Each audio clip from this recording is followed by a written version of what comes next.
Bom dia a todos. Em nome do Centro de Informação Urbana de Lisboa e da doutora Ana Marçal, que não pôde estar aqui presente na sessão de abertura, mas que se juntará durante as sessões, dar-vos as boas-vindas ao Centro de Informação Urbana de Lisboa, que no fundo é um centro de excelência de contacto com a academia, e penso que muitos de vós já contactaram connosco até para pedir dados, não é? Que é o mais natural. É com muito prazer que vos recebemos aqui, em mais uma 10ª edição do Colóquio do Doutoramento de Arquitetura dos Territórios Metropolitanos Contemporâneos, que tem sido sempre normalmente realizado aqui no CIUL e que advém de uma estreita colaboração entre a Câmara Municipal de Lisboa e o ISCTE. É com muito prazer, de facto, que vamos aqui debater temas de interesse urbanos, que têm muito interesse para a Câmara de Lisboa. E, no fundo, não vou alongar muito mais e desejar que seja uma excelente sessão para duas sessões, não é? Que sejam duas excelentes sessões para todos e que se faça aqui uma belíssima reflexão e crítica sobre o que é construir os territórios contemporâneos, não só os territórios urbanos. Vou passar a palavra à professora Paula André. Obrigada, bom dia a todos. Boas-vindas para estes 2 dias de trabalhos. Agradecer muito à Câmara e, em particular, ao CIUL, este acolhimento e agradecer também muito à Carla Duarte, que está aqui em representação da Ana Marçal, que não pode estar, mas depois vai se juntar a nós. Agradecer muito também a presença do professor Carlos Sá da Costa, ex-diretor da Escola de Tecnologias e Arquitetura, na qual está integrada este doutoramento. Costumávamos fazer as sessões só durante um dia, mas realmente, quer pelo número de apresentações, quer pelo interesse, faz sentido agora alargarmos para 2 dias. Este formato, hoje temos mesas redondas e comunicações, e depois no dia 29 continuamos. Cumprimentar também todos os que estão online. Agora costumamos sempre fazer este sistema híbrido, quer do ponto de vista de quem apresenta as comunicações, quer de quem comenta, e tal como a Carla disse, é em conjunto pensar os territórios metropolitanos e partilhar as vossas investigações e também partilhar as dúvidas que resultam dessas investigações, e desejar bom trabalho a todos e passar só a palavra ao professor Carlos Sá da Costa, agradecendo a disponibilidade. Obrigada. Muito bom dia a todos, bem-vindos a este 10º colóquio do Doutoramento em Arquitetura dos Territórios Metropolitanos Contemporâneos. Quero agradecer ao CIUL sempre a disponibilidade que demonstram em receber-nos para este encontro muito importante para o nosso doutoramento e para o ISCTE, e desejar a todos que tirem bom proveito destes 2 dias de trabalho e que, para todos os estudantes, que seja uma fonte de inspiração para o vosso doutoramento. E é tudo. Obrigada. Everyone, it's nice to be back at CIUL for our yearly gathering, and in this new and exciting format, I think, this year, with roundtables in which we are trying to bring together some of our common topics and threads, and then present to you what we've been working on and how it all connects to the problems that we're studying and trying to address in our research.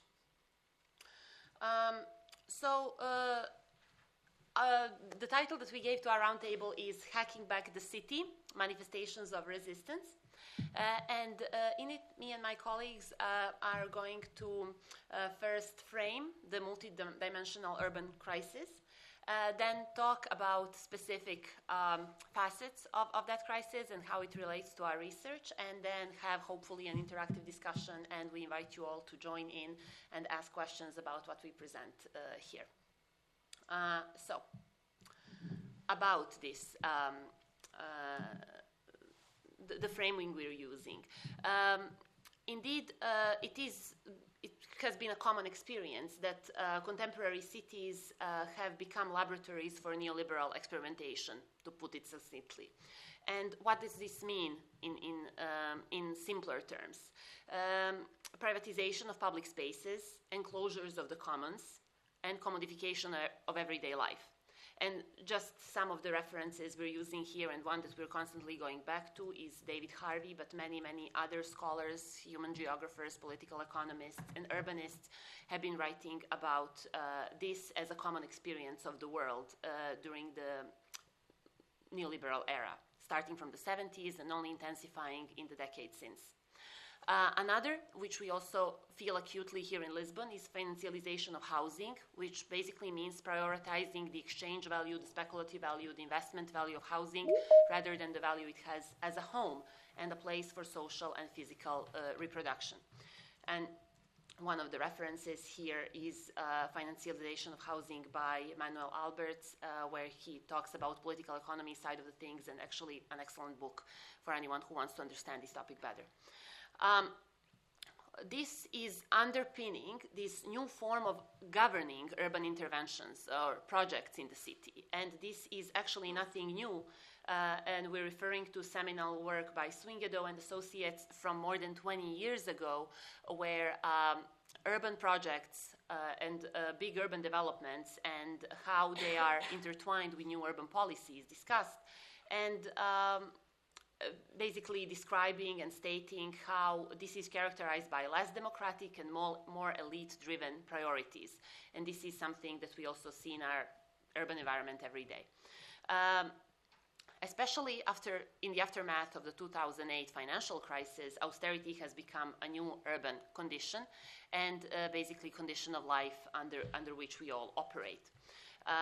I like and often use this quote by Naomi Klein, where she, I think, puts it really succinctly when she says that our economic system and our planetary system are now at war, or more accurately, our economy is at war with many forms of life on Earth, including human life.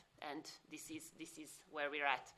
I recently took this photo in Podgorica, Montenegro, and I just was very somehow touched and enraged at the same time, having these fake trees prominently, and this new luxury for-profit housing development in the back, instead of any other form of urban form that could serve common life and common needs better.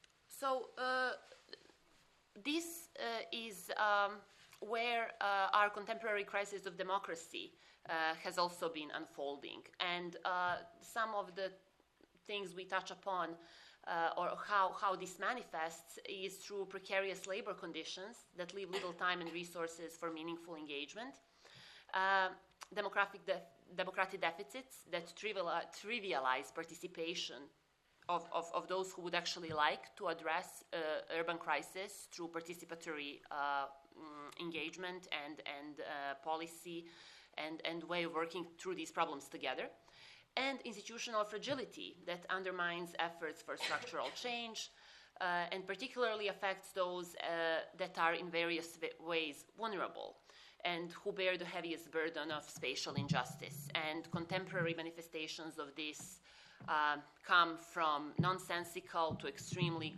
cruel, and we have been witnessing this now for years across the planet. So inhabiting the contemporary city basically, could read as welcome to crisis. This is where we live now. And basically what we want to talk about in this roundtable is what is being done about it and how is this being done. And we call this hacking for the purposes of this, hopefully provocative roundtable. And from here on, I give the floor to Androniki to take us further. Okay, can you hear me? Because we didn't test that. Yes, we hear you well, darling. Perfect. Okay, so thank you, Sonia, for framing this general urban crisis that we are in today. And building directly on this context, we want to explore how proactive or reactive responses to these challenges are driven by individuals, communities, or even creative administrators. And we chose the term of hacking as a powerful metaphor for agency, for creativity, and resistance in the urban environment. So the city has its own code, its rules, infrastructures, its flows, designed purposes, and essentially its dominant narratives. So urban hacking is then about understanding this code and then finding creative and often subversive ways to repurpose it, to bend its logic, or even to momentarily break it in order to create something new, to reclaim space, or to challenge power dynamics and these dominant narratives. Next, please. So this broader idea of hacking builds direct and foundational ideas of urban theory. For instance, Descartes' practice of everyday life, where he described the tactics of ordinary people, navigating and subverting the strategies of the powerful. And this resonates deeply with our understanding of hacking back. And similarly, the Lefebvrean right to the city, of course, that frames the urban as a space to be actively produced and contested by its inhabitants and not merely consumed. So this is the bedrock of what it means to hack back the city. And more recent works with explicit reference to the concept of hacking, such as Mackenzie's work, Hacker Manifesto, where she famously extended the concept of hacking beyond computers, describing hackers as those who generate new information and create new possibilities for the world. And the hackable city at the urban space that directly frames the city itself as an open platform, a place where citizens can and should be empowered to collaborate, to build, and to shape their environment. We have more works here, but I will not elaborate further on this background context. So going to the next slide. So yeah, in our understanding and stemming from our individual works and standpoints, this hacking back can occur at different scales, from the housing to the neighborhood, or from the urban to local policy and even to transnational policies or in cases, and can be ignited by different actors. It can be individuals, communities, or, as I said at the beginning, creative administrator that in a way reclaim their agency and assert their right to the city at every level. And doing so, they reveal the hidden logics of the city and in a way rewrite its narratives. So today, our roundtable, next slide, will explore the key question of what does this hacking back look like in practice and across what scale does it manifest. So without further ado, I'm passing the mic to Vatani, who will start describing our individual approaches. Thank you. So yeah, I will start with the micro scale, the housing scale. So with an example, which is the cooperative housing movement in Portugal. And so getting back to this idea of crisis, so I think that we all know that there is currently a housing crisis in Portugal and especially in Lisbon. But it's not only a crisis about accessing housing. It's also a crisis of agency. And so I would prefer to use the term of a dwelling crisis.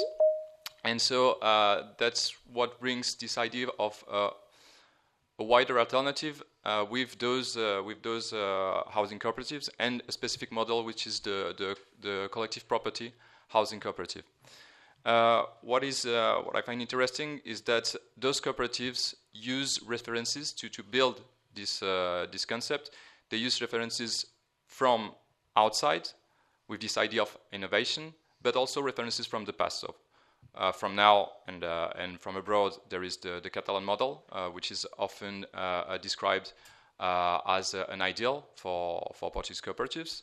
So, for instance, La Borda, Entre is more in Madrid, but La Borda in Barcelona. A lot of references are also made to the village, this idea that the village from the past, from the countryside, from before, there was this ideal of intergenerational connection and this idea that people were more connected to each other, to nature, but that also they had more agency, more power. And last, the revolution with the CIUL process, For instance, like the cooperatives from the 1970s and the 1980s, which are often used as a reference, but also as something to be distinguished from, like meaning that the current cooperative model is a consequence of this experience, but is essentially different. Another aspect is that although those projects happen at very micro scale, at the housing scale, at the building scale, all the actors talk about a wider perspective, and even I would say that those projects address holistic problems. So, for instance, some of those cooperatives are multi-sectorial, and so apart from the housing sector, they also want to address consuming issues, service issues. They build some cultural projects, and in a way, it's like this is the translation of I would say a post-capitalist way of thinking, of seeing housing, but also dwelling, and also to the connection with the city. And last, there is this idea that all of those cooperatives happen with the connection between different actors, building some common representations, but sometimes with conflicts. So we see that there is this reference to cooperatives made by a lot of different actors. For instance, the current government, the past government, the Lisbon City Hall, and the collectives, and all of them have different ways of seeing those cooperatives. And so what is happening right now is that, in a way, there is maybe various definitions that are starting to appear. And then I will give back. Okay, so after this housing scale, my own individual PhD research focuses specifically on the neighborhood scale and the concept of neighborhood common spaces. But first of all, linking back to what Sonia was describing in the introduction, I'm looking into how the different mechanisms as a crisis, how the different mechanisms of neoliberal urbanism play out to the neighborhood scale and is experienced in the space where the collective life of citizens is taking place. So in this scale, on the one hand, we have the financialization of housing that treats housing as a space for asset and investment. This leads not only to the fragmentation of the living space itself, unaffordability of housing that causes forced evictions and population mobility and so on and so forth, but also specifically, I'm hearing my voice, sorry. Can everyone maybe online mute themselves?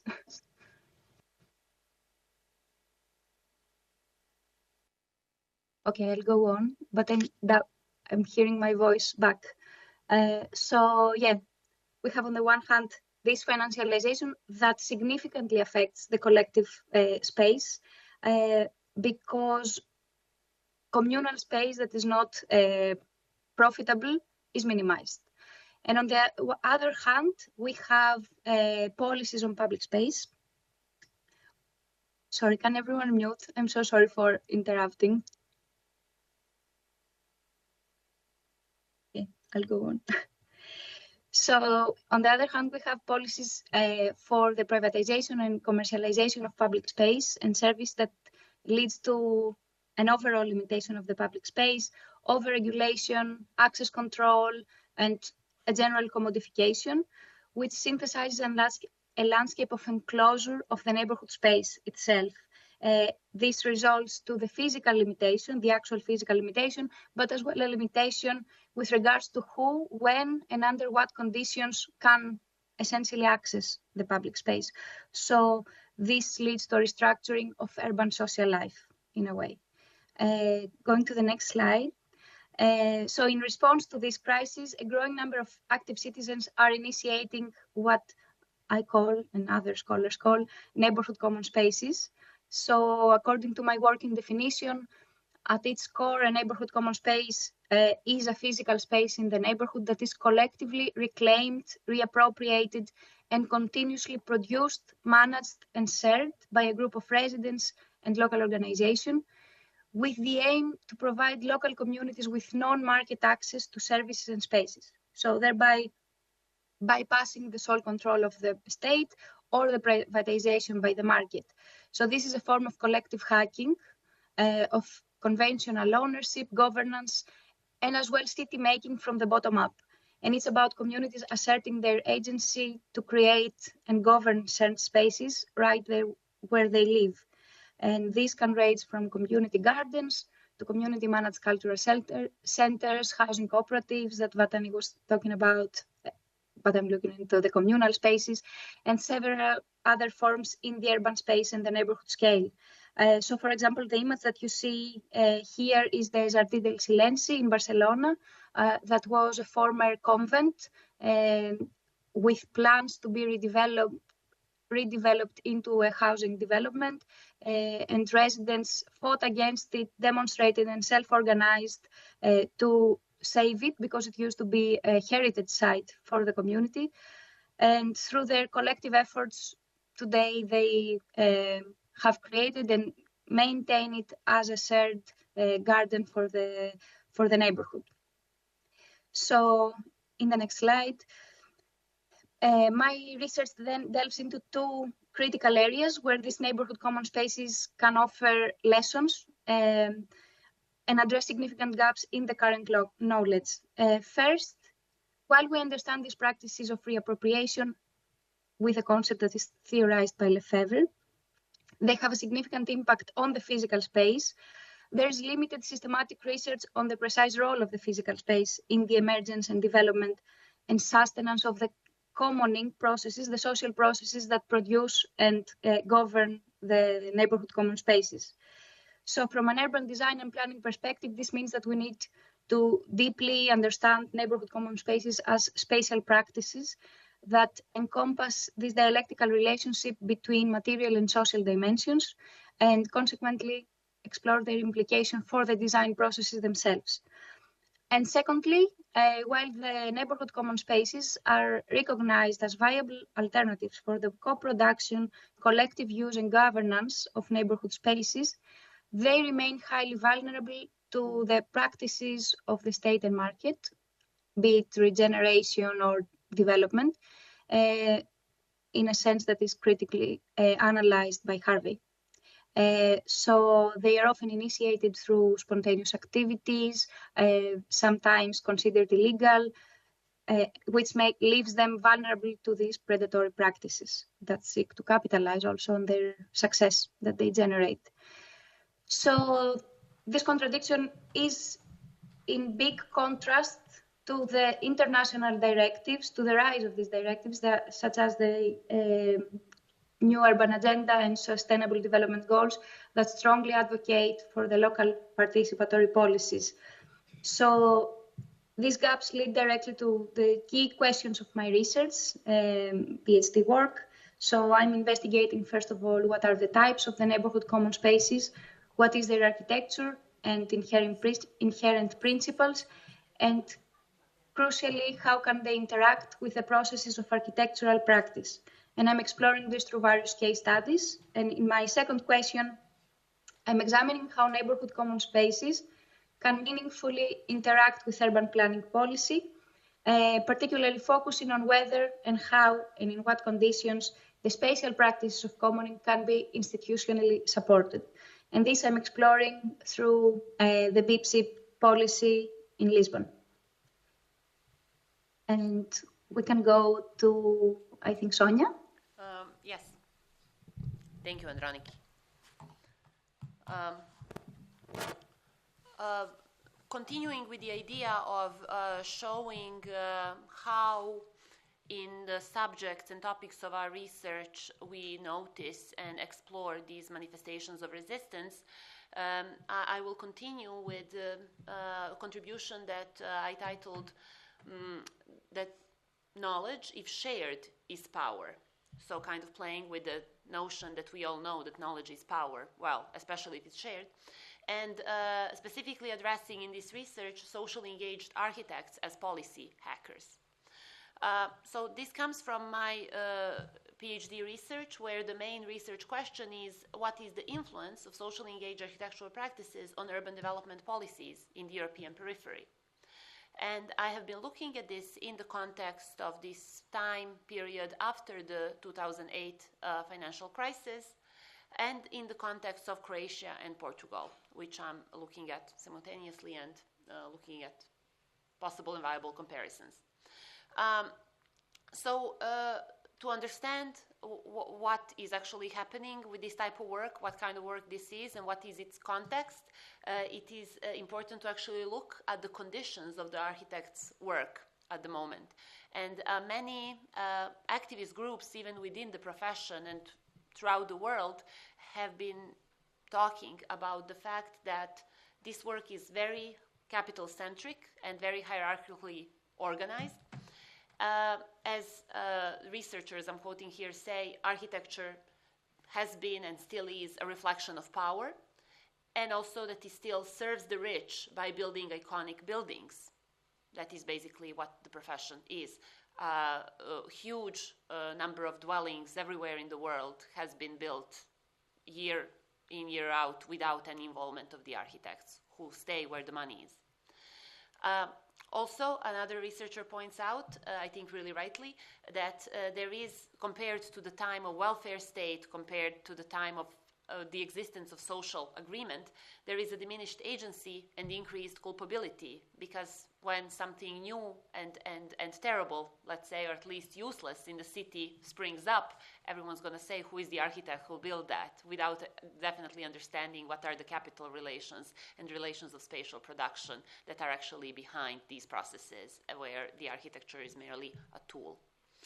So, but the rise of urban social movements opposing the austerity policies, where we go back to this period of the last, more or less 20 years after the financial crisis. So movements have been rising around the world, and this is something that has also moved the architectural profession towards rethinking its social agenda, as Weiss puts it, and I quote here. So what actually this is, I like this definition, I'm just going to read it out because it's very to the point, that architecture of social engagement, often also called public interest design, is rooted in the ethical position that architects have an obligation to the greater public and wider social interests, and should then be practiced and reviewed based on these two critical dimensions, their process-driven approach and public-oriented outcome.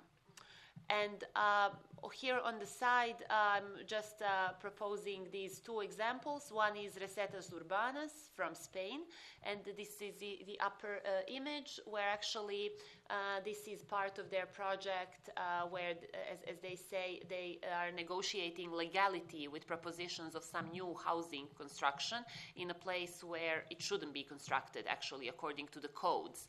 But going back also to this idea of hacking, you know, like if you need to put in more places for people to dwell in and live in, there are ways of doing this that might not be in accordance with the interests of capital or with the code, but can still make sense for the communities and people inhabiting these spaces.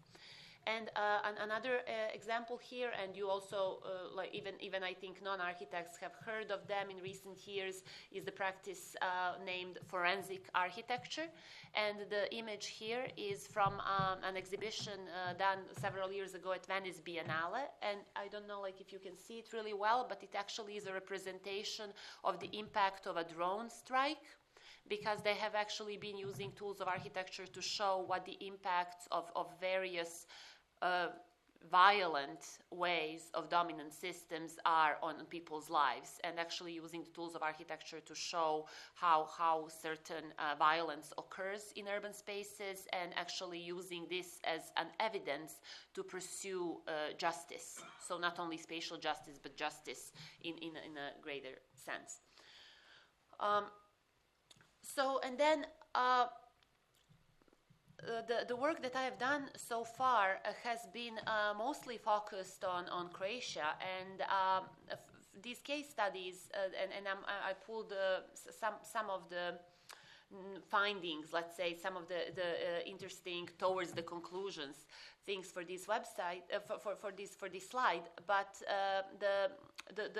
the common notion here is that, as we can see, some of these organizations from mid 2000s onwards have started sprouting up and basically looking at various instances of how the dominant urban policy, again rooted in austerity, rooted in all of these sort of neoliberal crises that we have been discussing until now, influences urban life, and then articulating criticism. So sometimes this means criticizing the spatial plan, sometimes this means organizing people to learn more about how the city actually works, how the space is produced and reproduced, how it could be co-produced, and what can people actually do together. I want to maybe just point out to this example of a split society of architects. Even though split is a word in English, split is actually a city in Croatia.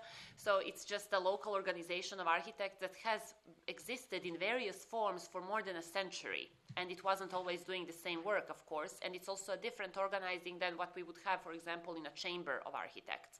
It's actually an organization where their members say that whereas Chamber of Architects looks out for the interests of the profession and wants to make sure that the profession has everything it needs to work, this sort of organization actually looks to protect community from the profession. So if profession sort of, like oversteps in trying to, we could say in serving, non-critically serving the interest of big capital in the city, organizations such as this would be there to say, no, actually, we need to look out for the city and for the community as well, to look out for what we said at the beginning are these communities that are at the intersections of different vulnerabilities. And one of the ways to do this is to, for example, look at the spatial plan that is attempting to present something as an affordable housing when it's actually luxury housing, and saying like, no, your policy here is wrong. We see what you're trying to do. We need a different solution. So this is also where we go back to knowledge and to this idea of hacking, because in order to hack anything, you need to know it very well first. And this is also where in these cases, the role of architects has been very powerful, because the public believes in the expertise. And architects, as the owners of expertise when it comes to building, planning, understanding plans, understanding how the city works, have been in a position to sometimes even weaponize this knowledge for the greater good, as some of these cases show. So these three cases that I put up here are discussed at length in the article published last year. So I would definitely always recommend that you read me. So look into it. I think it's interesting.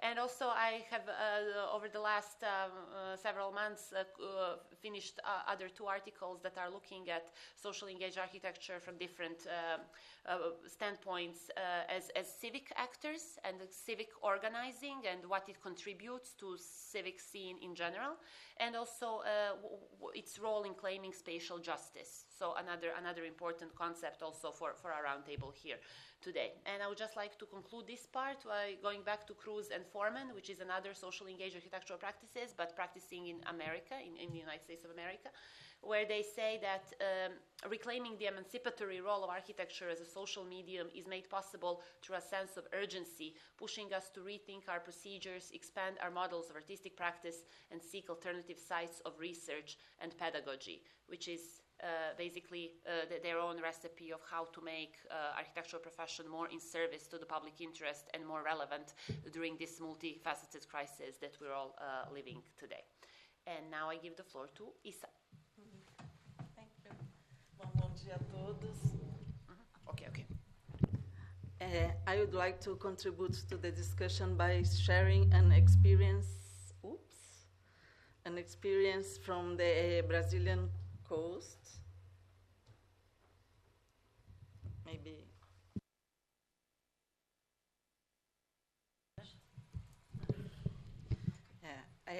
sharing an experience from the Brazilian coast that help us reflect on the limits and possibilities of institutional participation. Inspired by Miraftab discussion between invited spaces created by the state for participation, and invented spaces created by social struggles, my talk starts with a provocation. What about when social movements occupy invited spaces but do so in a strategical, critical, and insurgent way?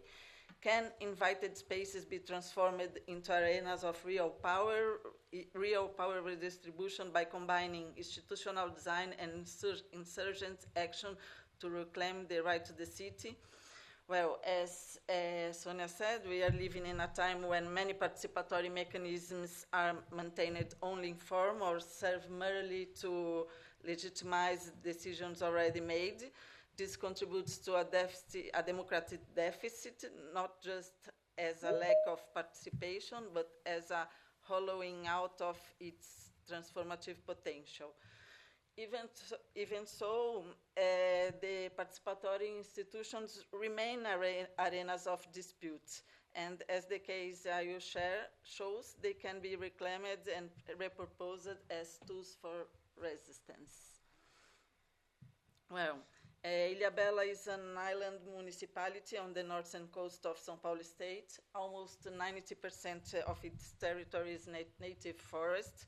The local economy is based on fishing, handicrafts, and tourism. However, the territory is marked by deep social inequalities and by traditional Caiçara communities who are fighting to preserve their land and culture.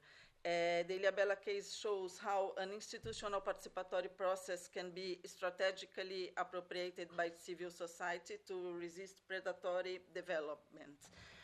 The GERCO, Gerenciamento Costeiro, is part of Coastal Ecological Economic Zoning, a territorial management instrument involving federal, state, and municipal governments with civil society participation through tripartite sectoral councils. In 2013, during a zoning review, the Ilhabela city government tried to approve a new map without public consultation, with co-opted civil society representation favoring private interests and ignoring traditional communities.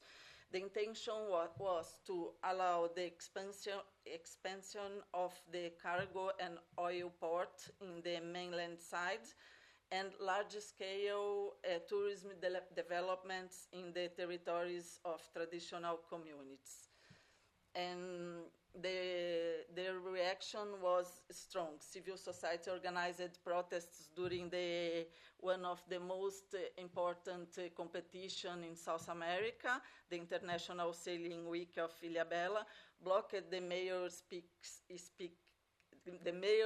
keynote speak, and carry out direct actions during the regatta, blocking the first start, and gained national visibility. Next. So the popular pressure led to the call for a public hearing involving three levels of governance, a petition to the state governor, and self-organized debates with the local population and the public ministry. One thing I should mention, connecting to Sonia's research, Architects as Policy Hackers, one of the main actors of this movement was a Associação de Engenheiros e Arquitetos de Ilhabela, with the role of translate the special plan and all the public policy to a common language to all the local communities, traditional communities, to all the population. This movement resulted in the removal of co-opted civil society representatives with the renewal of society representation, the withdrawal of the authoritarian map, and the resumption of deliberations with close, active public participation. The movement also articulated changes in the state legislation to resolve contradictions with the federal law. It was a fundamental step for the new zoning to reflect local reality and respect traditional ways of life. This process is now seen as a powerful example of democratic resistance and community organization. 3 years later, a new zoning map was presented. This map, this time built with active participation from society, and it reflected the outcomes of the deliberative process and the demands of traditional communities. Its impacts include land titling through the Sustainable Use Authorization Term.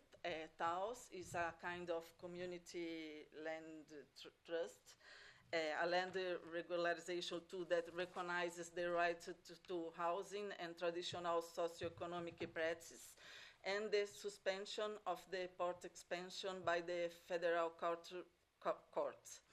The Jericho case shows that hacking the city also means hacking the codes of the participatory institutions, and it's not about accepting the rules of the game, but about reprogramming the game from within, with knowledge, articulation, and presence.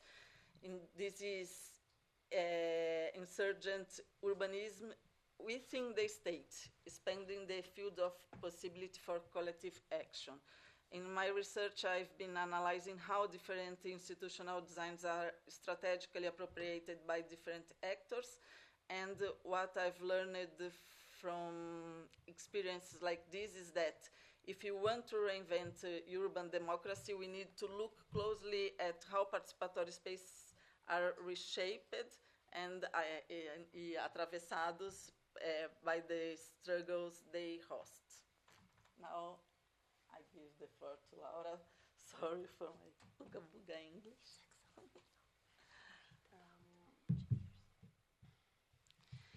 Thank you. First, are you hearing me? Fine. First, I have to say that it's a privilege to talk after all of you, because you just already set the ground for so many things to be said. My voice is not that good today, but I hope it's hearable. Talking about hacking and crisis, I think it was already obvious that we are not navigating a welcoming landscape regarding spatial justice in the territory in action. So, but still, we also can see that many agents and civil society and also architects and what is called in some literature by middling actors, which I'm also using nowadays, they organize and they move themselves to somehow counteract to this way of making city. So, but also it's quite a lonely path normally. You have your peers, but you're like, as they say, the next round table, it's many times some architects, few architects against the machine. So what I have been analyzing is that some cities also, as a response to pressure by these actors, have developed policies of co-production and co-governance, normally in the neighborhood scale, but also as a network. And Lisbon was one of these with the BIP-ZIP policy. I don't know if everyone knows the BIP-ZIP policy, perhaps yes. So I'm just making a very brief description, but it is a policy that it describes itself as a toolkit in which they give small amount of funding, but also technical guidance and network supporting and some kind of task force facilitation for neighborhood initiatives in network to develop their projects, mainly recognizing and also supporting citizen-led initiatives of improving neighborhoods. Thank you. And then, yeah, it has been running already for more than 10 years. Of course, there's a lot a lot of room for improvement, as we are architects and also critics, we know that. But also, it's very interesting how it came to life. It was led by an architect and women and a politician. I think that's very relevant. Even nowadays, imagine 10 years ago. And it has been advancing and also giving birth to some kind of spin-offs as Bairros Saudáveis, as BIP-ZIP 2.0 program, institutionalized. But it's also moving. It's also inspiring other cities. So the first transfer also supported by European Union, the URBACT program, which is a meta program from European Union regarding social cohesion, territorial cohesion to be more specific. It happened from 2019 to 2022, more or less, and the BIP-ZIP was formally transferred, not all the program, but some aspects of it, to other 7 cities. And I could follow partially this process and understanding how it was being moved and why and etc. But still some gap that we have regarding the BIP-ZIP program and many other projects and programs that focus on this hyper-local social justice idea is the assessment, and also Isa is working, has been doing like excellent work in this field. Like, how can you understand the impact of it? Because there are so many indicators that actually is very hard to access that afterwards. And normally the funding of these programs, they're not beyond immediate implementation, or just hit the ground, and after 1 year and 2 years you have no idea what's happening in other cities, and that's a pity. Because then, it's a lot of work, it's a lot of effort, and people don't know. And then if they don't know, they don't learn. If they don't learn, they don't improve. So I developed a kind of power distribution framework that could be applied in layers. So it's some kind of, the idea would be like to facilitate the assessment of the result of these policies in this new context, or is it really helping or collaborating with power distribution in these new places that they're being practiced? We don't know, but now at least we have a tool to know, to be tested. But also part of the findings of this journey was that actually these middling actors that you mentioned before, all of you, they're just like crucial to make it happen. Like, it doesn't matter if you have a very good tool if you don't have people willing to really put on the ground, and of course to discuss power distribution. And if the EU money is being well applied regarding participation and so on, is a quite sensitive topic. And the people that are doing this, they're doing like as an act of activism or insurgency. And normally they lack a lot of support. Our environment, our working environment and societal environment is totally careless. So a lot of, we have been seeing also a rise of caring policies, or policies that touch upon the theme of care, because of course it's impossible to fight against the machine without the minimum support, psychological support, trust, connections, and also this kind of belonging feeling about the community, about like you're not alone. So I'm also navigating this new care, literature and cases, trying to understand how you can give more support to people that are actually sometimes outside or sometimes even inside the structures, trying to do something to fight the neoliberal pressure that we live on. Sorry if I was too long. And that's pretty much that. And now we can move to the conclusions, and Vatani will make a quick wrap up. So to sum up, like we wanted to show that although our respective researches are about very distinct projects and phenomena, we have a lot of elements in common about the definition of crisis, but also about what is projected as a remedy for this crisis, and also about the way that it's been done.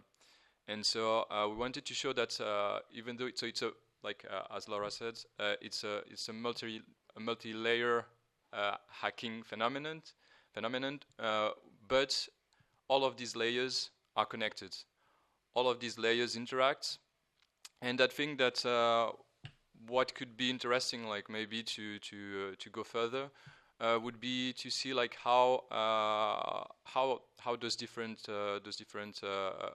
scales interact, and the I don't know, like maybe the potential conflicts also that can appear between the scales, yeah, that's it. I don't know if you want to.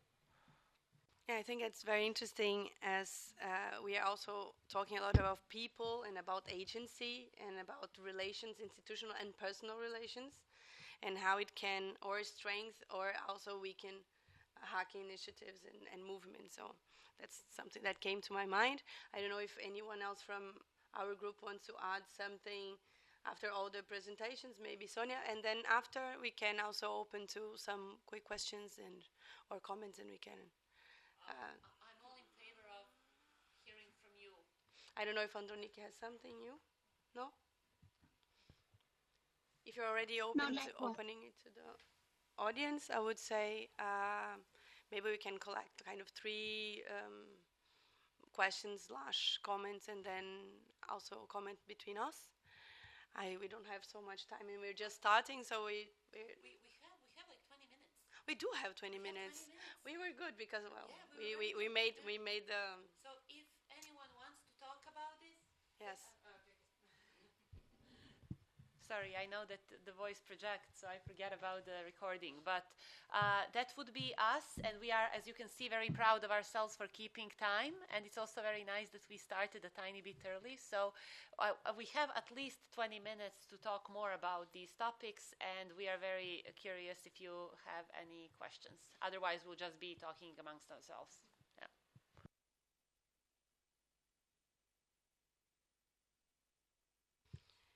Maybe our supervisor?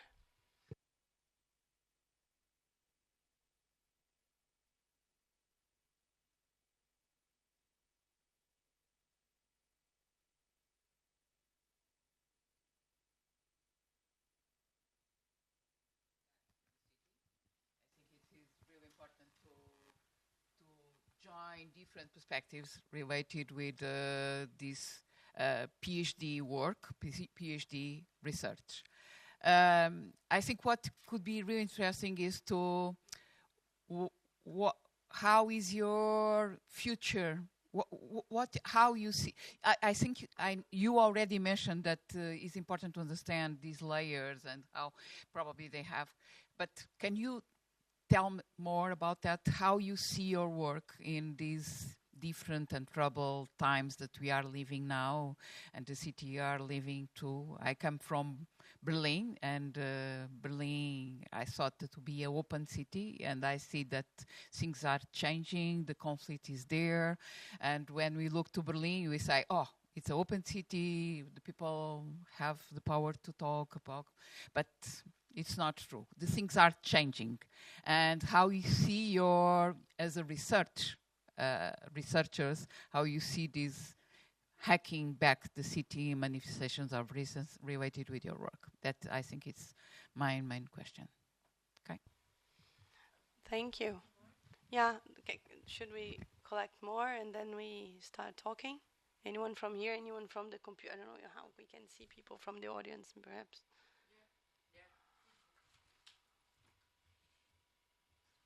Also to put Androniki and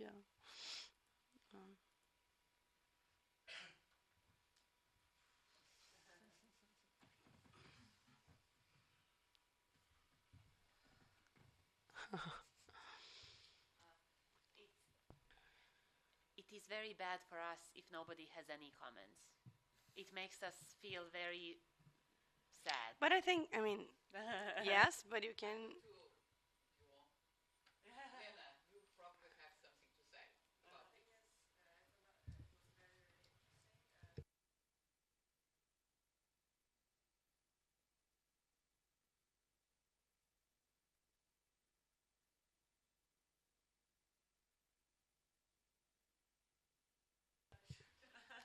If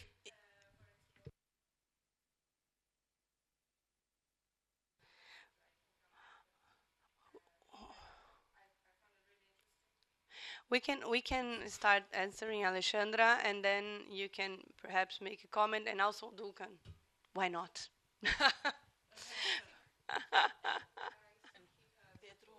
And Pedro, yes. We are forcing you as very democratic team. Obrigado, obrigado. Really good to see this theme being explored, so thank you and congratulations.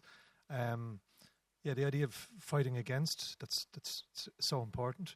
But I wonder then, is there the idea of, well, what would it mean to win? So maybe it's to move beyond moving against to, well, what are we fighting for? And how are we putting those structures and processes into our communities, as well as the vision of what sort of post-capitalist world are we even imagining? And then from that, more specifically to Portugal and Lisbon, and I hope this is not taken as an offence, but speaking with many actors in this field, a theme or a response, so much I hear is, mas é cultural, pá. And I'm wondering, is there this sense of that it is possible to win? Because I see so much sense of, it's worth, we should fight, but we're not really going to win because you can't change Portugal because systems, power, etc. So what's it mean to win, and are we challenging a cultural pá? Maybe you can start with this too.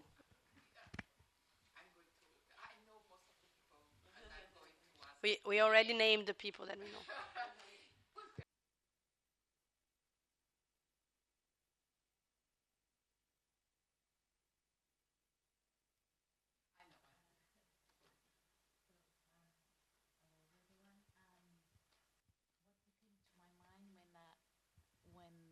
Listening to the tactical urbanism examples that you gave was that, I don't know if it's that I did have this experience in Lisbon of implementing or interfering in a derelict space in Lisbon. It was actually an old wash house, and we brought a lot of stakeholders into action to change that space into a more sustainable and community-oriented space.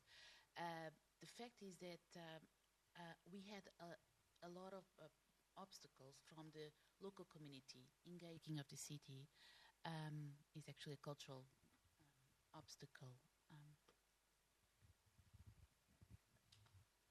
Thank you. I can start commenting very briefly because I know that you're going to complement it.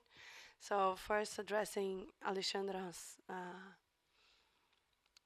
provocation, I think it's good. I see ourselves, I don't know Vatani that well, but I also already feel that he's part of our people. We were having a meeting, and he was already like working on the cooperative, so we thought, okay, so he's one of us. So the thing is, to be like a motivated individual is it's something particular, and normally you put that in practice no matter the position that you are. And like you're a hacker inside an institution, you're a hacker in academia, you're a hacker in your life. So I think that, in my opinion, is just try to continue despite of this very careless city. Yeah. So I think it's a struggle, and I really hope it doesn't need to be a struggle. And there's multiple fights that you can engage depending on your availability, on your life phase, or etc. But I see that change are made by these kind of people that are very proud to be part of, but it's also very tiring and exhausting. So as an architect, I put myself like this, also inside the field. Regard what Duncan put, I think it's very important to understand resistance, but also transformation, and transformation into what. And I think that we are talking about like incremental, like giving more spaces to what we are trying to do, but not like we're not tackling something like revolutionary in the sense of, but maybe can it come from below? Can it come from a total disaster? I mean, I don't have like a model that I know more what I'm against, and this somehow guide me what I'm pro. I'm also about delusional about the possibilities that we have, but I mean, I'm alive, so I have to believe, and now I have a kid, so I really have to believe, you know.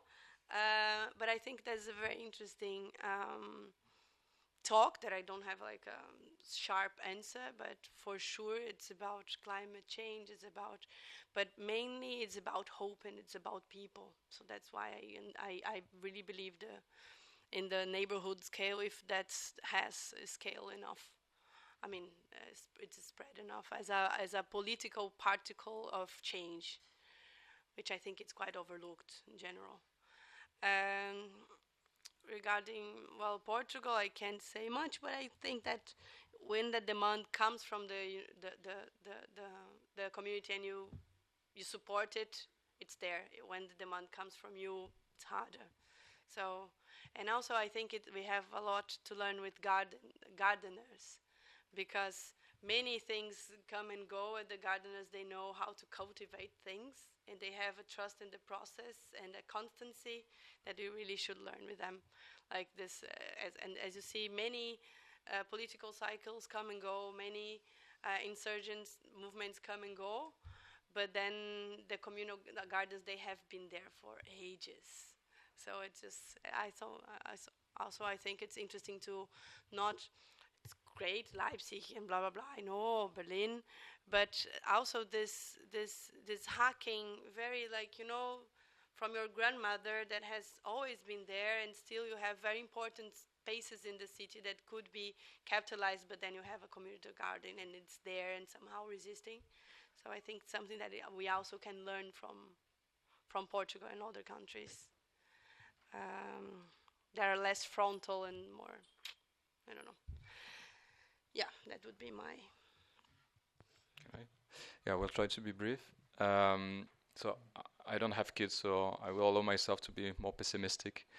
So I think that all of your questions or comments go in a way in the same direction. So yeah, I'm pessimistic because I don't really know where culture ends and politics start. And I don't know, like I study social representations, and for instance, about housing, there is this idea that the attachment to private property is something very cultural, but it's something very politic. It's something that has been built by policies more recently, and something quite recent. And so I don't think there is something like essentially preventing Portugal to engage in those type of initiatives. But I think that there is a political context, and I think that for sure the political context, as we've seen like the past days, is not very favorable to those initiatives. So to answer your question, I think that from a research perspective, it can be interesting to see the evolution of the movements. Maybe they get more confrontational. Maybe they disappear, and also like that's the thing. Like maybe it can be interesting to study how those movements disappear and get completely crushed by reality. As an activist, I find it depressing. After that doesn't mean that we don't have to keep fighting in a way. I think it's definitely a fight. I think it's definitely a struggle, even more now. And yeah, even if I don't think that there is a lot of hope, I think that it's worth studying and keeping acting on it.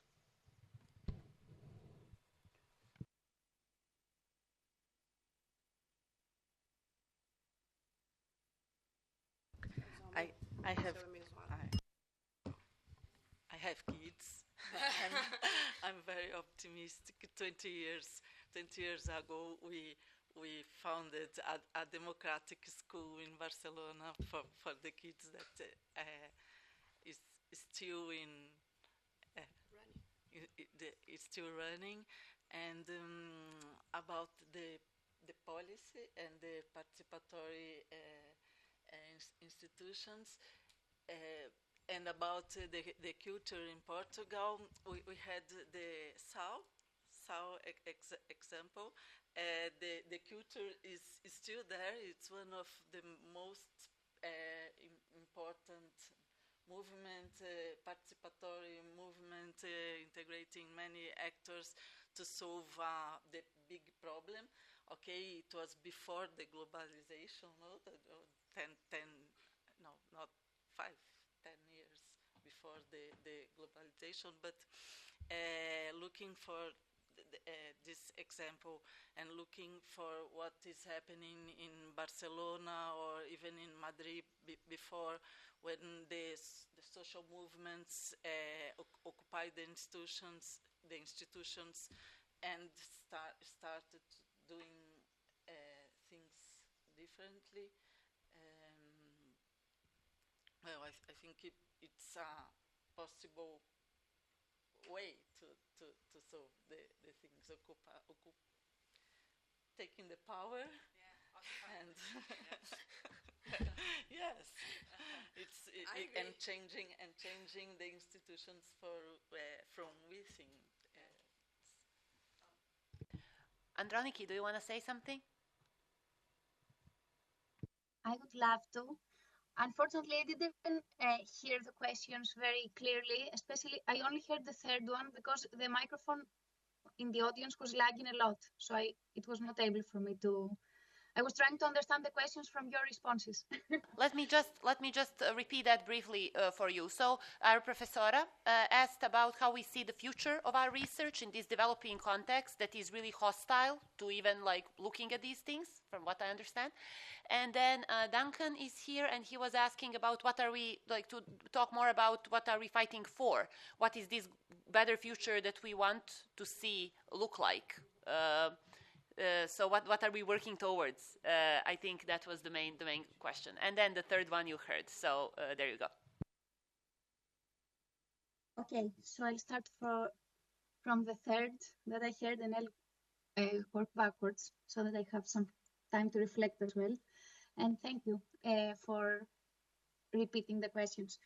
So I think it's not necessarily a cultural thing, the lack of participation. I think it's a matter of perception of ourselves on if people participate. So in my understanding of the Portuguese context, but in most contexts, at least in South Europe, where the austerity policies hit harder than the central and north, I think people actually participate on the ground in several initiatives that are essentially informal. At the same time, I feel we don't really have the measurement instruments to really understand the impact that these local, small, informal initiatives are generating for the value of participation and for the city. So we are always trying to reinvent the wheel in terms of creating policies that will engage citizens, and we don't really start from what is already there in order to highlight that and capitalize on that in a way. So I understand that it's difficult for people to participate when it is something that is initiated right away by the government, and this also has to do with lack of trust in that is a common, let's say, idea and feeling among residents in most European cities because of the neoliberal policies that these governments have been historically pursuing. So I think it's a matter of policymakers and academia to find ways to actually capitalize on what is already there. It's not a matter of culture, in my opinion. So this was one. So where we see the future of our work, this is a very difficult question. It can be more, the response will be more about my personal vision. So I do feel that engaging with concepts like commoning, like activism, like even creative and emancipatory policies is a very personal, starts as a very personal journey, and then you find other peers that have the same, share the same values and same opinions. So I think that the way to change things is very gradually and incrementally, and starting from the very small changes to the bigger ones. And my position is sometimes too optimistic, sometimes too pessimistic, especially because these processes are usually exhausting. So that's when the pessimism hits, because you understand that it's always a matter of personal work, voluntary work, struggles, conflicts, and so on. But in the end, I think it's very rewarding. So I think that at least through our little contributions, not only in academic context, but in our personal lives as well, we can have a small impact on how things move forward.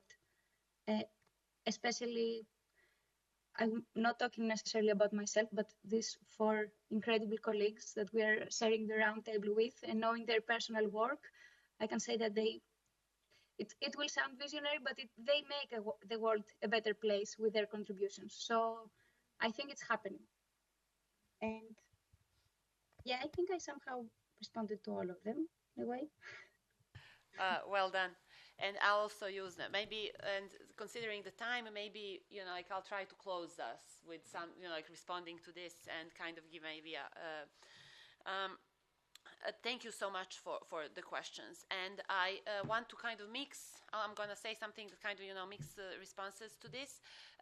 So we had this election result. And when I arrived to Portugal, JEGA didn't exist. And now we have what we have. And at the same time, the same weekend when we had elections here, there was also a municipal election in Croatia. And, like municipalist movement won the second term in Zagreb. Won the second term. And, people who made up this new political party were people who were like laying before the machines, starting, like trying to interrupt capitalist, capital-driven, like completely useless, violent development in the Zagreb city center 15 years ago. So these people really came from the streets to the municipal halls, found it very, very difficult to work within the institutions, found institutions to be hostile, found the work to be incredibly tough, but have made some really, really good changes over the last 4 years and are hoping to make more in the upcoming years. In the meantime, had to make political compromises, had not gotten to be as radical as they wanted to be, etc., etc. So all of this we know already from the development of the movements, from the literature. But, this fight is not over. This fight is still, like in the movements, in the streets, in the political halls. So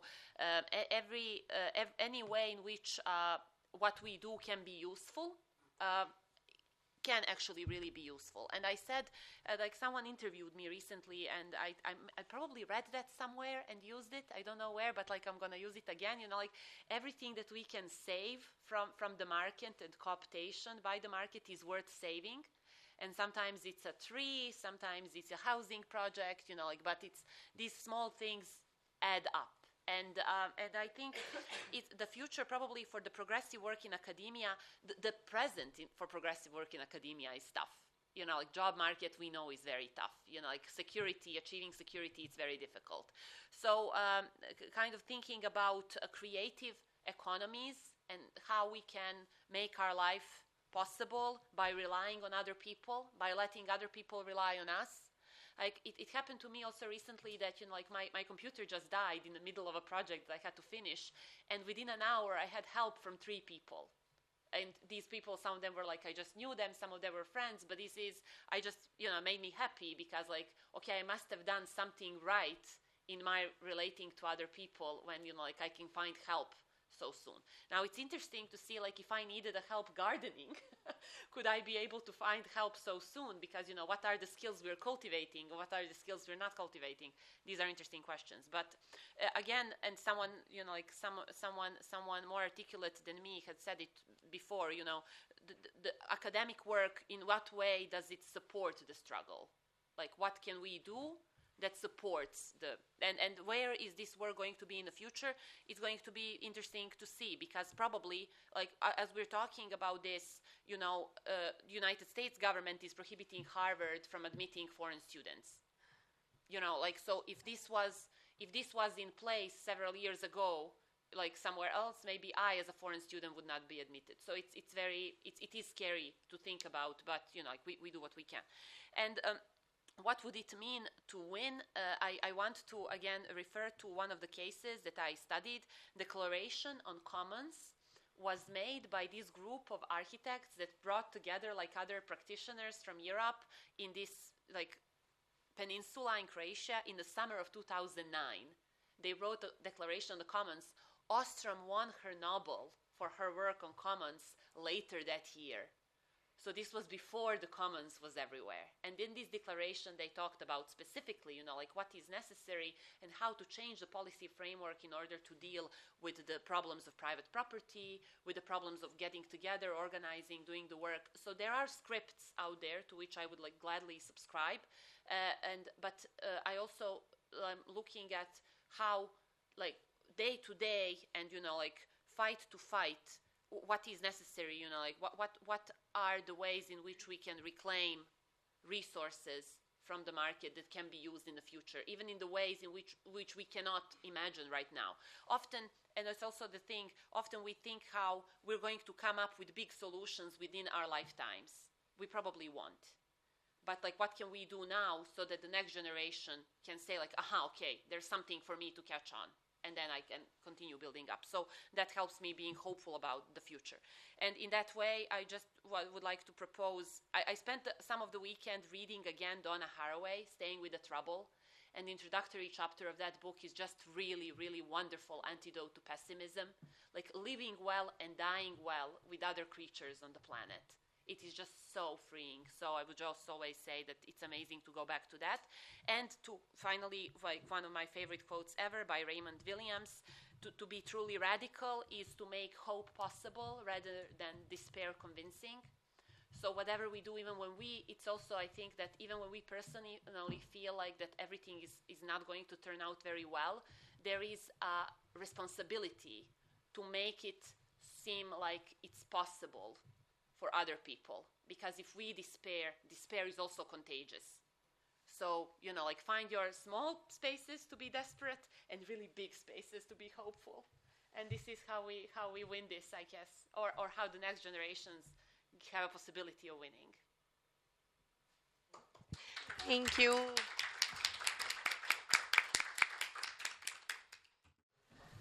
Então, eu vou apresentar o painel. O painel é composto pela Meg, que não pode estar presente, ela é arquiteta, pela Inês, que está aqui ao meu lado, que é arquiteta, está no segundo ano de Arquitetura e está a fazer um doutoramento, e o doutoramento dela é investigar estratégias de caminhabilidade para a regeneração das periferias urbanas. A Lia, que está online, que está aqui em baixo, podem ver. A Lia também é arquiteta, mas está no 4º ano de doutoramento a investigar indicadores de acessibilidade universal para o espaço público. E sou eu, que sou designer de formação e ergonomista, e estou a estudar a introdução de tecnologia em espaços públicos, mais concretamente em espaços verdes.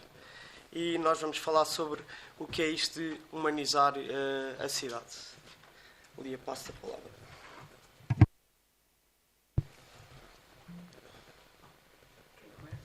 Bom dia a todos. Estão-me a ouvir bem? Sim.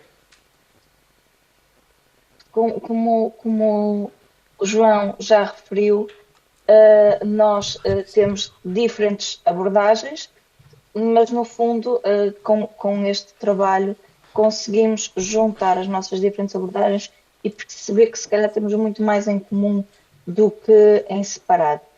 Portanto, nós hoje estamos aqui além de apresentarmos o nosso trabalho, queríamos mesmo convidar-vos a refletir connosco e por isso, ao longo desta mesa redonda, nós vamos lançar-vos 3 desafios para que possamos interagir e que isto não seja só uma conversa entre nós, mas que nós também possamos recolher informação da vossa parte.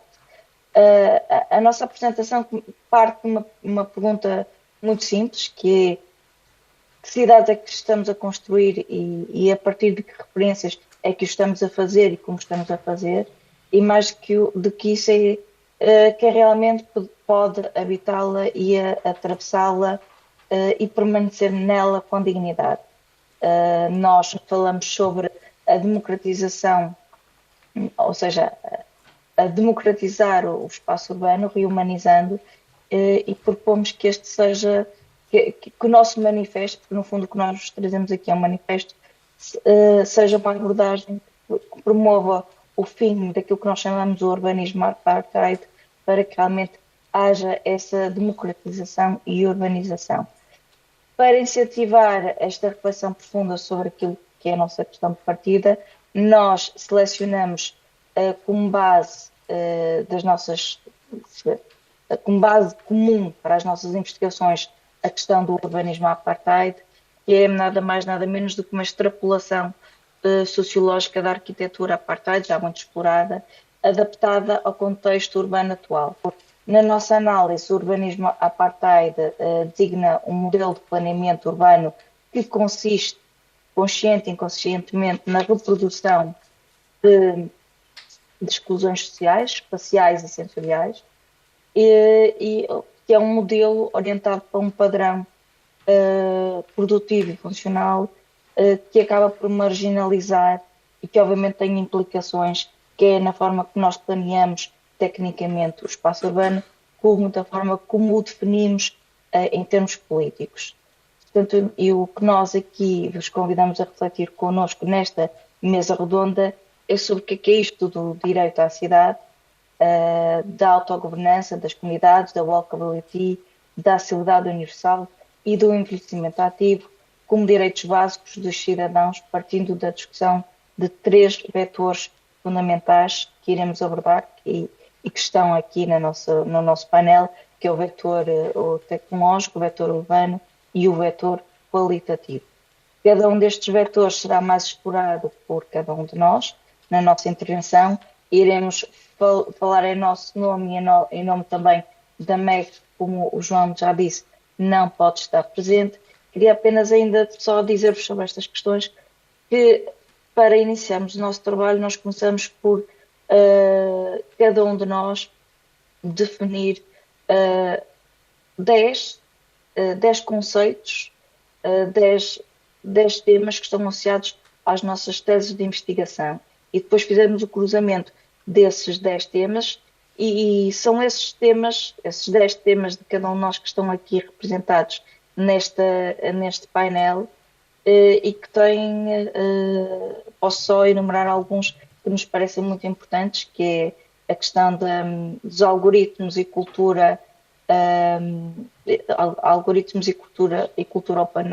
open source, a autogovernança, a cidade aberta, a cidade inclusiva, a cidade relacional ou cidade de proximidade, o envelhecimento ativo, a flexibilidade e adaptabilidade, a justiça espacial, os padrões na arquitetura e no urbanismo, os parâmetros e métricas urbanas, pensamento sistémico, placemaking, a Smart Human City, que ainda não é tão abordada no nosso país, mas que começa a emergir e que também, também está muito presente nos nossos trabalhos.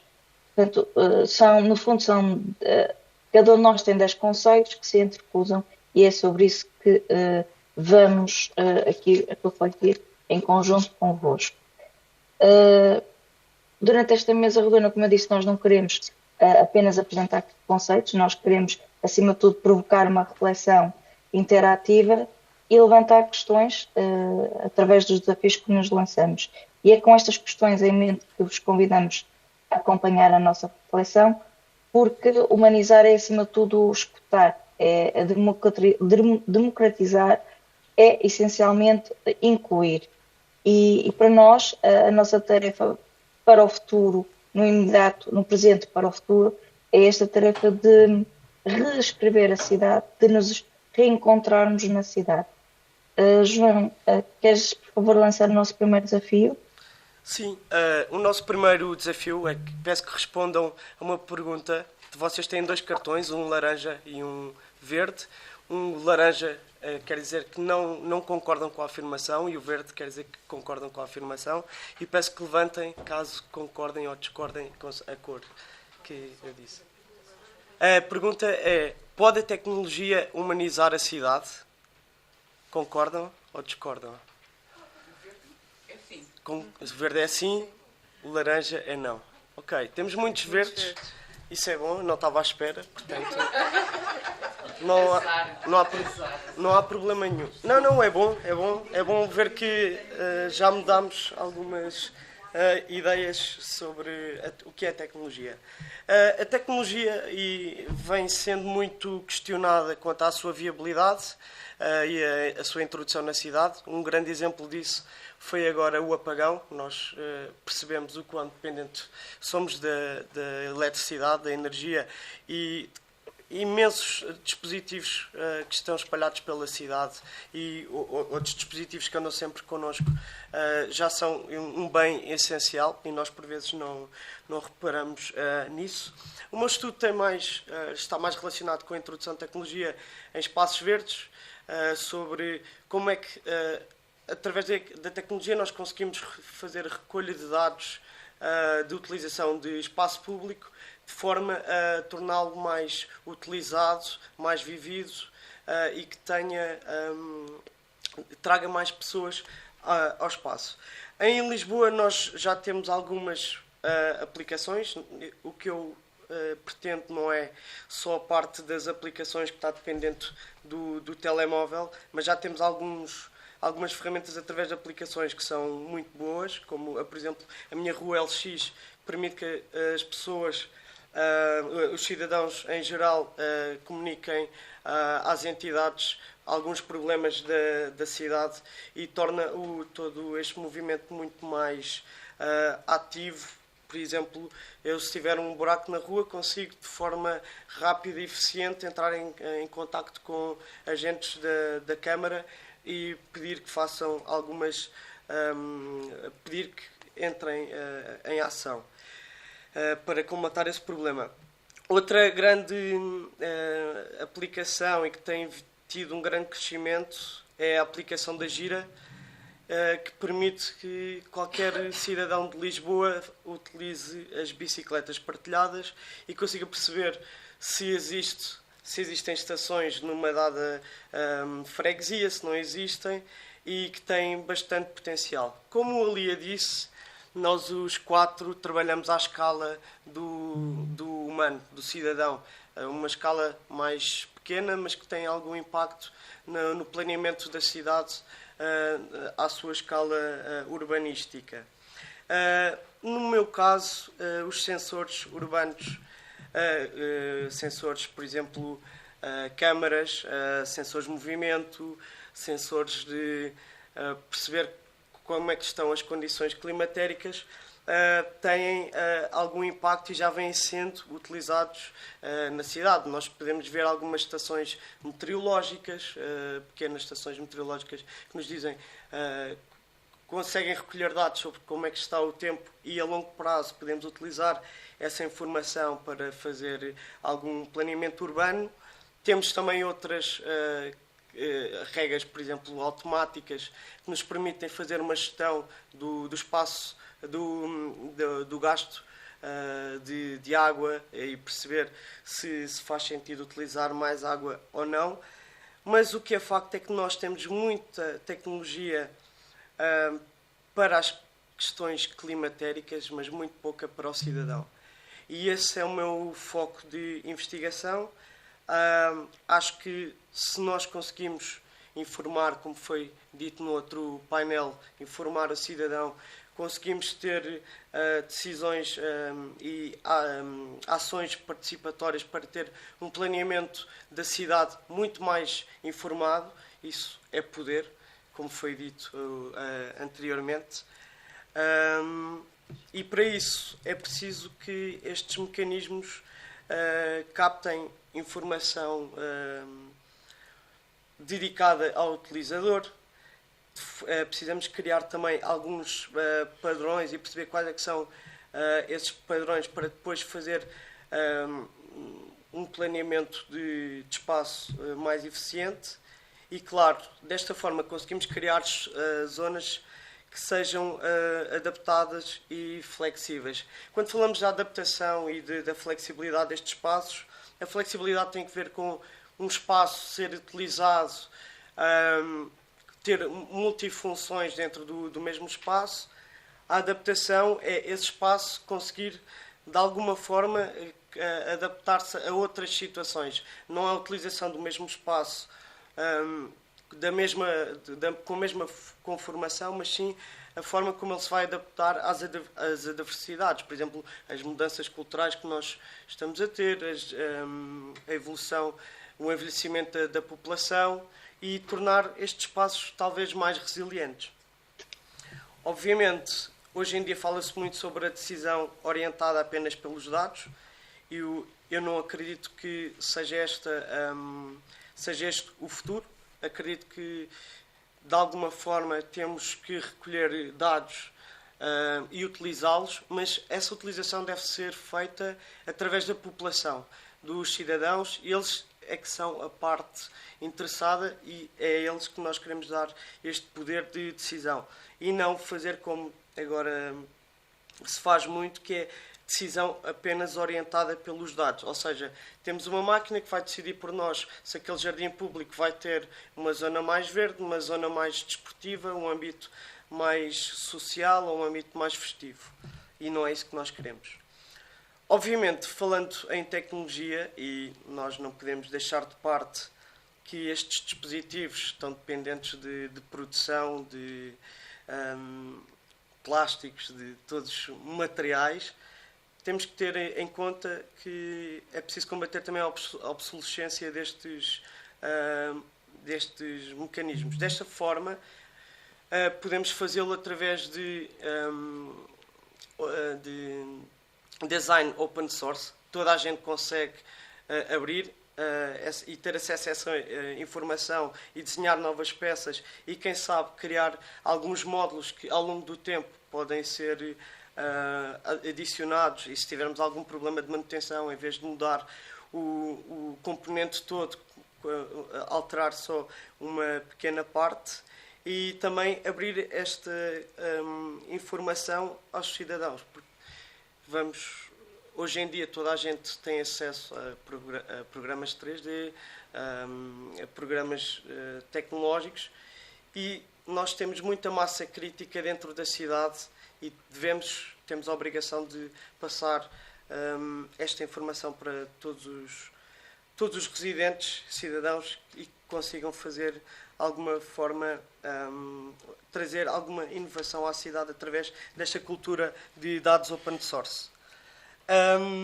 Por fim, e dado que estou no primeiro ano de doutoramento, tivemos um seminário sobre resiliência com a ICOMOS, e esta informação que nós recolhemos de espaço público, principalmente nos jardins, pode ser utilizada para a defesa do património, porque através dela nós conseguimos recolher dados de utilização sobre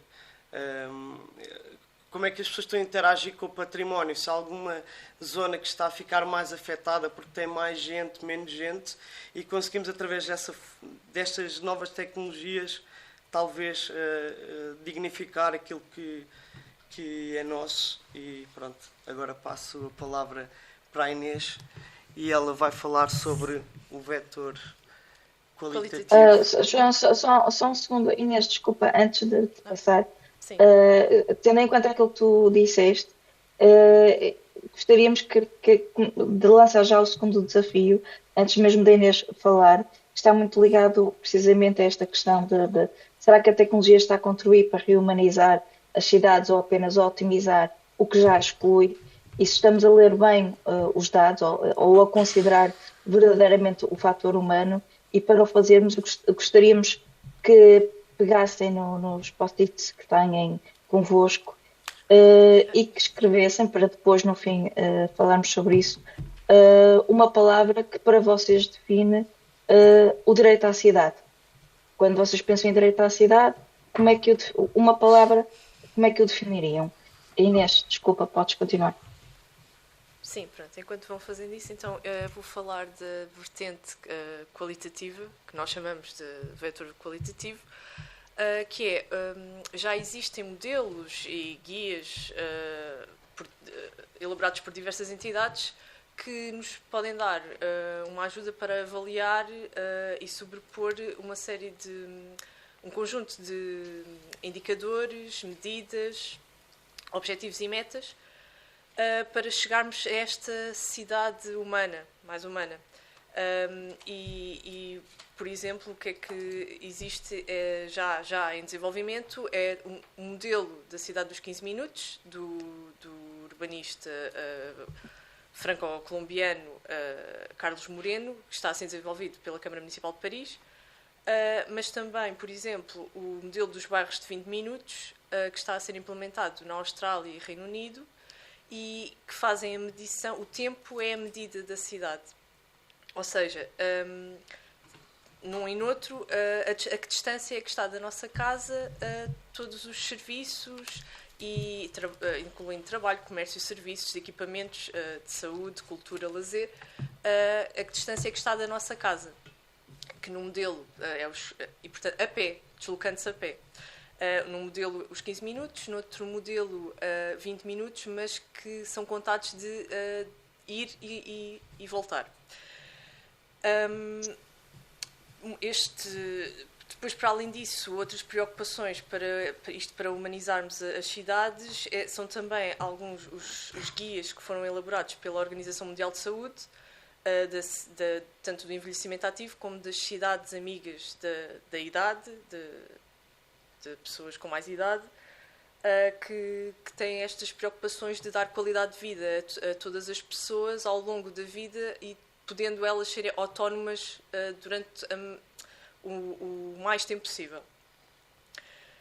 Terem autonomia e também de não estarem isoladas. E também queremos trazer para a discussão também as ideias da escritora e ativista política Jane Jacobs, da segunda metade do século XX, que falava das cidades vivas e vibrantes portanto, cidades dos encontros.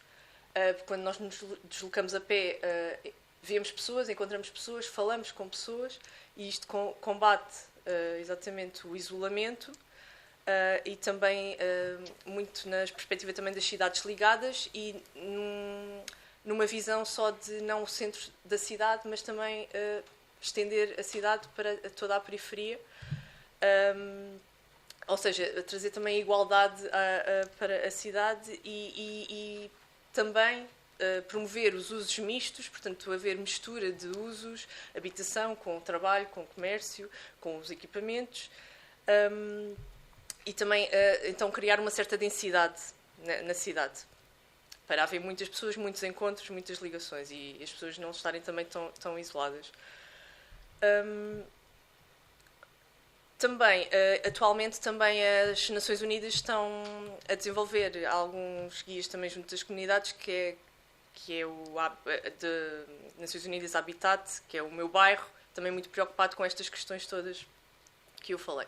E a partir daí também surge o conceito da caminhabilidade, ou walkability, que é exatamente de dar, portanto, a prioridade é a deslocação a pé, porque é a primeira forma de deslocação que nós temos. Mas isto pode ser, obviamente, com auxiliadores, não é? Portanto, as pessoas com mais idade já têm outro tipo, portanto, poderem andar se calhar com carrinhos de compras, quem se desloca também com cadeira de rodas, quem tem usar bengalas ou andarilhos, as pessoas que precisam de andar também com os carrinhos de bebê, por exemplo.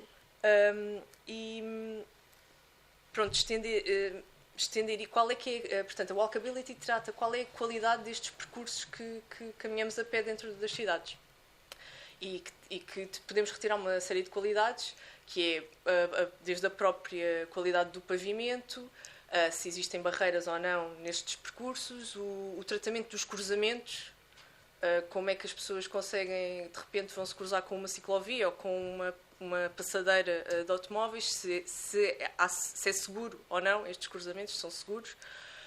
E também se têm acesso a espaços verdes, a sombras, a pontos para estadia, para nos sentarmos, para convívio, para nos encontrarmos com alguém. E, por exemplo, depois podemos ter até pontos de água, espaços de casas de banho pública, por exemplo. E acho que é isto que torna também esta cidade de proximidade que faz a cidade mais humana. Mais conectadas, mais vibrantes também.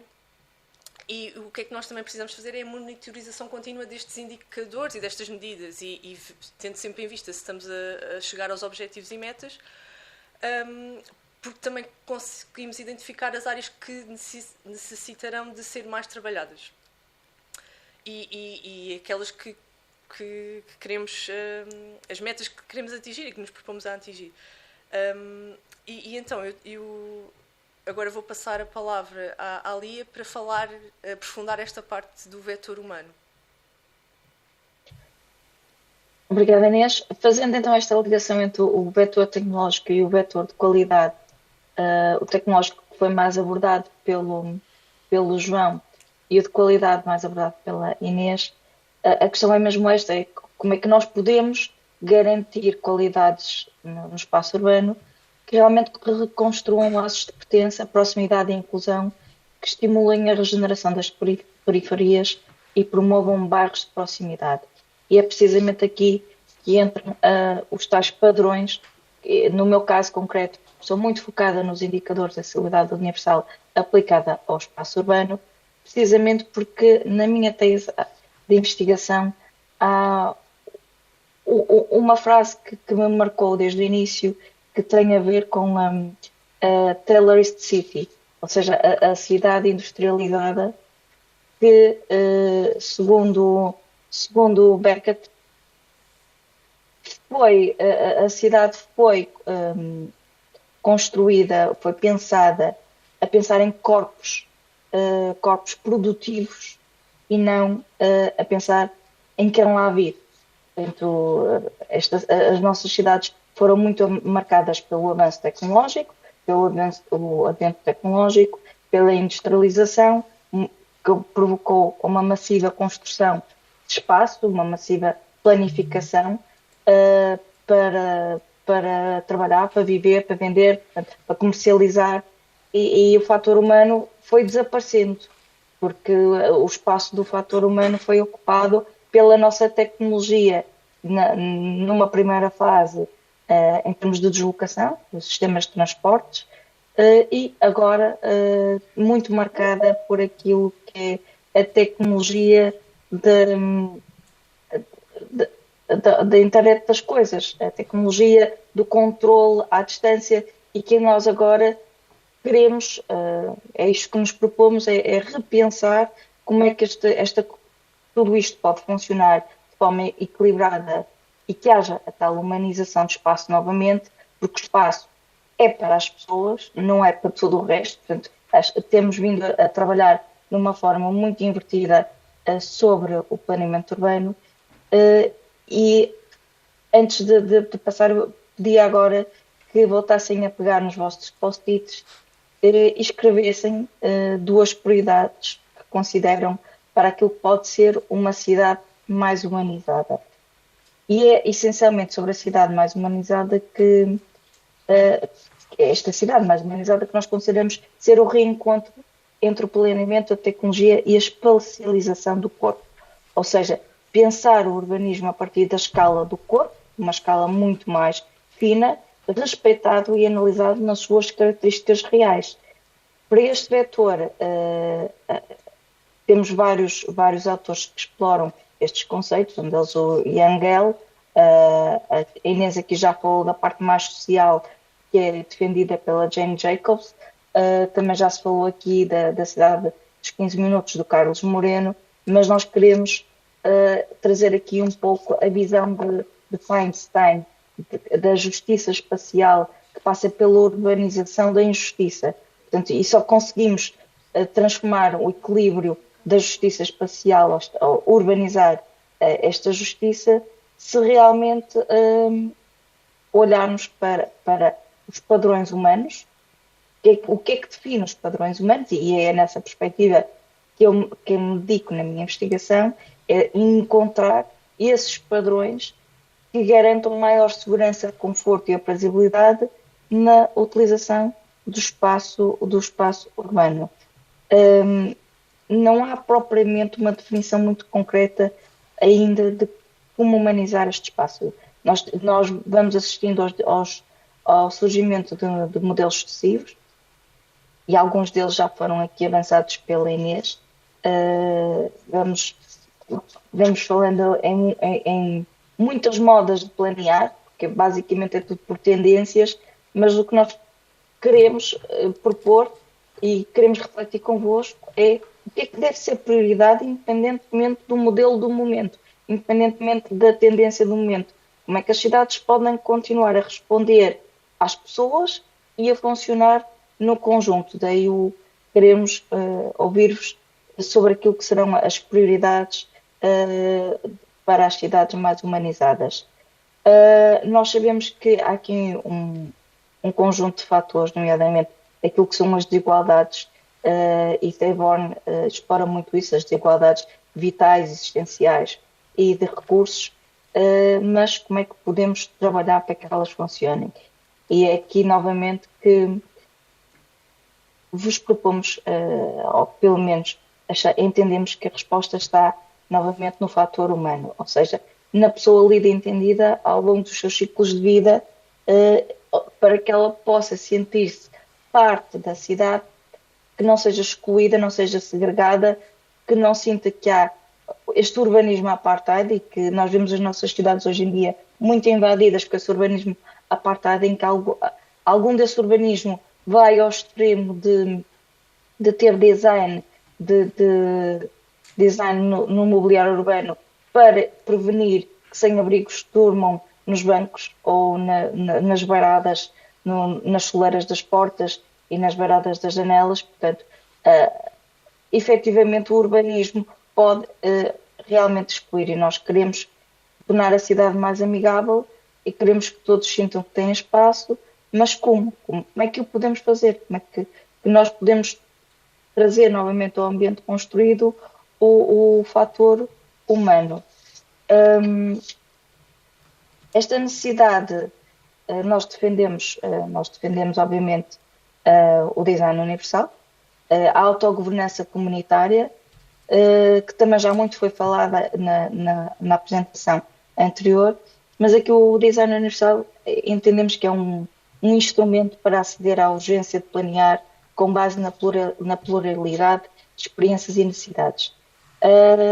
A autogovernança comunitária e o design universal são em si instrumentos da Assembleia Universal que estruturam uma nova forma de planear o espaço urbano, dão espaço ao envelhecimento ativo, essencial para a tal democratização e reumanização urbana, uma vez que sabemos que as nossas cidades tendencialmente são mais habitadas por uma população mais envelhecida do que jovem. Daí o ser tão necessário incluir as fragilidades e as vulnerabilidades de um corpo mais idoso, ou seja, incluir os padrões deste corpo. Esta necessidade de recuperar o espaço para a pessoa, acolhendo, não segregando, nem excluindo, implica a concretização da cidade aberta, também muito explorada por vários autores, e é, portanto, um apelo à ação para repensar o urbanismo e a arquitetura de forma a que sejam verdadeiramente inclusivos, a tal cidade inclusiva, que há muitos papers a falar sobre, e muitos livros que falam sobre cidade inclusiva, mas há uma definição muito vaga sobre o que é a cidade inclusiva, porque ela é muita coisa, ela é desde a económica ao social à física, portanto ela é muito diversa, e nós estamos novamente, o objetivo aqui é centrar na escala humana, no corpo da pessoa.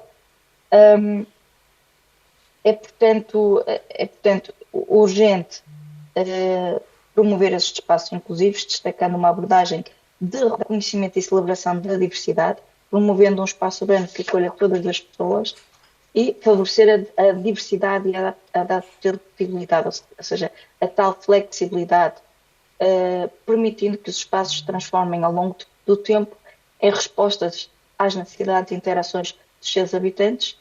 E falamos, portanto, da reconquista humana sobre o espaço, ou seja, o ser humano reconquistar o espaço que, entretanto, tinha sido ocupado pelos sistemas de transporte e pelas infraestruturas, porque basicamente a vida entre os edifícios, como refere Angal, foi invadida apenas pelas formas de mobilidade de longo curso, a média e longa distância. Nesta desconstrução do urbanismo apartheid, propomos a utilização da tecnologia e participação cidadã para recolher a informação que precisamos para construir os tais indicadores, os tais padrões, que depois poderão ser lidos de uma forma informada pela tecnologia e orientar as políticas públicas e os investimentos públicos, nomeadamente os instrumentos que serão utilizados. Portanto, queremos associar a tecnologia e a participação cidadã a indicadores valorativos da justiça espacial. Isto leva-nos a questionar: se democratizar é rehumanizar, então será que estamos dispostos a reescrever as nossas sociedades com novas tecnologias, novos conceitos e, sobretudo, novos corpos e pessoas, colocando-os no centro do projeto urbano? Portanto, João, eu propunha que víssemos as respostas que, entretanto, foram escritas. Sim, para podermos refletir em conjunto. Sim, quem quiser participar pode, se quiserem responder às perguntas, nós depois no fim vamos recolher também para vermos depois todas as respostas, mas quem quiser falar ou fazer algum comentário ou responder a estas questões que nós colocamos. Eu peço desculpa, só me direcionar para o João Inês, porque só me aparece aqui na imagem ao nosso fundo e o João não estás a aparecer, mas claro que estás incluído. Eu pedia, se alguém estivesse confortável, que dissesse a palavra que escolheu para definir direito à cidade. Posso dizer eu? Partilha. Partilha. Democracia. Democracia. Convivência. Convivência. Cidadania. Cidadania. Cuidado. Ou seja, está tudo à volta da comunidade, da participação, do cuidado. Sim, a parte da participação acho que é muito importante também ser uma participação que inclua também todas as faixas etárias, principalmente as pessoas também com mais idade, que muitas vezes não são tidas em conta neste tipo de... Pode ser, às vezes não têm acesso a... Por exemplo, se fizermos um inquérito online, pode haver muitas pessoas com idades mais avançadas que não têm acesso à internet, por exemplo, e acho que têm de ser encontradas também outras formas de participação, ou seja, vários tipos de meios de participação, em simultâneo, como se for workshops, com inquéritos, que incluam, que deem a oportunidade também então a estas faixas etárias mais avançadas de participarem, que é muito importante se queremos que depois as medidas que implementemos cheguem a elas também. E que duas prioridades devemos dar a uma cidade humanizada? O que é que acham que é fundamental priorizarmos para termos a cidade humana? Tenho pena que vocês não tenham juntado as duas respostas. Vou explicar porquê. Na primeira escolhi parque, e é interessante porque a maior parte das respostas não era no sentido de um espaço na cidade. E a segunda, estar, que é este sentido de eu ter condições de estar no parque. Okay. Pronto, então se calhar abrimos para perguntas e discussões, caso tenham alguma dúvida. Dúvida não, questão. Dúvida, não sou professor. Comentários.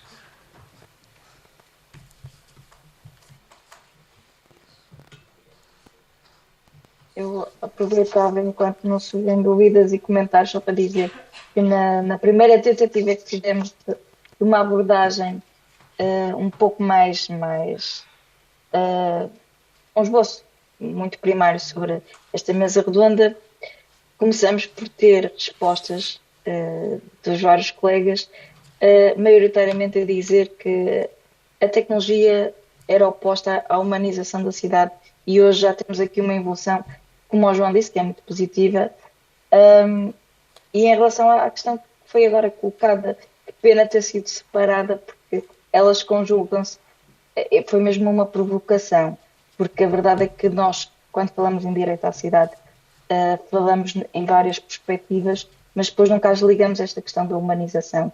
E é muito bom ver que hoje já estão a juntar esta obrigatoriedade do direito à cidade, passar pela humanização, que ao longo do tempo, e se vamos lendo a literatura, elas surgem sempre separadas, porque o direito à cidade surge sempre muito associado a recursos, recursos. Ela falava desses recursos e olhava o direito à cidade nessa perspectiva. Depois o David Harvey estendeu um bocadinho, incluindo a participação cidadã neste direito à cidade, mas é sempre muito centrado nos recursos. Portanto, este discurso do direito à cidade associado a direitos humanos é realmente muito recente, e Kenneth Franklin fala muito disso, que é algo que só surge nas políticas internacionais, já numa fase muito tardia e muito recente, e, portanto, esta conjugação ainda não está devidamente assimilada, e é bom perceber que já começa a ser também entendida por quem está connosco hoje.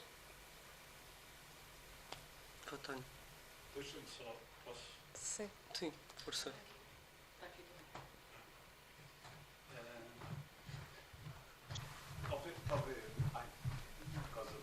Sim. Olá, meu nome é Carlos Gaivoto, reformado da Carris. Portanto, humanizar a cidade não é assim tão recente como isso. Aliás, o David Harvey, no Social Justice and the City, em 73, já terminava o livro precisamente fazendo esse apelo, porque no fundo é um apelo de ruptura àquilo que depois se produziu desde os anos 80, com a intensidade de fluxos de circulação de capital, e que fez este crescimento desmesurado dos metrópolos, já que o tema também abrange metrópolos. Penso que dissociar esta realidade e esta análise e esta avaliação do que têm sido as metrópoles, daquilo que no fundo são os circuitos do capital no Special Fix, acho que é por aí que nós temos que perceber o que é que devemos propor, quer até em termos de tecnologia. E eu acho piada que, entre aspas, que a tecnologia se resume só à comunicação, quando não é?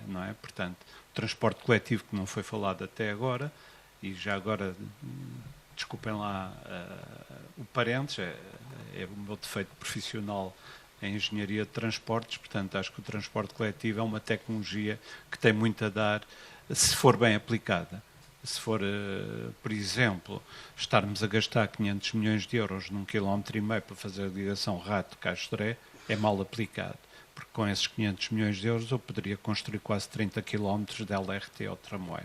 Portanto, estamos perante, de facto, decisões mal feitas. Construiu-se todo este espaço urbano nestes últimos 50 anos com aquilo que tem custos enormes e que incidem sobre a dívida, não é? Portanto, os custos escondidos da dispersão urbana, os custos residenciais, os custos das externalidades negativas, portanto, e até os custos de operação das redes TC. Portanto, tudo se tornou muito mais difícil quando, perante toda esta intensidade de circulação do capital, de crédito, etc., o facilitismo, a especulação, a falta de planos de urbanismo e a falta até das autoridades de urbanismo, em Portugal, fez com que 90% da população fosse morar para o litoral e deixasse o interior. Portanto, todos estes desequilíbrios do território têm muito a ver com esta circulação do capital. Portanto, acho que aqui o transporte coletivo, como tecnologia em sítio próprio, pode ser, digamos, o volte-face. ou pelo menos uma parte do grande volte-face, porque, por exemplo, se calhar no território, e vou-vos só dar como exemplo, Lisboa é um território que tem 5 cidades cá dentro. Falam todos da cidade de Lisboa, mas não é a cidade de Lisboa. A cidade de Lisboa restringe-se àquilo que foi o núcleo histórico e até meados do século passado. Mas depois houve outras cidades que foram construídas. E se calhar, partindo dessa avaliação, nós podemos chegar a outras conclusões, nomeadamente como é que deve ser trabalhado o espaço público e como é que deve ser reapropriado as pessoas, já que se falou aqui em cidadania, eu acrescentaria ecologia, democracia, enfim, tudo isso para tornar a cidade acessível. A cidade ou as cidades. Neste caso, se calhar, são muitas cidades e serão muitas comunidades urbanas que estão implantadas, não desprezando toda a memória histórica, e para isso acho que a geografia histórica materialista é um bom instrumento de análise e de avaliação. Obrigada. Eu não sei se vocês querem começar. Há aí uma parte que eu gostava de responder, mas não sei se vocês querem começar. Força. Sim, avança. Eu agradeço essa intervenção muito interessante, esse desafio, porque isto no fundo é um desafio que nos lançam. Nós falamos de transporte coletivo. Quando nós falamos de sistemas de transporte que ocuparam o espaço do cidadão, estamos também a incluir as infraestruturas dos modelos de transporte coletivo, não é só o transporte individual, porque até o transporte coletivo se sobrepôs ao fator humano. Agora, o Harvey efetivamente já falava no humanizar, sim, mas ainda não na perspectiva da escala humana da pessoa, entendida nas suas características físicas. E o que é que isto quer dizer? Isto quer dizer que nem os nossos sistemas de transporte são amigáveis das pessoas idosas. Nem os nossos semáforos na cidade são amigáveis das pessoas idosas. E só estou a falar das pessoas idosas, que na maior parte dos nossos semáforos, em Portugal, Lisboa já tem alguns que não são assim, alguns semáforos que são diferentes, mas a verdade é que só essa tecnologia, basta ter um contador com a informação visual e sonora, mas visual para a pessoa idosa, saber quantos segundos vai ter para atravessar, já lhe permite decidir se tem tempo para fazer a travessia, para iniciar a travessia. E é essa escala humana que não está na cidade de todo e que tem que passar a estar. É entender que a tecnologia deve ser um apoio e não uma sobreposição. E é aprofundar ainda mais o lado humano que Harvey falava e que outros autores, entretanto, aprofundaram mais, mas que ainda estava muito, muito ausente.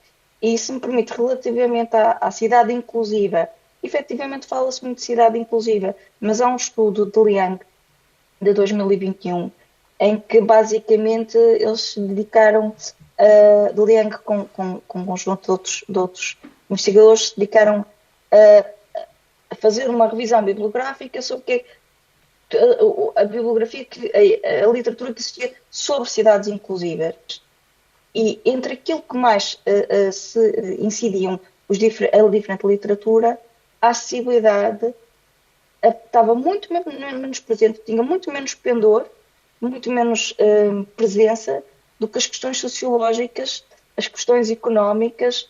Portanto, a acessibilidade ainda não está no centro. E a verdade é que, no meu trabalho, aquilo que eu defendo é que a acessibilidade tem que ser o instrumento, tem que ser a coluna vertebral, porque nem o acesso à economia, nem o acesso à dinâmica social, nem o acesso à cidade vibrante é possível se a pessoa não puder sair de casa, se a pessoa não puder sequer viver em casa, se a pessoa não puder entrar num transporte público. Portanto, a acessibilidade tem que ser a base. E a partir daqui nós temos que construir as camadas para a tal justiça espacial, para a tal urbanização da justiça social, da justiça espacial. E agora passo-vos a vocês, desculpem. Sim, e acho que também, como no comentário foi dito, que a cidade de Lisboa tem de começar a ser vista mesmo do ponto de vista da área metropolitana, não falar só portanto, dentro de Lisboa em si. Temos que chegar mesmo à periferia urbana, que é isso que considero que seja a área metropolitana de Lisboa, porque é onde as infraestruturas de transporte, desde a pé até ao transporte coletivo, etc., estão menos desenvolvidas e e dão menos atenção, não é? E no fundo, o que agora se está a ver também é a população da periferia é bastante significativa e também está a envelhecer tem que se dar também, portanto, as prioridades, se calhar, têm que se mudar e ver deste ponto de vista mais abrangente da cidade. Relativamente ao transporte coletivo, obviamente temos que ter em consideração o transporte coletivo, mas o nosso âmbito de investigação é à escala da proximidade. Por exemplo, a Inês trabalha a caminhabilidade, Lia trabalha mais a área do design universal e inclusivo. Claro que temos que pensar isso numa escala da metrópole e, obviamente, Lisboa foi crescendo e várias visões do que era a cidade fizeram com que a cidade seja diametralmente diferente. Por exemplo, se olharmos para os Olivais, que é construído com base na Carta de Atenas, ou olharmos mais para o centro da cidade, em que temos um tipo de construção muito mais medieval, não sei qual é que é a expressão que os arquitetos utilizam. Obviamente que a estrutura da cidade em si é muito diferente e a proposta que temos de ter de transportes coletivos também deve ser diferente e deve ser pensada. Mas, por exemplo, na minha investigação, eu olho muito mais para a escala do que é um jardim. Para mim é muito mais interessante trabalhar o jardim de proximidade do que propriamente estar a pensar que agora vou fazer o que faz falta é o transporte coletivo que faça uma ligação, por exemplo, a Monsanto, e que toda a gente da cidade rapidamente consiga ir para Monsanto, porque se calhar pessoas mais idosas precisam de ter um espaço a 2 minutos, 3 minutos, 5 minutos a pé de casa para serem mais ativas. Daí não falar tanto do transporte coletivo. Agora, obviamente que eu acho que faz todo o sentido, até porque eu morei muitos anos na periferia de Lisboa e tive que passar a usar um carrinho para chegar a Lisboa. Portanto, é a diferença de fazer 2 horas e meia de percurso a fazer 20 minutos. E o tempo é vida, não é dinheiro. Não é uma questão? Sim, já que gostaria de falar apenas, eu tinha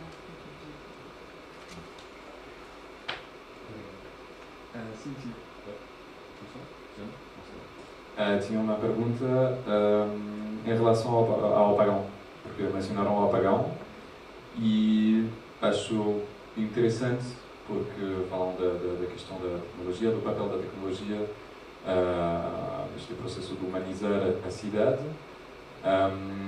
E é claro que o apagão também foi uma fonte de stress, de mais vulnerabilidade para muitas pessoas, mas há também muitas pessoas que contam quanto tiveram uma experiência muito mais humana da cidade. Ou seja, muito mais ação na rua. Bem, os semáforos não funcionaram, isso afinal não impediu o funcionamento do trânsito. Não sei, então estou curioso de ter a vossa opinião sobre este fenómeno, que foi bastante curioso.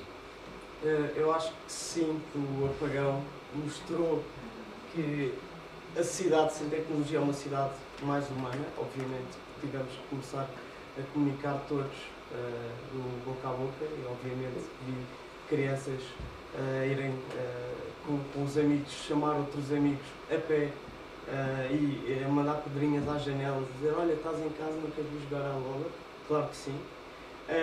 E fez-me muito repensar a minha investigação sobre isto da tecnologia, mas como é óbvio, eu vejo a tecnologia como um acessório, ou seja, nós temos esta ferramenta, podemos utilizar esta ferramenta para recolher dados sobre a utilização do espaço e utilizar esses dados para informar as pessoas sobre o planeamento.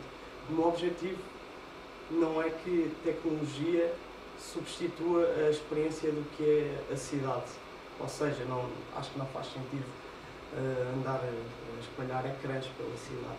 As pessoas já têm os ecrãs no bolso. Eu vejo a tecnologia como uma ferramenta só, puramente. E acho que sim, acho que o apagão humanizou a cidade. Relativamente aos sinais de trânsito luminosos, acho que fazem falta, porque eu fui vítima, levei com um carro em cima quando estava a andar de moto. Portanto, acho que obviamente a tecnologia pode, de alguma forma, ajudar a organizar a cidade, neste caso regular o trânsito, informar as pessoas, mas que devemos sempre ter por base aquilo que nos faz de humanos, que é o toque, a comunicação, a interação e a vivência do espaço, obviamente. Gostava só de acrescentar uma coisa. A tecnologia tem este lado que acabaste de dizer, que é um mapeamento colaborativo, que ajuda a informar decisões e que nos permite simular decisões. E isso liga-me novamente àquilo que é o curso que estou a fazer na minha investigação, em que a sociedade universal propriamente dita não tem nenhuma definição científica possa ser usada e aplicada definitiva. Mas ela é entendida de uma forma multidimensional e abrange aspectos físicos, comunicacionais, informacionais, de orientação e comunicação, e aqui a tecnologia ajuda muito. A tecnologia ajuda neste tal mapeamento colaborativo que depois pode ajudar, ou seja, ela tem duas vertentes. Por um lado, apoiar, porque é uma resposta que suprime as nossas ausências enquanto corpo, as nossas falhas, ela pode serve de auxílio.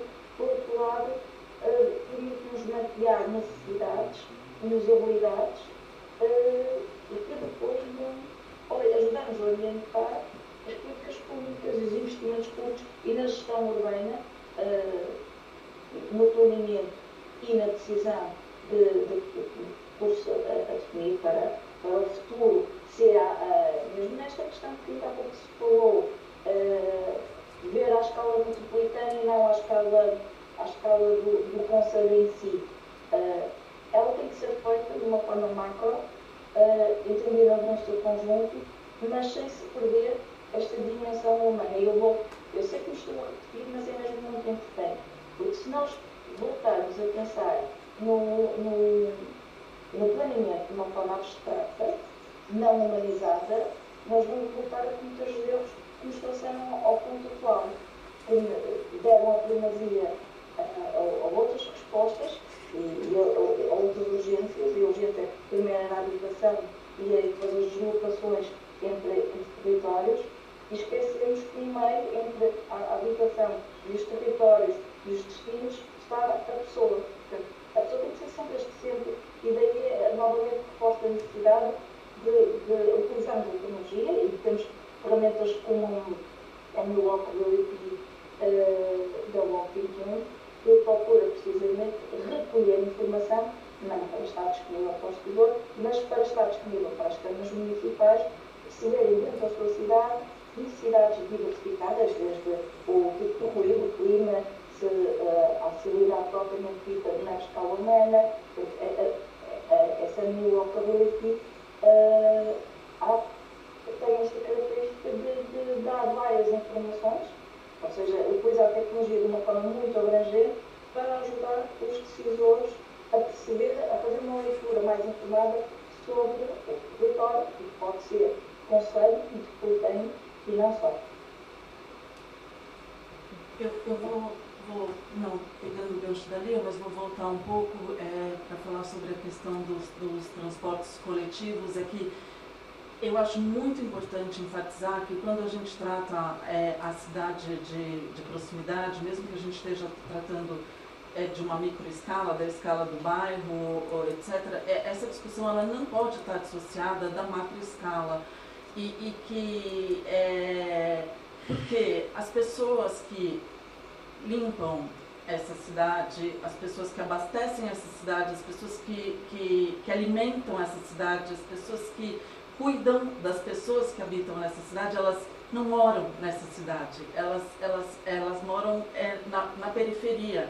Então, o transporte coletivo, a gente tem que trabalhar a inclusão a partir da mobilidade. Então, né, e isso, pronto, a mobilidade não é só nós temos espaços acessíveis no centro da cidade, calçadas acessíveis, lugar para caminhar. Essas fronteiras todas, elas têm que ser permeáveis, porque essas pessoas que estão aqui todos os dias, no centro de Lisboa, por exemplo, no bairro, às 6 horas da manhã, elas vêm de muito longe. Então, eu acho muito importante que a gente resgate a questão insira essa questão também da mobilidade de larga escala no debate. Era mais assim um comentário. Sim, e as próprias ligações, podemos partir da nossa casa, a ligação até ao transporte público. Como é que existem pontos, como é que eu vou, como é que eu chego ao autocarro para onde eu quero ir trabalhar, onde eu trabalho, onde eu quero ir. Como é que também, ou seja, isto está tudo interligado, não é? Começamos a pé, mas a pessoa eventualmente vai chegar a um ponto intermodal, não é? De que vai alterar o modo de transporte. Desculpa lá. Estou mal. Já que estamos a falar em escala metropolitana, eu gostaria só de recordar os 4 modelos de território que existem. Portanto, como sabemos, o Fordismo, o modelo seria o monocêntrico, depois no keynesianismo estendeu-se ao policentrismo. Hoje vivemos um modelo compósito, que é com a aleatoriedade que existe de fluxos entre vários polos de geração e tração de tráfego. Mas eu não gostaria de ir pela engenharia de tráfego, porque isso não é só... Os transportes não é só engenharia de tráfego. Aliás, a engenharia de tráfego hoje permite justificar muitas más decisões.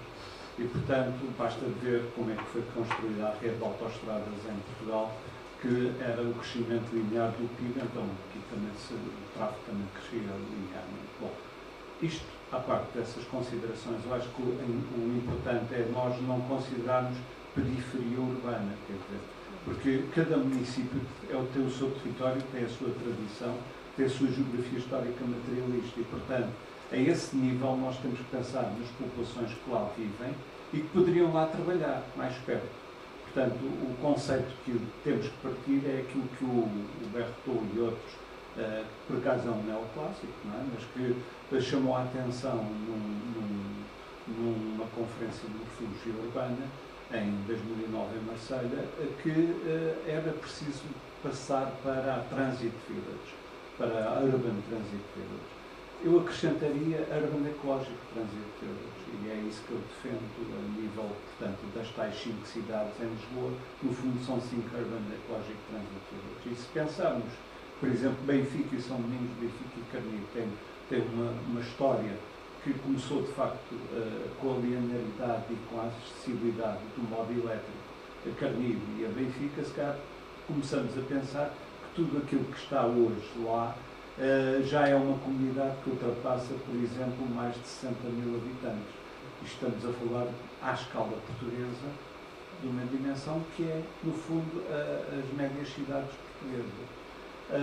Isto só para situarmos, porque o facto de o conceito de acessibilidade não pode ser restringido às questões físicas do espaço urbano, que é um espaço caótico, que hoje é dominado pela invasão do automóvel. Portanto, o que temos que perceber é que a acessibilidade é muito mais que isso. É a acessibilidade à escola, é a acessibilidade à habitação, é a acessibilidade à saúde, ao espaço de lazer, ao espaço público, ao espaço de cultura, etc. Isso é que é acessibilidade. E, portanto, centrar a humanização da cidade a nível da acessibilidade é melhor do que andarmos sempre a falar daquelas paragonas da mobilidade. Mobilidade para aqui, mobilidade para lá, quando o problema se situa precisamente na acessibilidade. E, portanto, aí, não só o transporte coletivo, mas haverá, com certeza, as deslocações a pé. Ainda agora, no IMT, o diretor responsável pelos comuns fica muito admirado que Portugal só tem 3% das pessoas a andar a pé e de bicicleta. Bom, se calhar é o produto de décadas de dar prioridade ao automóvel, não é? Portanto, hoje, pessoas que fazem deslocações, se calhar, de 500 metros em automóvel, para ir comprar o jornal, para ir tomar um café. Portanto, há que mudar este modo de vida. E o modo de vida que, de facto, foi sustentado pelo neoliberalismo foi o modo de vida individualista. Portanto, em que as pessoas só pensam em si, só olham para o umbigo. E, portanto, há que, de facto, romper com esta evolução, porque é uma evolução que gera desperdício. E os dinheiros públicos não devem ser aplicados como estão a ser aplicados. Carlos, não quer dizer nada? Hã? Não? Pronto, só para complementar, se calhar, até a pergunta que foi feita antes sobre o apagão, espero que tenha também despertado um bocadinho as pessoas para isto, não é? Para, de repente, olhar para o lado e pronto, e se calhar foi mais difícil das pessoas se deslocarem e, portanto, comunicaram mais com quem estava ao lado delas e pronto, era um bom ponto de partida ter-se servido o apagão também para isto, para as pessoas começarem a pensar mais neste tema. Só uma pergunta aqui, qual foi o ponto que falou no Urbana? Carlos Gago. Desculpe. Carlos Gago. Eu só queria dizer que eu concordo plenamente, aliás, é isso que eu estou a dizer desde o início. Nós podemos resolver tudo como quisermos e de acordo com as tendências do momento, como eu falei já na intervenção anterior. Mas sempre partindo desta escala da pessoa, o objetivo é que a pessoa consiga chegar aos filhos, que a pessoa possa utilizar o jardim, que a pessoa possa utilizar a escola, a farmácia, o escritório, e por isso nós temos, em primeira resposta, analisar qual é o padrão de necessidades da pessoa, ou seja, as necessidades do corpo humano, e espacializar essas necessidades na cidade, seja a nível de seja muito importante a nível do país. Sempre, na minha visão, esta organização é o ser, é a pessoa. Acho que são indicadores que eu encontrar para que possa utilizar qualquer modelo, seja a cidade, muito que existe, seja agora, muito mais ou menos, e até que decidir trabalhar, algo que a essência é a pessoa, e não os indicadores.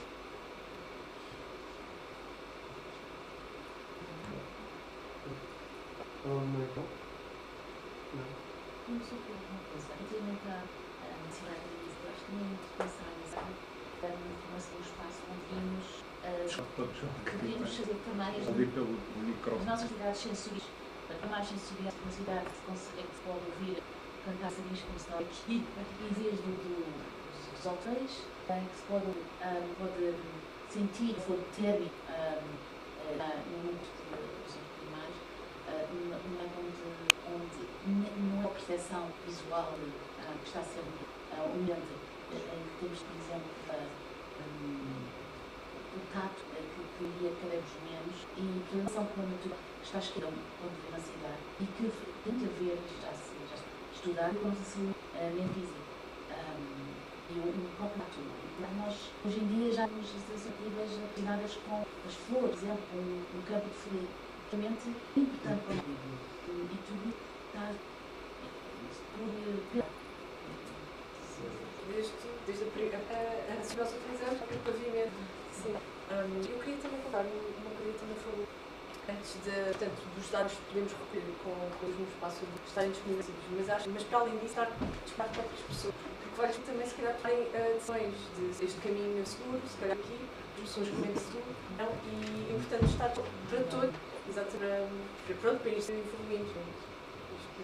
Não sei se eu queria fazer uma questão. Não. Queres fazer uma questão?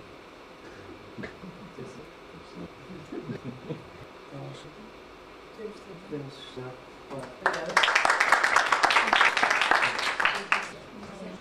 É só relembrar que começamos às 2:00 p.m. Muito obrigada. So first of all, I want to give our thanks to Paulo André and Professor Alexandra Paio for organizing and inviting us to do a presentation in another format. Our work is Architects Against the Machine, Practices of Disobedience, and we are 5 people as 5 Power Rangers. I'm Raquel, Henrique, Lorenzo, Inês, and Eliane. And we are going to start our presentation by first define what is the machine we are going against. So before we can propose new ways of learning and making, or even imagining, we must ask, what exactly are we resisting?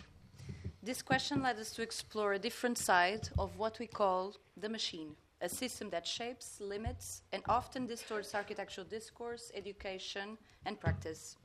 From the rigidity of traditional schools to the obsession with certainty, from disciplinary silos to gentrification and extractive urbanism, each of us mapped a different mechanism of control. Together, these views help us define the problem and open space for imagining other futures. Podes passar? To disobey is not only to resist, it is to reimagine. Within the transformation, or maybe defamation of the architect, my machine stands for the traditional, rigid educational system and its crystallized pedagogical approaches that still shapes architectural education, namely in Portugal. It imposes hierarchies, it flattens complexity, it rewards repetition over invention, compliance over critique, it produces sameness and fears imagination. It teaches architects to obey and execute, not to imagine, not to act. As Paulo Freire once warned, education either functions as an instrument of conformity or becomes the practice of freedom. Bell Hooks takes this further. For her, the classroom is the most radical space of possibility within academia. It's where disobedience is not a threat, it's a necessity. That same spirit shapes the work of Beatriz Colomina in the Radical Pedagogies project, which shows how transformation often begins from within, through institutional and spatial disobedience. These aren't abstract ideas. They intervene directly in how we teach, how we learn, and how we imagine architecture. Instead of reinforcing top-down expertise, Howe and Schneider and Till remind us that architecture is not something done to people, but something done with them. As Dune and Rabi writes, speculative design isn't about predicting the future, it's about opening up space for debate, for imagining other ways of living. And this shift from doing to doing with depends on one thing only, imagination. And imagination here doesn't mean escape, it means confrontation. And that fear of reimagination, that fear of opening up, is exactly what stops architecture from responding to today's real urgent crisis. Which brings us to the question, how can we act otherwise? Maybe by starting with Raquel's challenge to the rigidity of the discipline. When confronting complexity, disciplinarity, most spatial conception and production is still constrained within disciplinary and top-down frameworks. These frameworks arise from 1. The discipline and the practice itself, where questions of authorship and phenomenology still play an important role for the success of a practice and are debated within the field. From the Commission, being it private or public, and the expectancy in specific types of outcomes. This rigidity of the practice, bureaucracy, and metrics surrounding the processes of thinking, developing, and producing space does not match the lived and messy complexity of urban territories. This fact has been argued since the 60s and the advent of modernism, urbanism. Activists, artists, architects, scholars, philosophers pinpointed the risks and losses of the rigidity in both urban planning, zoning, and policies. The references can be Lefebvre, Jane Jacobs, Guy Debord, David Harvey, Situationism, Jona Friedman, Peter Cook, and Archigram, to name a few. These authors criticized and enhanced the effects of tabula rasa approaches that modernism urbanists neglect different spheres that characterize different cities and different parts within a city. That such approaches erase the slow processes of collective intelligence that create the livelihood, knowledge, memory, and microeconomies of a city. They characterize cities as an entanglement of ever-evolving and diverse systems that benefit from the involvement of a plurality of actors in city-making and imaginative processes rather than the tidiness of top-down analysis and urbanism. Still today, cities and their inhabitants are demanding open-ended, socially engaged approaches to imagine architecture otherwise is important to rethink and expand.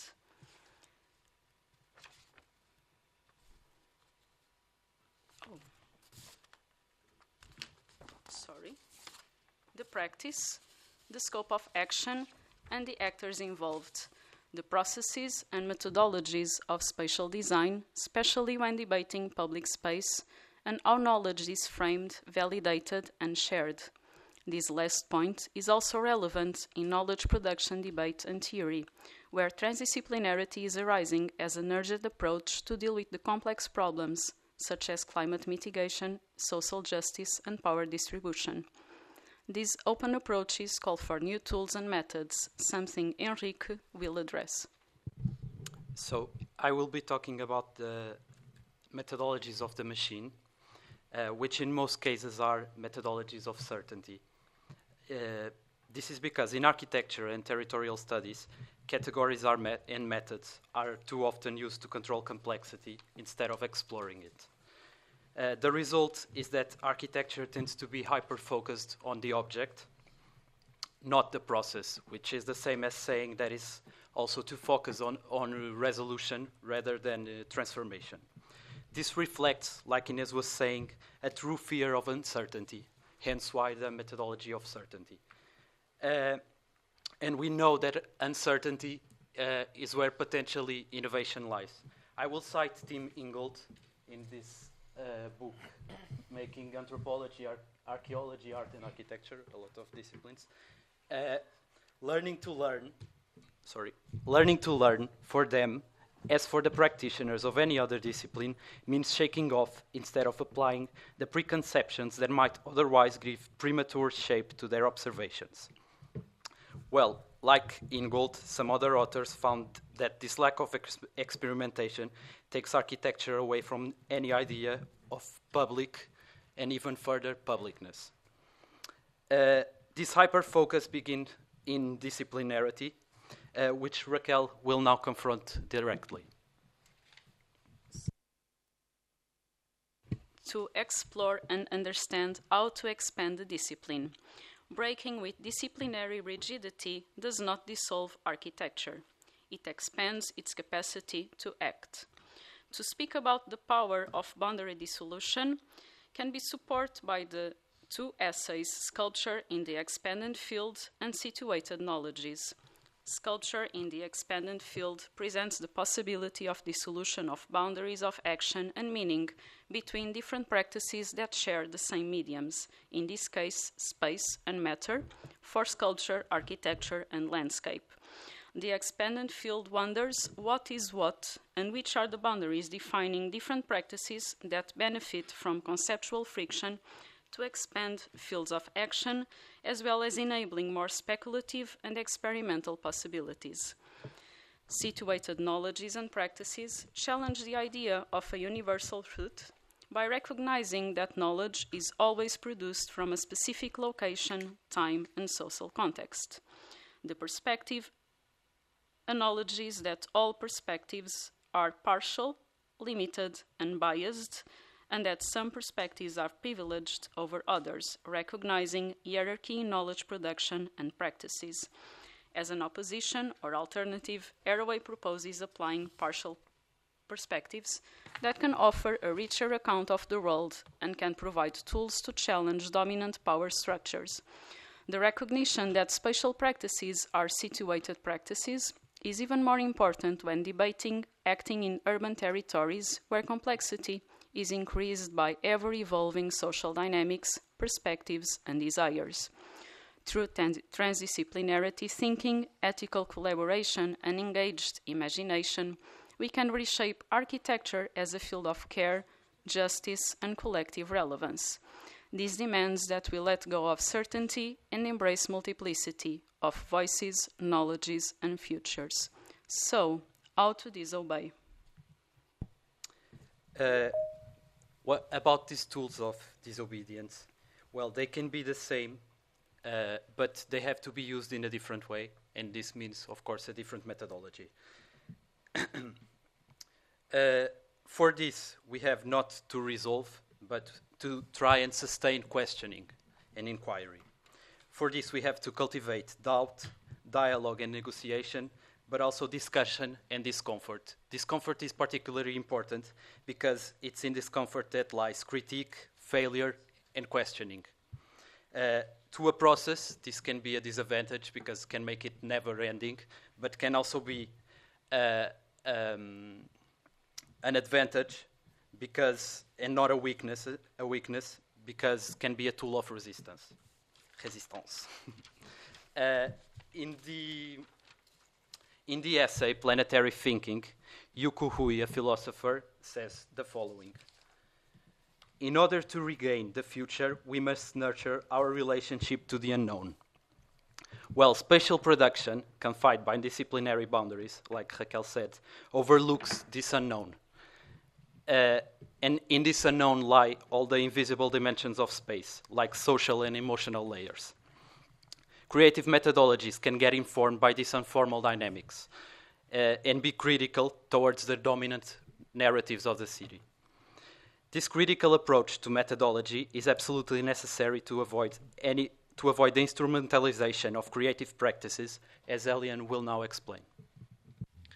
So, as professionals who shape our built environment, architects, urban planners, and spatial practitioners, we often witness these complex dynamics take shape in a very concrete way.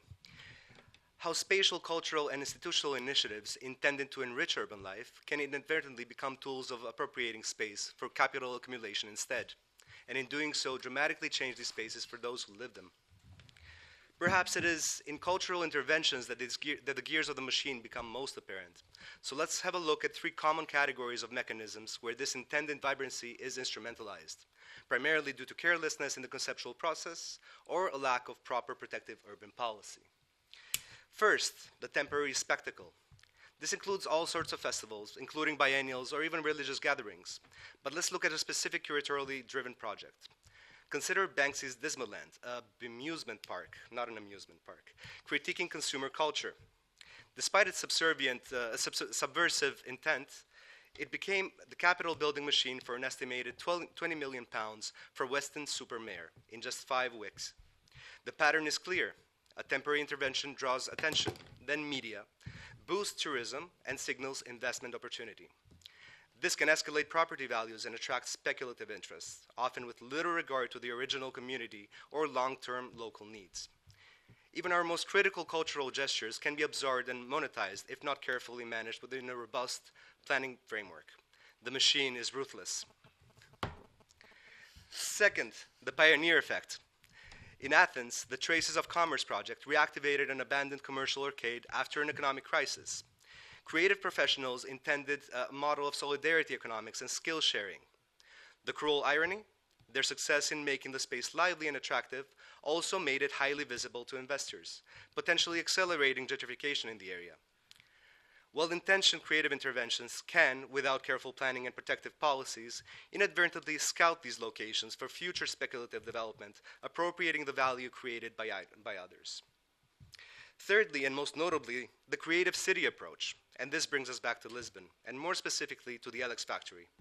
The global narrative championed by thinkers like Richard Florida, suggesting that attracting a creative class drives economic growth, has profoundly influenced urban policy. Alex Factory became a prime example of this in Lisbon, featured in guidebooks and city marketing. However, the surrounding Alcântara neighborhood has since experienced significant transformation and intense pressures of displacement. We must ask if we're merely shifted from one form of extraction to another, from industrial output to superficial experiential commodities, and question the underlying development policies that facilitate this. The processes at play are sophisticated. They don't necessarily oppose culture, even the grassroots kind. They often embrace it and fund it. The appropriation happens when that cultural energy is co-opted, often due to lack of foresight of care in the planning and policy frameworks, and the framework that should probably protect public and community interests. So looking with more detail at the pressures of urbanization, Lorenzo brings his own expertise. Hi to all. Thank you very much, Eliane. So,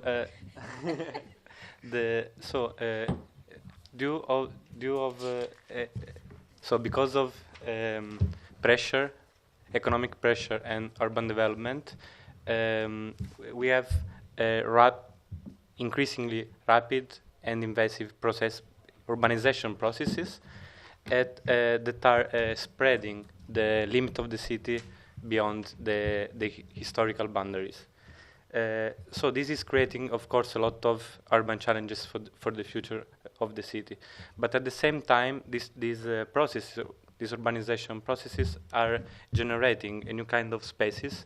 That is a leftover spaces, abandoned spaces that we can call in different ways. We can call urban vacant land, terrain vague, urban voids, wasteland. So these kind of spaces, so we have a lot of scholars, a lot of academic professors and scholars that are investigating the potential of these spaces. So these spaces can be an opportunity. The problem is that these spaces are always at risk of disappearing at any time because lack of law and policy regarding the preservation of the spaces. At the same time, we are looking to practices that can integrate it, these spaces and the potential of the space into formal and urban, the formal and the conventional urban system. The problem is that not every kind of practices and project intervening in the spaces is preserving or the potential of the spaces.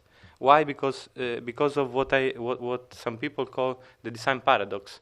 So in these spaces, it looks that whenever we are intervening in these spaces, we are destroying the potential of these spaces. So this is the problem. Why? Because conventional and standardized urban planning usually is looking at the space as a mere abstract and empty space in which we can plan from top-down perspective, productive spaces, productive and functional spaces. But these spaces have already some potential due to what is already happening there every day.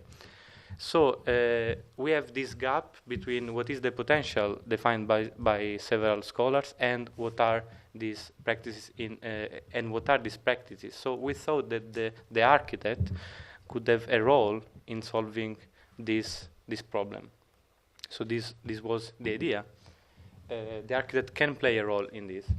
So now, since we are a researcher and also architects, we want to understand how our research could try to solve, to give some opportunities, some solution to this kind of problem that we already defined.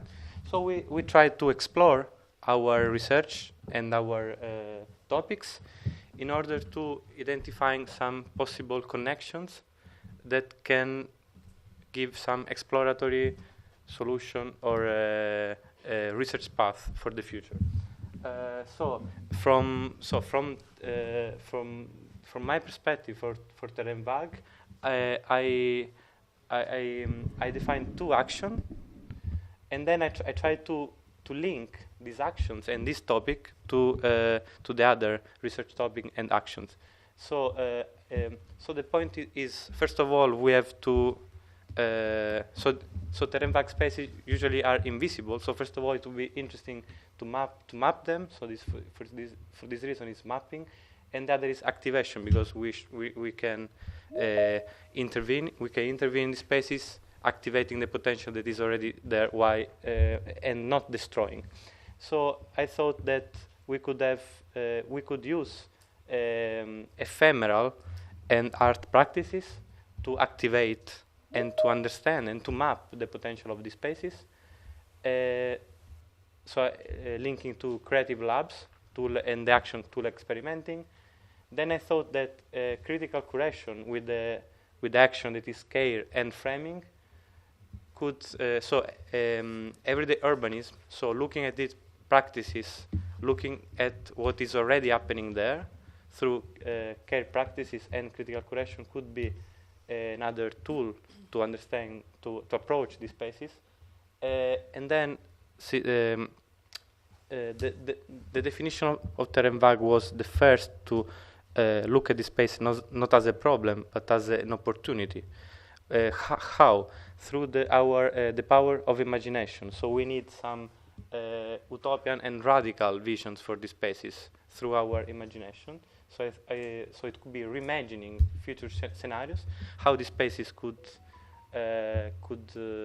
be in the future cities scenario, and also how can the spaces could be experimental places to look at other than humans entities, and because the spaces are there are different interests in the spaces between social and ecological aspects. So look at the spaces through transdisciplinarity and through participation practices and other than human. Thank you.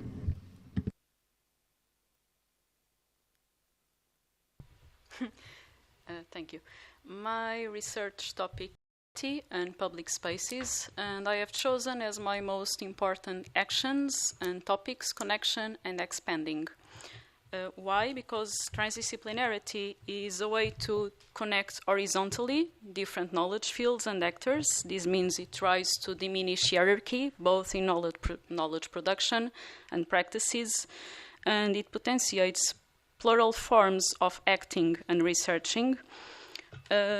Also with a high importance in the part of problem framing and outcomes. It can expand the possibilities of action by reframing the question through multiple perspectives. Trying to connect with my colleagues' topics. When connecting with terrain vague, I chosen as actions, empathy, and power distribution, designing through and for ecosystems, decentering humans and technology from the architectural practices and outcomes. To connect with creative labs, I choose action and iterativeness, applying practical modes of inquiry, research, and doing through iterative processes of trial and error through evaluation, enabling the possibility to reframe the questions, the methodologies, and the goals throughout the project or process. Connecting with critical curation, I choose perspectives and transience. The possibility of testing new relations uses objects typologies during specific and constrained timeframes. These transients can enable spatial and relational experimentation. Connecting with radical imagination and utopianism, ideation and knowledge creation. The creation of scenarios and hypotheses for situations enables the experimental form of inquiry and knowledge dynamics and production. As an example, I have chosen the library of Mafra, where a mutualism relation between the space and bats' existence for centuries, showing that interspecies approaches and hierarchies can be abolished and happen since a long time. Thank you, Raquel. First of all, I will explain why do I connect to these two words, envisioning and acting, and education. So radical and utopian imagination, when activated through education, becomes a tool for envisioning and acting. Education, when reclaimed and used as a vehicle, becomes a space of rupture, hope, and action, where institutional habits are dismantled and new futures rehearsed. Teaching is no longer today transmission, it becomes activation, where imagination takes shape and education regains political force. Utopianism drives the desire to a better future, always different and better than our reality, and radicalism turns that desire into concrete intervention. Envisioning is the act of projecting otherwise, criticizing the present, and hoping for the future, while acting is the gesture that grounds it, testing, building, and transforming. Not as abstract speculation, but as a way to project alternatives, the not yet, the possible, the impossible, and probably the necessary. Thus, envisioning and acting through utopian and radical imagination becomes a practice of architectural disobedience, challenging the status quo, resistance compliance, and opening space for transformation. When it comes to meet our other strategies, new synergies can emerge. For example, holistic and collaborative approaches with Raquel's project foster shared knowledge, mutual care, and collective authorship. Situated speculative and experimental practices with Lorenzo reclaim vacant or marginal spaces as grounds for testing future possibilities. Displaced and subversive processes with Enrique disrupt norms, taking learning outside institutions, creating laboratories that turn failure into invention, and creative enacted methodologies with Elian connect, care, and critique through embodied and participatory learning. These are not just ideas, because they are being tested on the ground. We have, for example, the terraforming in Moscow uses speculative research to rethink global systems, reframing the architects as an agent of planetary transformation. The University of the Underground in Amsterdam and London breaks academic boundaries through activists in creative pedagogy, from nightclubs to urban tunnels.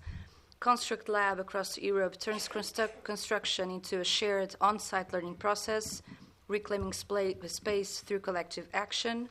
Floating University in Berlin transforms an urban wetland into an ecological classroom, blending care, maintenance, and experimentation. Making Futures in Rotterdam activates sites through collaborative making, connecting political engagement, embodied research, and education. And the School of Missing Studies in Amsterdam fills gaps in architecture education, mapping what is overlooked, erased, or excluded. Together, these projects show that envisioning and acting through education can be an act of disobedience, opening architecture to other ways of thinking, teaching, learning, and acting. Next. So on the theme of critical curation, how do we ensure that our interventions demonstrate care for the existing fabric of a place, rather than becoming instruments of its erasure? The answer might lie in steering the professional field towards more critical spatial practices, and more specifically, critical curatorial processes that can redefine value, protect vulnerable communities, and frame new forms of collective ownership and care that can fundamentally alter how urban space is produced, maintained, and inhabited. So the connections that we found while working was, with Ines, it was temporality. So envisioning, as she was saying earlier, envisioning in terms of decades and community life cycles, not just project completion dates, exhibition openings, or election cycles.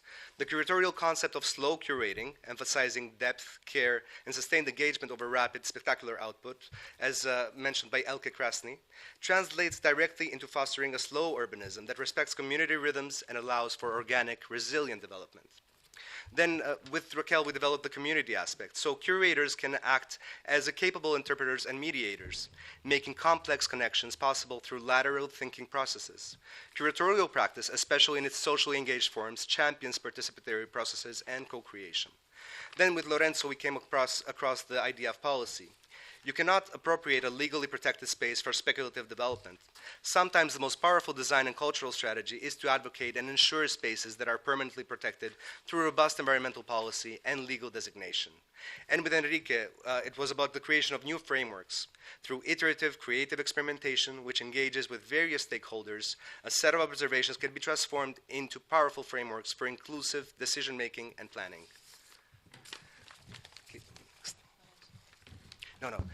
So the case studies that are related to this are the top left there. You will see the Echigo-Tsumari Art Triennial in Japan, which offers a radically different model.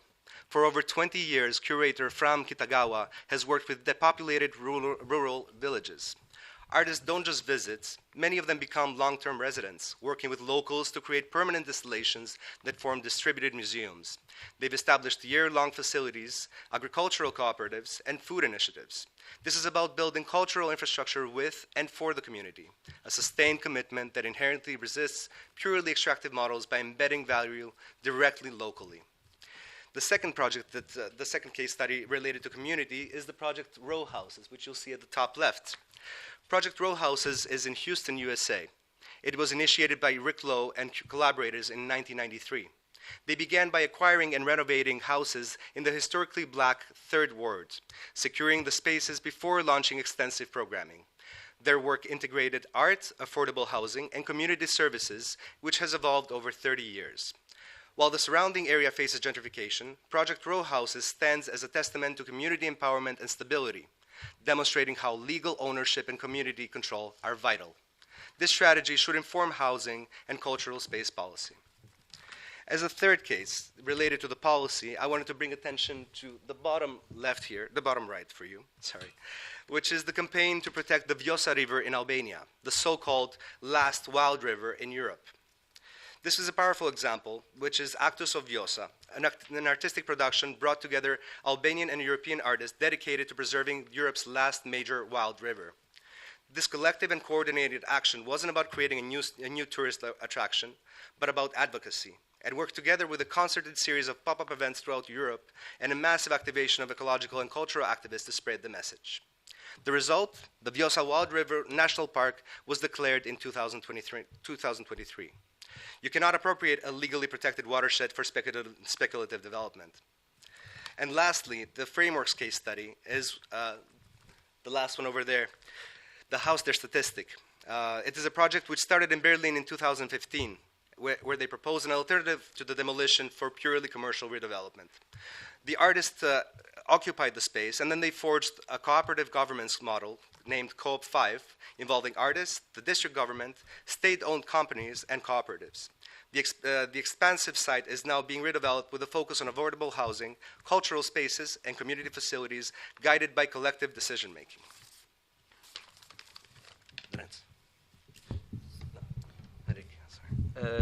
I've been talking about tools, and my action is experimenting. That's why I'm studying experimentation through creative labs in my PhD research. And this experimentation that I want to bring into this discussion, it's not only about trial and error. It must also be critical, situated, and open-ended. This is an experimentation that thrives within transdisciplinary settings, because transdisciplinarity, like Raquel demonstrated, brings perspectives that open space for critical learning or alternative pedagogies, like Inês said. Within institutional context, and this is perhaps the most interesting part, is that experimentation might be a powerful tool to interrogate and redesign frameworks at their own foundation. Because we're testing assumptions from within and not entirely rejecting the system, but working with it, negotiating with it. And now for my connections, I will try to explain them through some case studies. So for the activation and mapping with Lorenzo, I've got creative cartography, because it allows to explore alternative dimensions of how of the collective perception of space. I've brought this book called Freedom App, which is a book and a platform for where they challenge traditional cartography, especially in this case through the representation of migrations, which is too often too simplistic. It's like arrows going to a border, like an invasion. They focus on that theme, but they also have very interesting creative assignments to foster a different use of cartography. For connection and expanding with Raquel, I've brought invisible narratives, because empowering non-dominant narratives by fostering collective imagination can be a way to find the invisible dimensions of space I just talked about. I've brought here on the left, this is an illustration from a toolkit, the Collective Imagination Practices Toolkit, and over there it's a practice that derives from this toolkit. This toolkit is an open access resource platform for practitioners who work to envision sustainable futures. Their resources are focused on trying to work creatively through this concept that they are building and constantly working on, of create collective imagination. For education and envisioning with Inês, I've brought emancipation. Sorry. Because creative practices can help disseminate academic knowledge and make that dissemination more democratic by promoting agency through spatial literacy and civic engagement.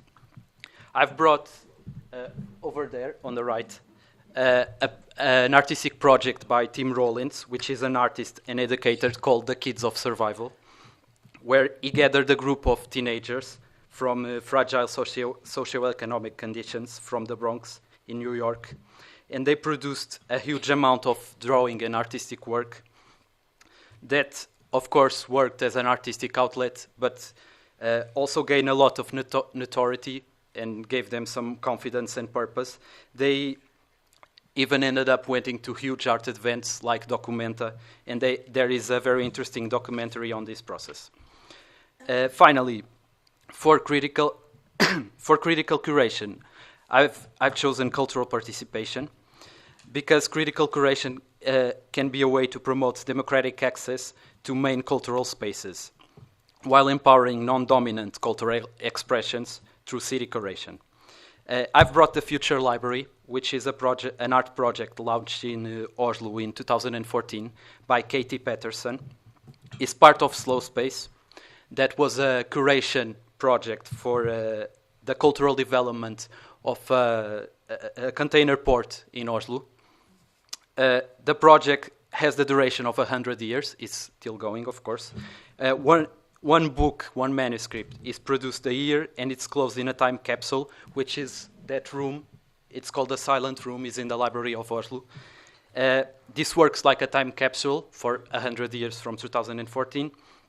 And there was also a forest planted to ensure that the resources are already secured to produce the books when the 100 years are passed. Now, for the third moment of our presentation, we will use the connections we just spoke about to discuss some possible cross-contamination practices within this framework that we developed from our 5 PhD researchers. So, this collaboration presents a framework between creative labs, critical curation, and transdisciplinary. It can be useful to either cultural actions, artistic research, experimentation, and also a platform for testing ephemeral spatial interventions in that sense. It is a framework that works between art and architecture, and therefore can be used to resignify public space through either practices that use collective imagination, like the Collective Imagination Practices Toolkit, or cultural practices that envision change for the future of a city, like the Future Library in Oslo. To sum it up, creative tools and transdisciplinarity can work together to foster critical reflection, turning curation into critical curation that can push public space into a sense of publicness and of active engagement with this public space. So I'm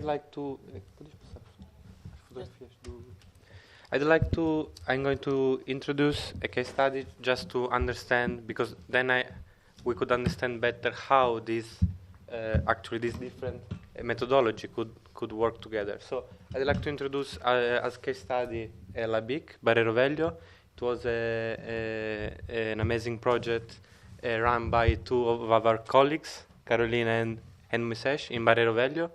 It was a citizen laboratory with the main aim of empower the local community and the participation with the public institution.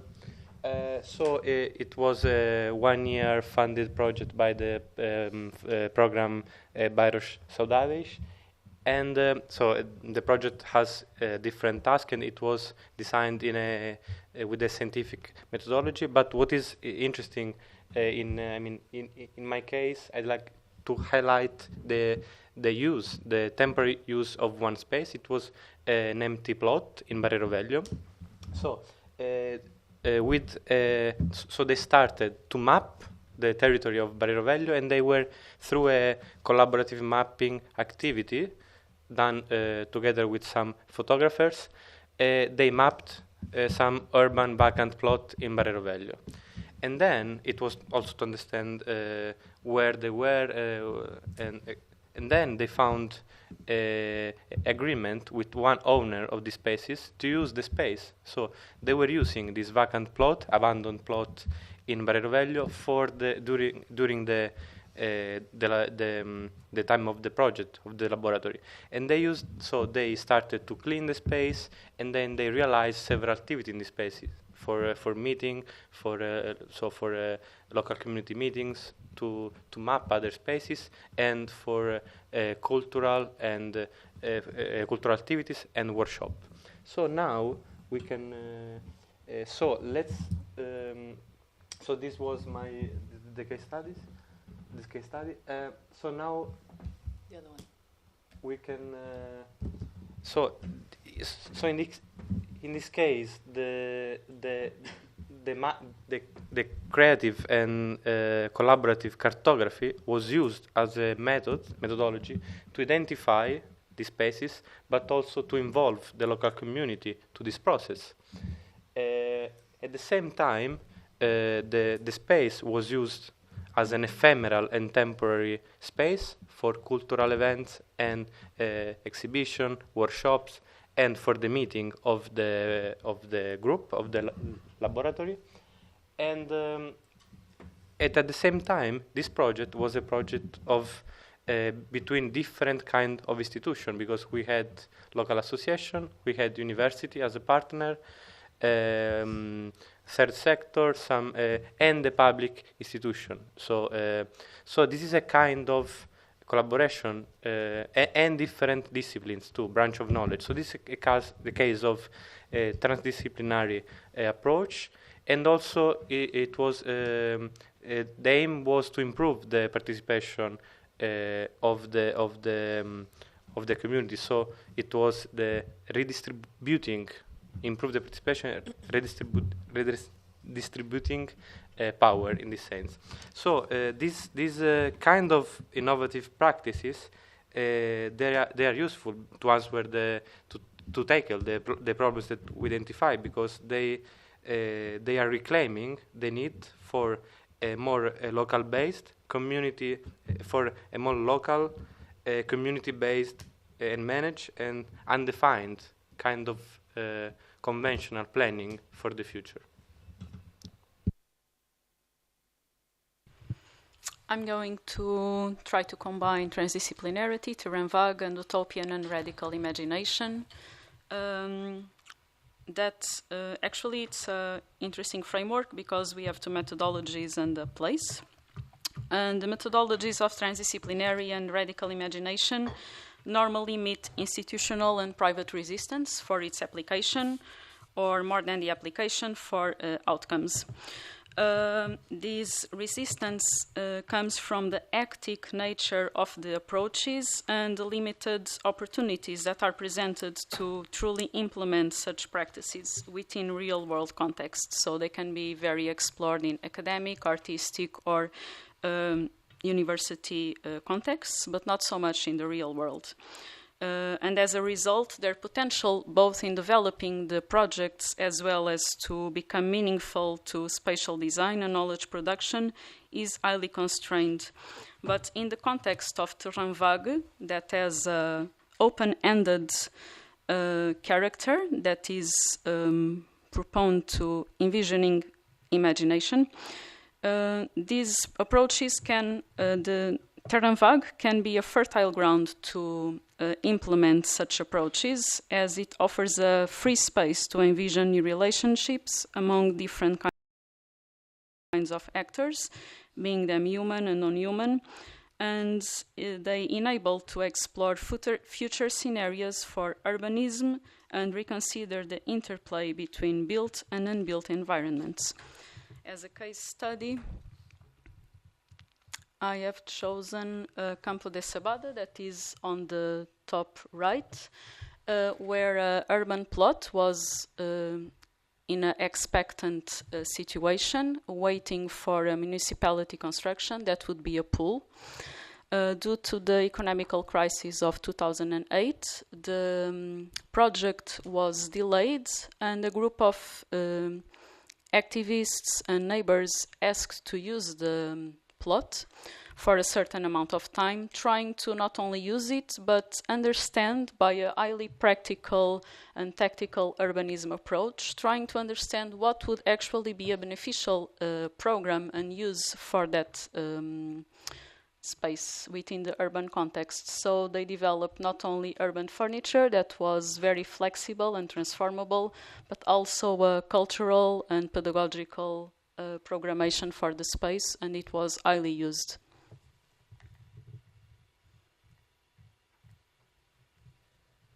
Next.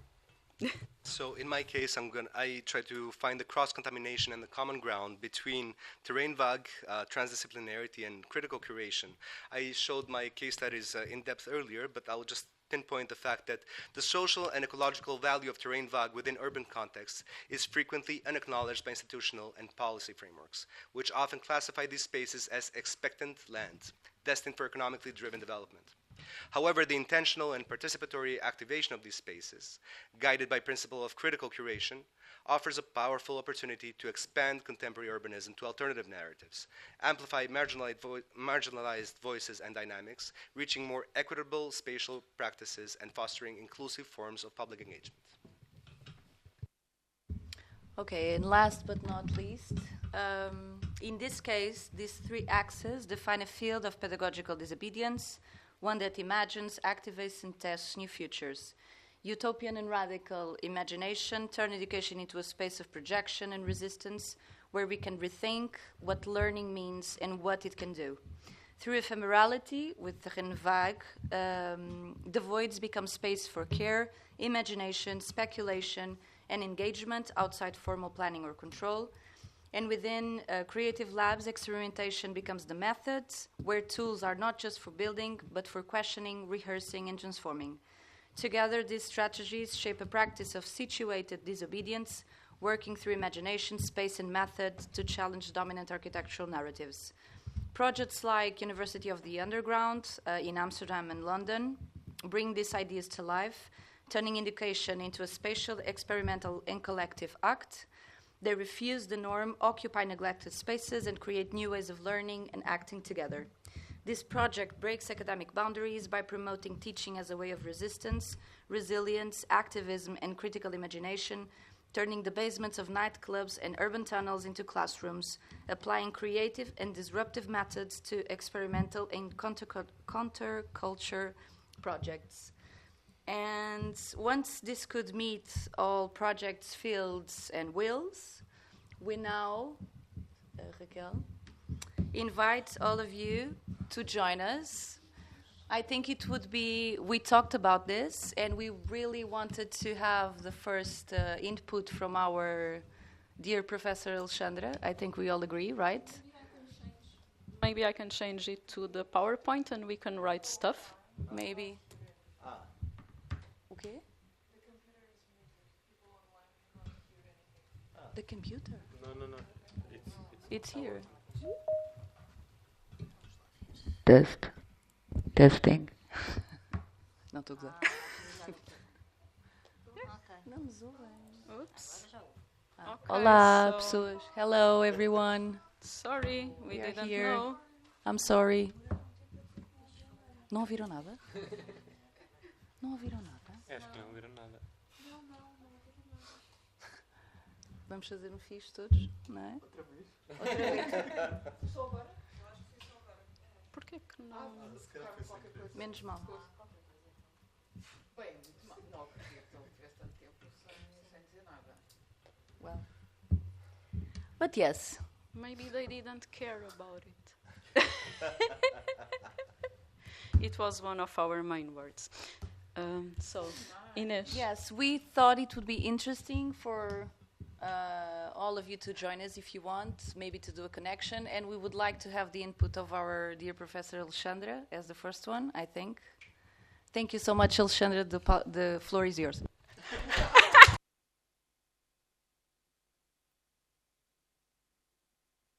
Yes, wait.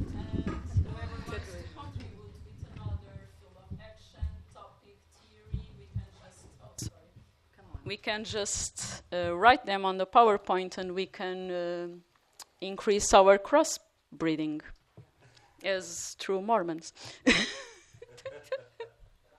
First of all, I'd like to thank you for your presentation. I think it was really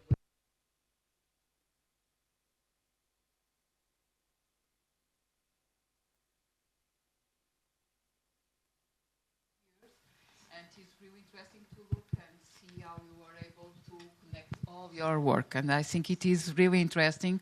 Congratulations for your presentation. The challenge now, I think, related with your framework, the way you cross all the works, I think what could be really interesting now is to write a paper related with that. I think my main contribution is to say congratulations, and I think all of you should write a paper related with these different perspectives, how you connected, how you created that timeline, framework, how you did that. And I think based on examples, and I think it is really, really interesting for all of us, in my vision, how you did it. Thank you. Okay.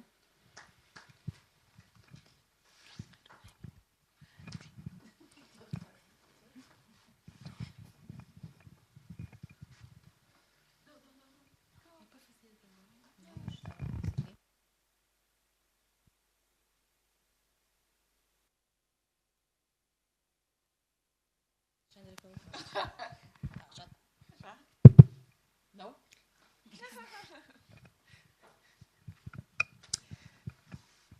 Hello. Congratulations, Power Rangers. Go, go, Power Rangers.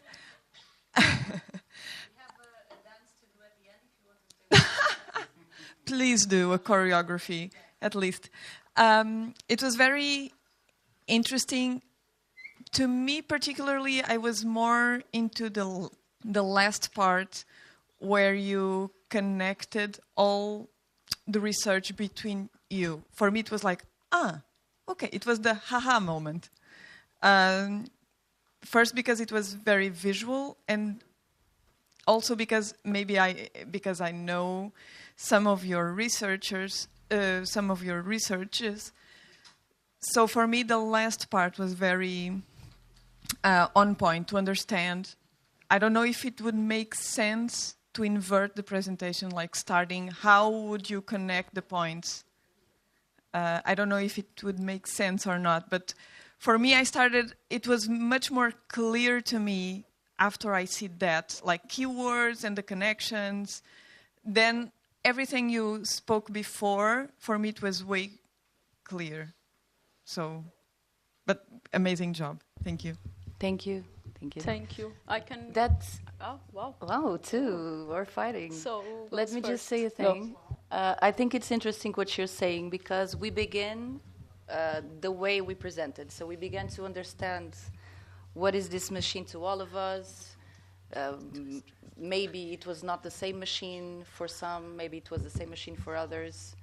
And then when we began to draw this kind of connections, and we understood that we could do these triangles, or even not triangles, or we can join 4 points or 5 points or whatever, we found that truly interesting, and we were a bit sad we didn't have more time to understand this. We didn't want to miss this opportunity to show what we came with. We know that we can do much more with this, even with all of you. It would be, I think, interesting to understand how we all connect to each other, or these kind of opportunities. So we didn't want to lose this work and say, okay, now after we will take a look. So I'm glad you noticed that it was interesting, and I'm sure we will try to do something with this after. Yeah. Also, just to tell you that throughout the time we were trying to set up the presentation, we were debating a lot and not so sure when to present the case studies, and we weren't so sure about the order, if we should present our individual connections with the topics or this cross-beading first. So this was a big debate in the last days, and actually it's interesting that we didn't know so well when to really present the cases and the images, but it was very important to define the machine, and maybe we can define it after explaining what we want or what are our visions about alternative ways of making city. And just another thing, we thought we knew all of our projects very well, and we understood that after some years we still were missing some points. So this was a good work for us to try to explain our projects to the other colleagues and the other way around, in thinking, okay, but I can join you in this way. And we didn't want it to have connections with synonyms. So we tried, okay, if Lorenzo put it something, I would try to think not to put the same. So this was kind of a good work for us. Yeah, least. Also... Also about common, also interesting to see the references that are the same for some of us.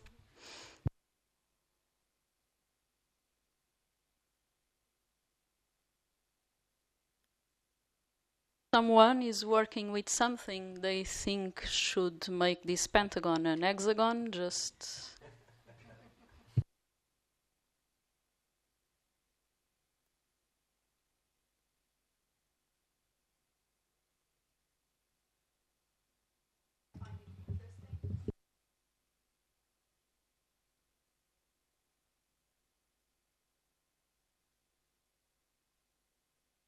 We can share after.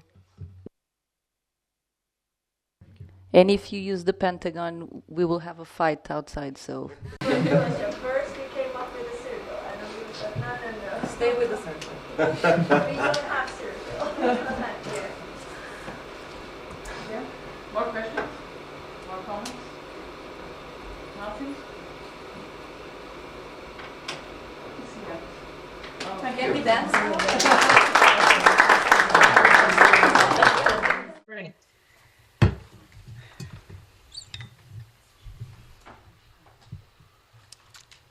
Bueno, first the title. Yes, thank you, it's perfect. I think now it works. Yeah.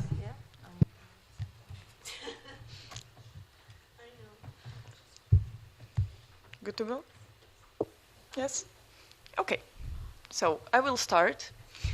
Good afternoon, everyone, and thank you for joining us today for this roundtable on digital tools and their transformative potential in architecture and urban design. Today, me and my colleagues, we come together not only as researchers and practitioners, but as advocates for a more inclusive, adaptive, and co-created built environment. Across our work, spanning from office workflows to city-scale participatory processes, we will see how digital tools can act as a catalyst for social impact, affordability, and sustainability. We will have insights from Mina into gamification and participatory urban design.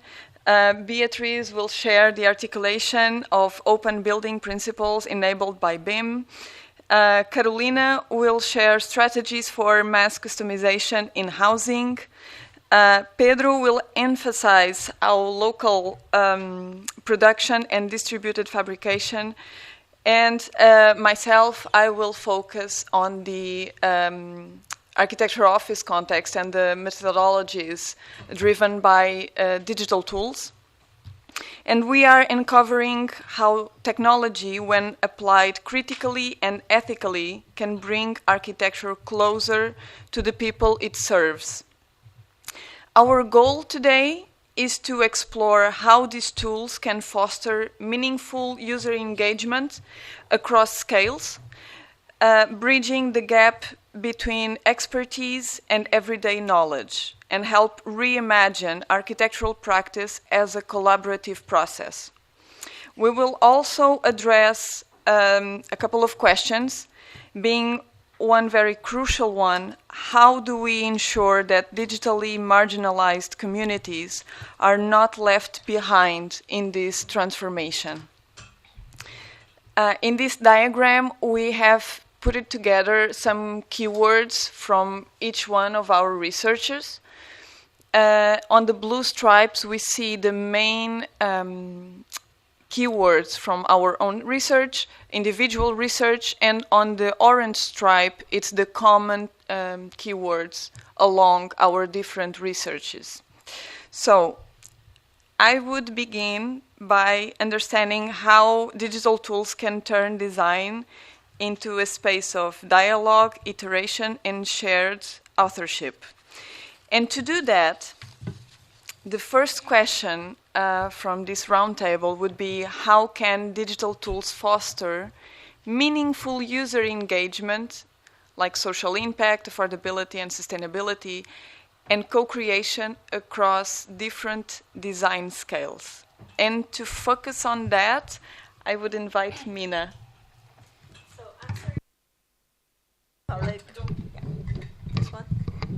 So to answer this question, I started in the neighborhood or a city scale, that the digital tools, they can play a transformative role in fostering meaningful engagement, in co-creation, and also in terms of social impact and affordability and sustainability by basically enabling inclusive participation, transparent decision-making, and data-driven design.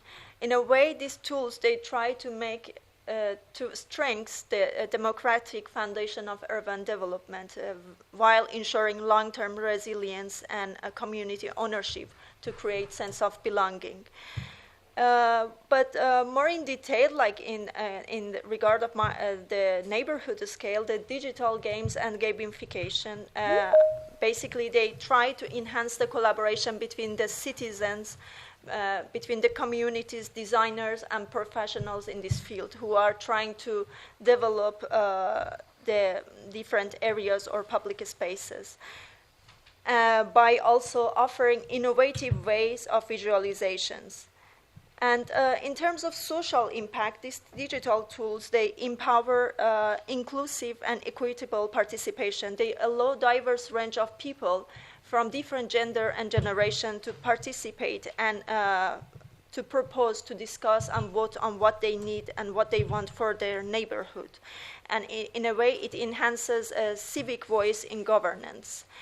Making an examples, we have mobile applications in these terms to design our neighborhood, which make everything more flexible in terms of participation, reaching out to different people, and also, for example, from different working classes or immigrants that they don't have language skills, or disabled people that they cannot move and go for traditional hearings and participate in the hearings in the traditional ways. Or we have GIS tools like Maptionnaire that they focus on a specific location or local issues. And in terms of affordability, we will talk and we will answer it in the last questions that we have. But in terms of co-creation, the digital tools, basically by the studies, it showed that it creates this bridge or a catalyst in between different like grassroots communities and institutional planners. And here, like I open up the talk to Beatrice to answer how to open a space for user participants. So, yeah. Thank you, Mina. So, this being said, that digital tools, they play a central role in the architect process, that it's more inclusive, responsible, and future-orientated. As we can see here in this example, this is an open building approach, and when we align this kind of approach as in the theory of Heimbrecht or other projects as Superlofts from Mark Kohler, we can see that they support the separation between the long-term infrastructure and the short-term components that make possible to design environments that evolve over time without compromising structures, the structural integrity, and also the spatial cohesive that already exists. This layered thinking extends the building lifetime, allowing the elements to flow its own and have a different time life. These strategies are priceless because the digital tools helps architecture system to be more pragmatic. And by mapping different time layers, such as support, service, and fields through the BIM platform support and parametric parametric modeling system. This clarify the interdependence and the future modifications on the buildings, and not implicit, makes more resilient. So this level of coordination has a technical quality and also promotes material efficiency and coexistence across design scales. That is something that we really talk between. That was, I would say, as a group, the challenge to cross this scale that ended up going to our title and questions. So this structural clarity also opens new opportunities for participants, the users, that when the system are broke down in intelligence layers, so we as architects, we play our role for the users to be more accessible, and this just can be done because of these tools that we have as an access. So,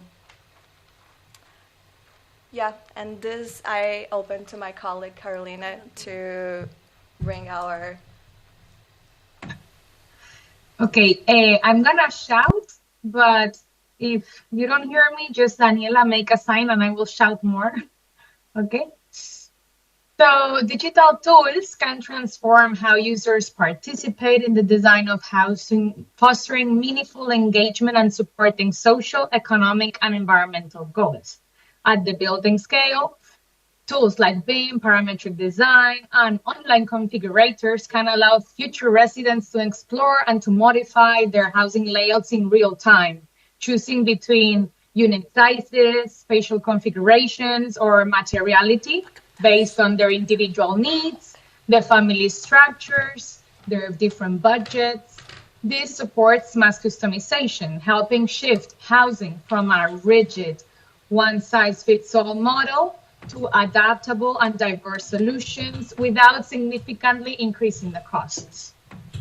At the dwelling level, design configurators make it possible to visualize different material choices, furnishing arrangements, or environmental performances, enabling more informed and more inclusive decision-making.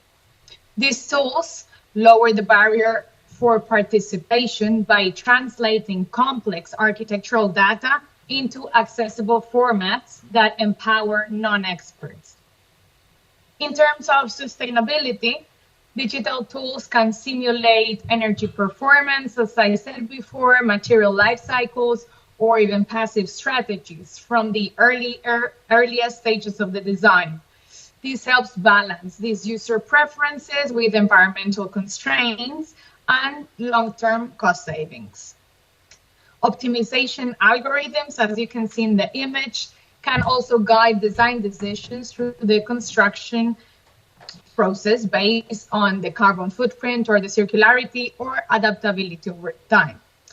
Ultimately, these tools support a more horizontal design culture, as my colleague Daniela will now delve into, where the architects become facilitators rather than a sole author. By engaging users, especially in social or affordable housing contexts, digital participation tools help align projects with real social dynamics, promote a sense of ownership, and lead to more resilient, inclusive, and customized housing solutions.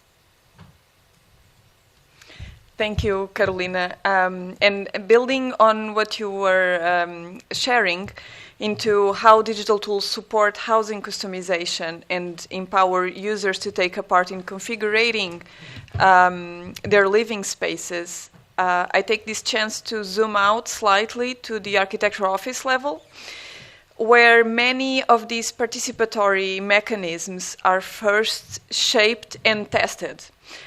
In my research on digital fabrication within the architectural office, I explore how digital tools are transforming workflows from a linear sequence into iterative, feedback-driven processes.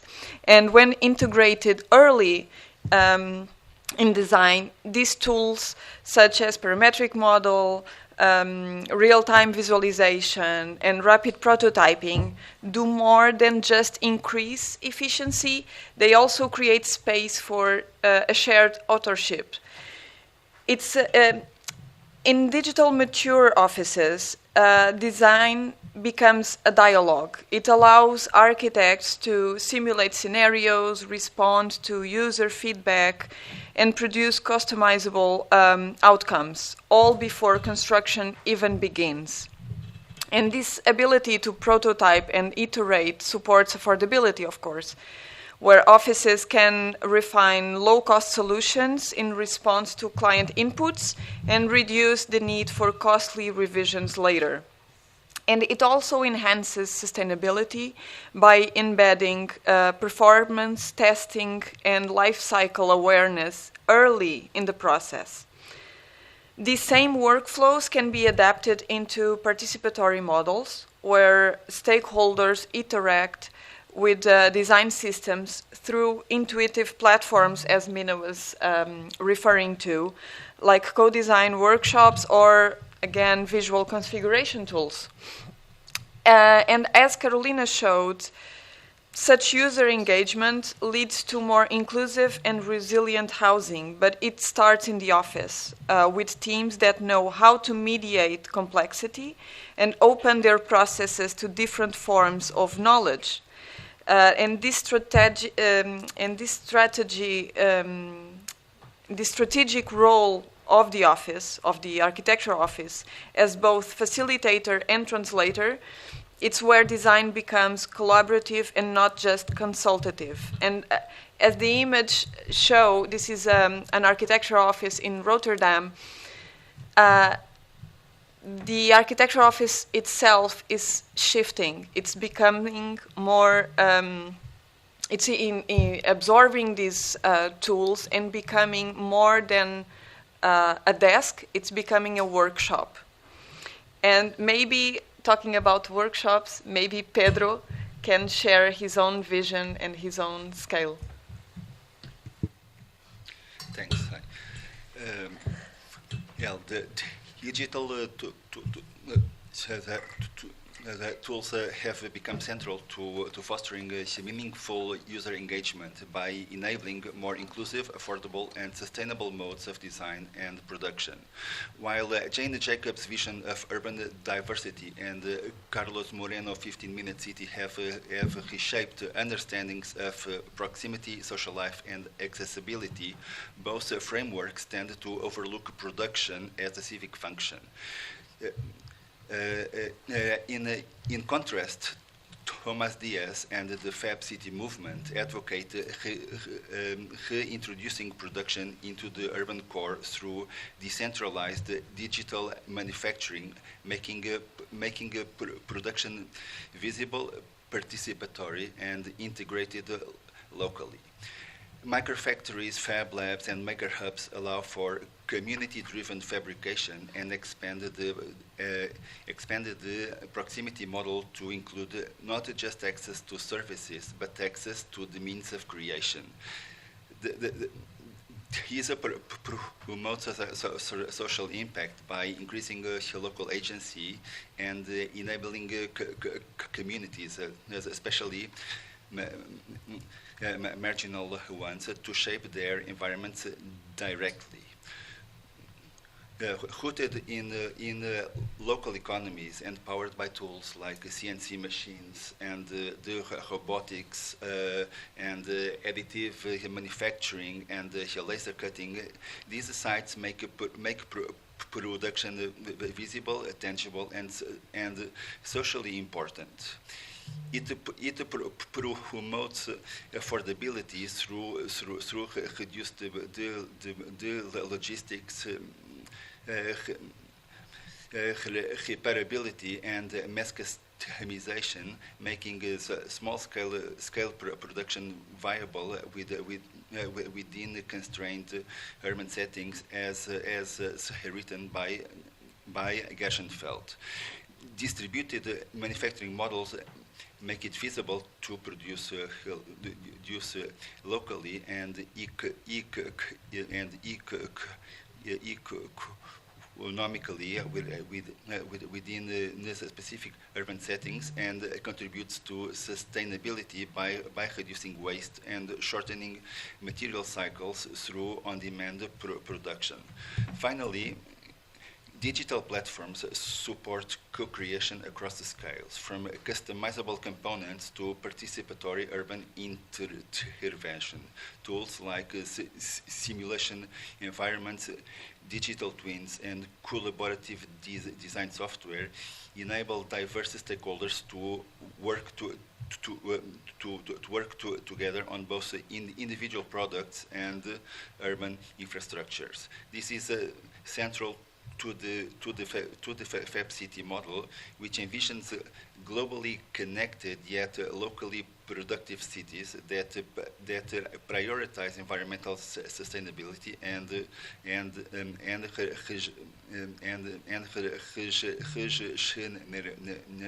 regenerative practices.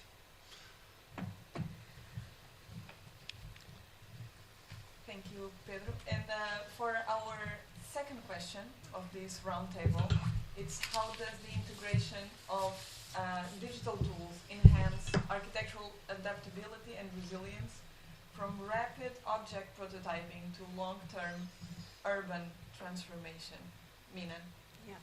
So digital tools, they play basically a critical role in enhancing architectural adaptability and resilience by enabling flexible design processes, real-time feedback, and participatory decision-making. And these tools, in a way, they support any type of transformation at different levels, from rapid object prototyping to strategic long-term planning. As an example, like a game, a digital game called Minecraft that was used in different countries by UN Habitat and Block by Block. They had this, they engaged residents to recreate their own neighborhoods, their parks, their streets, and at the end they led to more context-sensitive and adaptive interventions. Or in another example, a simulation game, like Cities Skylines. They offer low constraints environment where citizens are able to explore planning decisions which foster civic learning and innovation, like in a bigger scale rather than a neighborhood scale that Minecraft has. And basically, and also there are all more let's say games or tools that, for example, crowdsourcing, like air quality sensors that my colleague was talking about it before, or tree inventories, that they respond to other problems. So basically there are many games, like more than 30 games all around the world, but each of them are specific for a very tailored, let's say, problem, and the answer is really customized, and it's an inclusive answer. And my colleague Beatrice now is going to talk more about layered approach in this sense, a key principle basically behind the resilient building, right? Thanks, Mina. Yeah. It's quite interesting to see this different approach, because I really look for the process of designing and building. So. And this adaptability and resilience, they require us to rethink architect not as a finished product, but a framework that is capable to evolve across time. So this lifetime or like multiple scales that we are working, from short-term spatial adjustments to long-term infrastructure transformations, arguments that bring from Heilbronn, Kendall. Also, we can see in the theory from sharing layers. And as you can see here in the slide, we have an example that in 2017, a professor showed me when I was doing Erasmus, and I completely fell in love and I never could stop studying this project. And now I'm doing a PhD using as a reference. So if you didn't understand, it was Alexandra Paio that is here in front of us. But this resilient design must hold the space for all these long-term, short-term structures that we are talking. We are talking about building in layers. in this urban building scale, but also in the more inside that can be adaptable. So, and the role of digital tools is make this a logical approach by enabling architects to organize into distinguished time layers, structured services and fields, which with their own time intervention, this layers methodology is a foundation for a resilient design of building, but the process of designing. And it allows for separation between what it means to lease and what it means to change, supporting the reconfiguration, upgrading, reshoring without disrupting the entire system. So, beyond conditional, digital integration with this process is key to make work and to make the process more rational, and this benefits the whole difficult of achieving this outcome of This allows us to achieve this outcome of building in layers with the computer support of these tools. So something that Heinrich and in the last book that Heinrich wrote it with Kendall, they support the resilient is crucial, is not limited to environment performance. It also includes the capacity of accommodating use that can be shifts, different profiles, and social needs as well. And this will make closure, and I open to my colleague Carolina to answer this question. Thank you, Beatriz. So digital tools enhance architectural adaptability and resilience by enabling responsive, open-ended design systems that can evolve over time. In the context of housing in particular, this is very relevant as cities are facing an increasing pressure to deliver more units quickly, affordably, with greater diversity of layouts to suit these changing demographics. At the building level, digital design environments like parametric modeling, BIM, and modular design toolkits enable architects to create flexible systems that accommodate different household sizes, needs, or even shared living arrangements. For example, customizable housing units with different distributions or with modular plug-in components can be pre-designed and digitally simulated and afterwards adapted on demand. This allows for greater resilience over the lifespan of the building, responding to the evolving needs of the residents without requiring major transformations. In the design phase, digital fabrication and rapid prototyping tools make it easier to test the spatial solutions at full scale. Mock-up of kitchens, bathrooms, of modular walls can be produced affordably, accelerating feedback cycles and improving manufacturing efficiency, especially in resource-constrained housing projects. Beyond performance, the integration of the Internet of Things and real-time data into the building system enables responsive environments, such as adaptive thermal zones or shared space optimization that adjusts the usage patterns over time. This reinforces architectural resilience, not just structurally or environmentally, but as well socially. Importantly, these tools promote a shift from static typologies, that is what we're more used to open systems thinking, where housing is no longer defined by fixed categories, a studio, a two-bed apartment, but by scalable, reconfigurable frameworks. This mindset, supported by digital workflows, can help architects and housing providers tackle housing shortages with smarter, more inclusive, and adaptable solutions. And now I will give the floor to my colleague Daniela to answer the question. Thank you, Carolina. And building on what you were saying on how digital tools can enhance housing resilience and allow for reconfigurable units and modular systems, I will take here the office perspective once again, and how these adaptive capacities are made possible through the strategic integration of digital fabrication in the design workflows. In my research, I study how offices that adopt digitally mature workflows are better positioned to design for change. And tools like parametric modeling and digital fabrication linkages allow architects to rapidly test, modify, and also scale up adaptive strategies. This kind of responsiveness is essential not only at the object or building level, but also as a mindset. And I think here it's the biggest change in the office scale, where resilience as a design logic is embedded from the start in the work flows. Now, where Carolina focused on flexibility in space, I focus on flexibility in processes.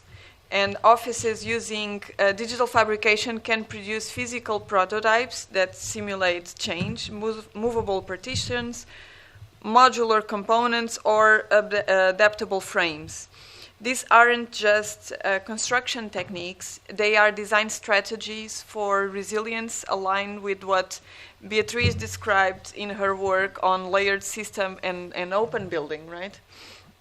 And also something that relates to Pedro's work, where adaptability becomes grounded in and decentralized in small-scale production systems, right?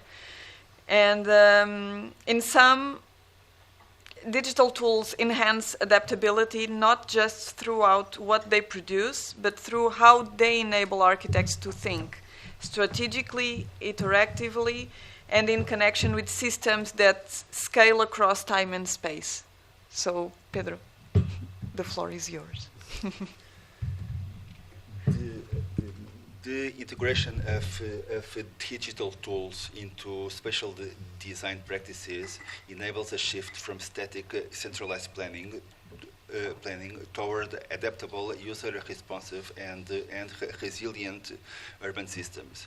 This shift is exemplified by urban manufacturing spaces, digitally integrated small-scale production systems that function as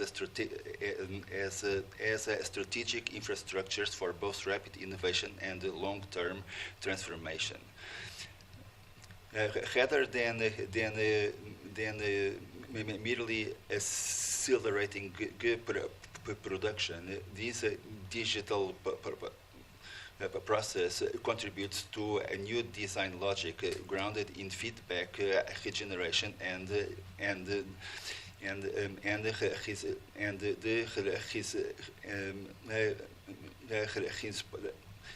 response. In microfactories and urban labs, these tools accommodate both community participation, localized knowledge, and material experimentation, both core to Industry 5.0 and strategic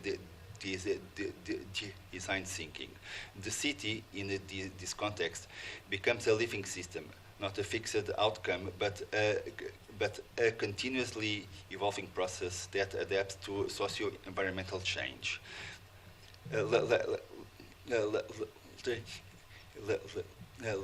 Leveraging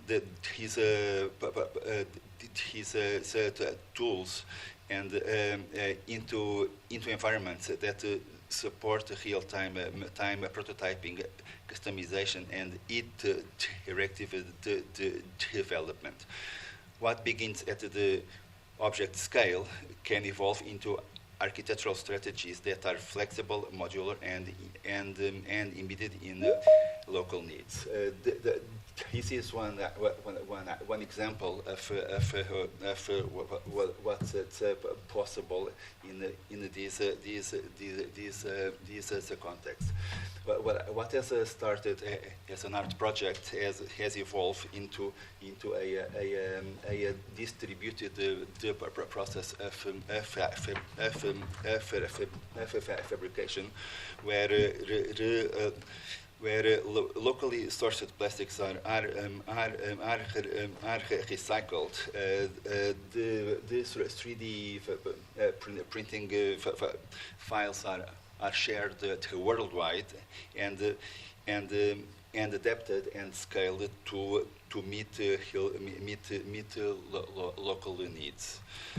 At larger scales, simulation platforms and digital twins extend this adaptability to the urban fabric. These systems model spatial and environmental data in real time, enabling cities to test policies scenarios, design interventions, and co-create with citizens. This infrastructure aligns with proximity urbanism and commons-based peer production, where distributed open source systems foster collective governance of urban resources. The Fab City model illustrates this multi-scalar adaptability. As Tomás Dias proposes, cities can become productive ecosystems capable of managing their material flows locally while exchanging knowledge globally. Here, adaptability is not just a design outcome, but a structural condition made possible by digital literacy, modular systems, and participatory networks.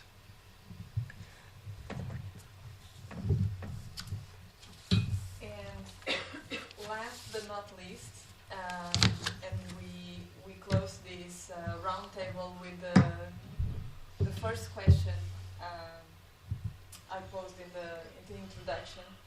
Digitally marginalized users, how can they have access to these tools, Nina? Yeah, so basically this is the most crucial question, I would say. And in a way, in most of our scales, we have this initial cost problem, which the tools are not accessible for everyone, even in a scale that in an office scale that Daniela is talking about, how the small offices can afford having softwares or anything like that, right? That we were discussing the other day.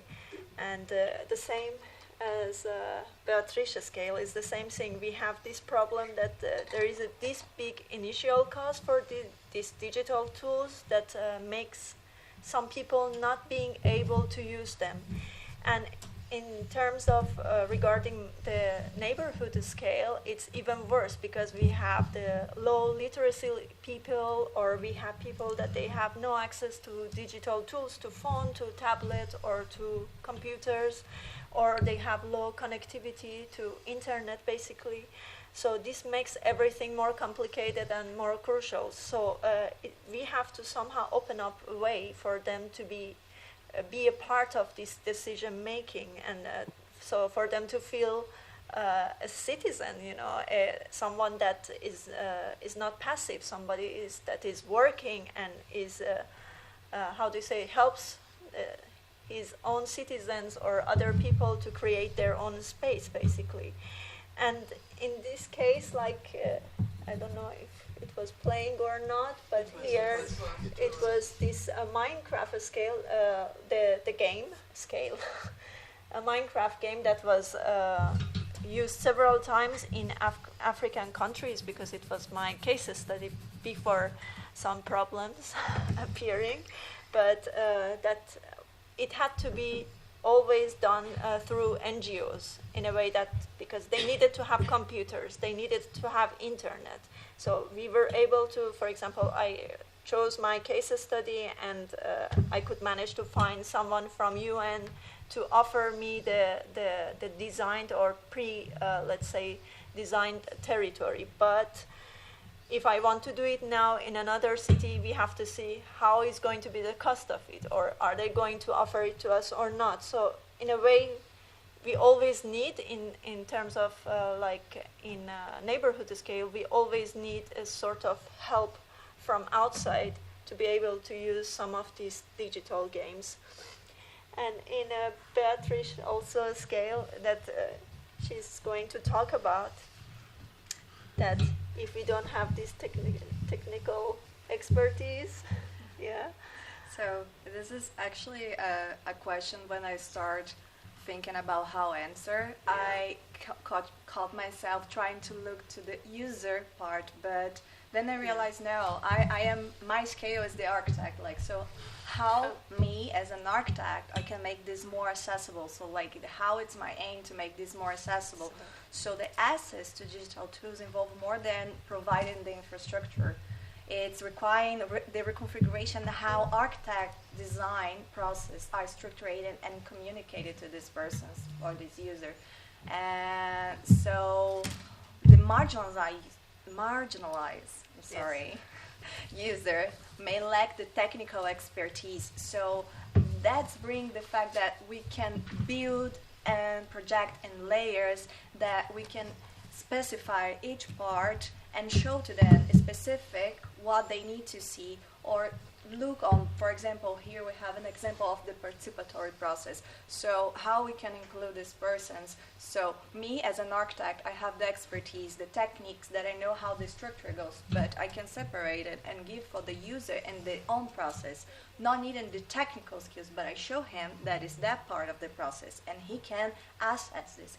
And with, like, for example, hybrid physical digital tools, different types of visualizations, interactive simulations, and other types of technologies and tools that we have in access, but as the role of the architect of like really summarizing, let's use this word, to prepare this knowledge to share them. This make more accessible these two types of tools to use. Well, I would say this is the reflection looking to the scale and perspective of the architect. And now I close my argument and open to my colleague, Carolina. Thank you, Beatriz. To ensure that digital imaging as users, often those that are more affected by housing precarity, can access and benefit from digital design tools, accessibility must be treated as a foundational design criterion. As Mina mentioned, many potential users lack digital literacy or stable internet or access to expensive hardware, which can exclude them from participating in co-design processes or in digital consultations. One strategy would be to design tools for low-tech environments, for example, mobile platforms with very simple interfaces, language localization, and offline functionalities that can extend the participation to users with limited resources. In the context of housing design, lightweight configurators, printed visual catalogs, or serious games that are afterwards linked to digital platforms can offer tangible means for residents to engage in layout decisions, in material choices.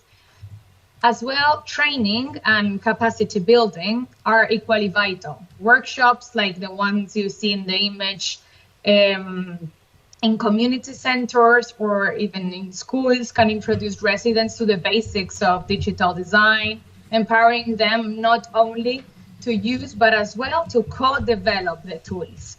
Involving local actors such as the NGOs that Mina was mentioning, or cooperatives, as you can see in the image, ensures the continuity and the cultural relevance. Open source and publicly funded platforms are another key enabler. By decentralizing the access to design libraries, to prototyping toolkits, or modular housing templates, public institutions can lower the entry barriers for marginalized groups. These tools can be adapted and reused locally, making architectural knowledge more democratic. And finally, digital inclusion must go beyond the access to hardware. It must include inclusion in the design of the tools themselves. Co-designing the platforms with digitally marginalized communities ensures that tools are not only technically accessible, but socially and culturally meaningful. reinforcing user agency in the creation of affordable and tailored housing environments. And now our colleague Daniela will explain how this affects as well at the architectural office scale. Thank you, Carolina. And continuing on that, it's true that from the office perspective, the challenges are from the financial point of view, the software, the tools, they are not cheap, I would say, and also the learning curve within the design team. But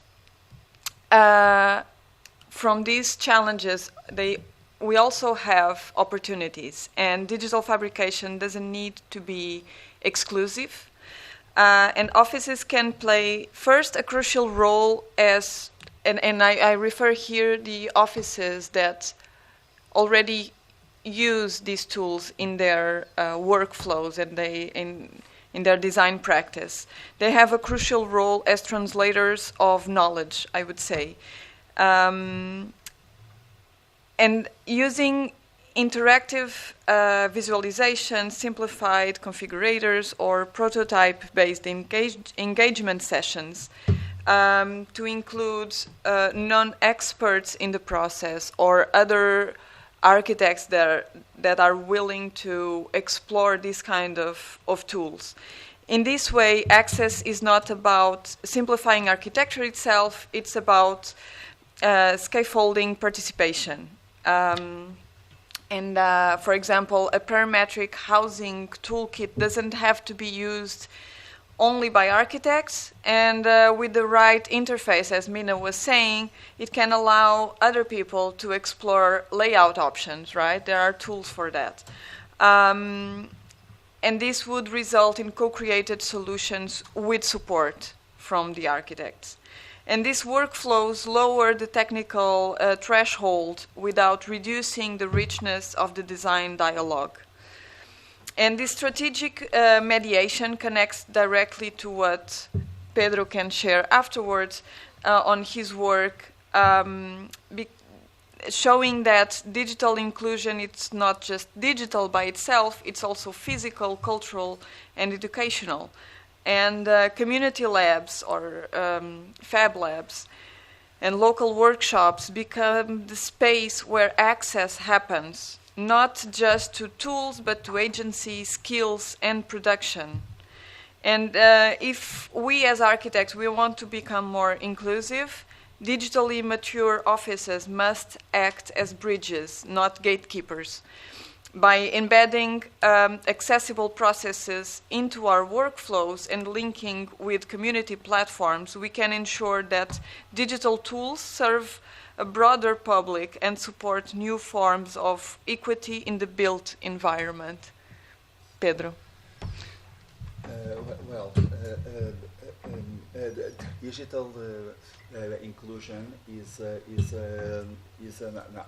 not only about computers. It is mainly about people. The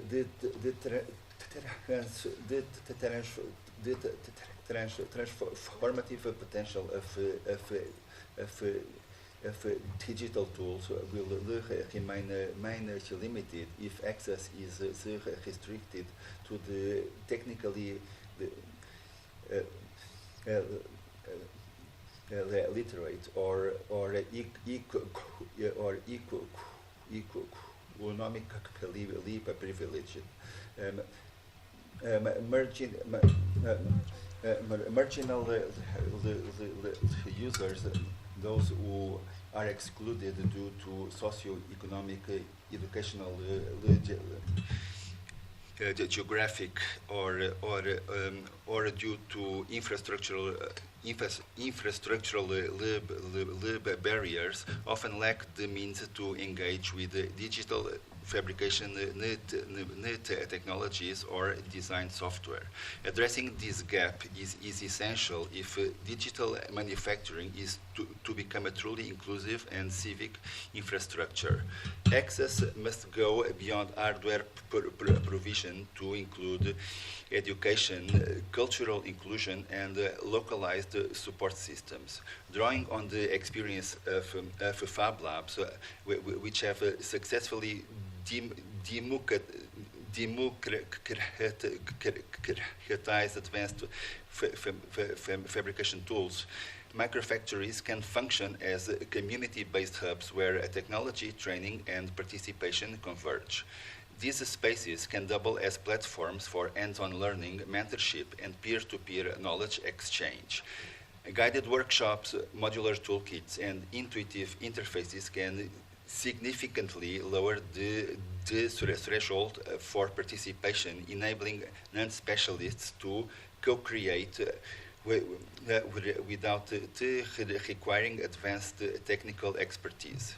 The intersection of traditional craftsmanship and digital fabrication also opens new avenues for inclusion. By blending artisan knowledge with adaptable digital workflows such as parametric modeling or simplified CNC tool passes, hybrid practices emerge that validate diverse forms of expertise.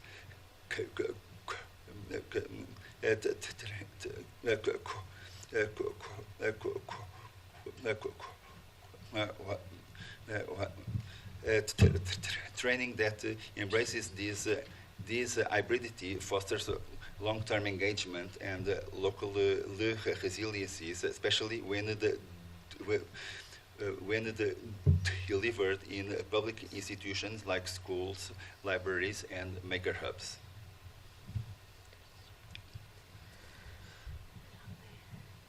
So, and now that we all shared our perspective from each one of our individual design scales, I would say, we would like to share some outputs after all this thought and work together. So the first one could be that the digital tools are transforming architecture into a responsive ecosystem rather than a fixed outcome. From simulation environments to modular design strategies and participatory platforms, these technologies make it possible to navigate complexity, embrace uncertainty, and design with rather than for communities. As architecture stretches from buildings to broader systems, the role of technology becomes not only to streamline the design, but to foster a continuous dialogue, local responsiveness, and embedded adaptability. The second, rather than treating users as passive recipients of design, digital participation repositions them as co-authors of space. From urban strategies to individual components, integrating participatory processes through technology unlocks new models of affordability, ownership, and care. This round table highlights that inclusion is not a feature to be added later. It's the foundation of a more just and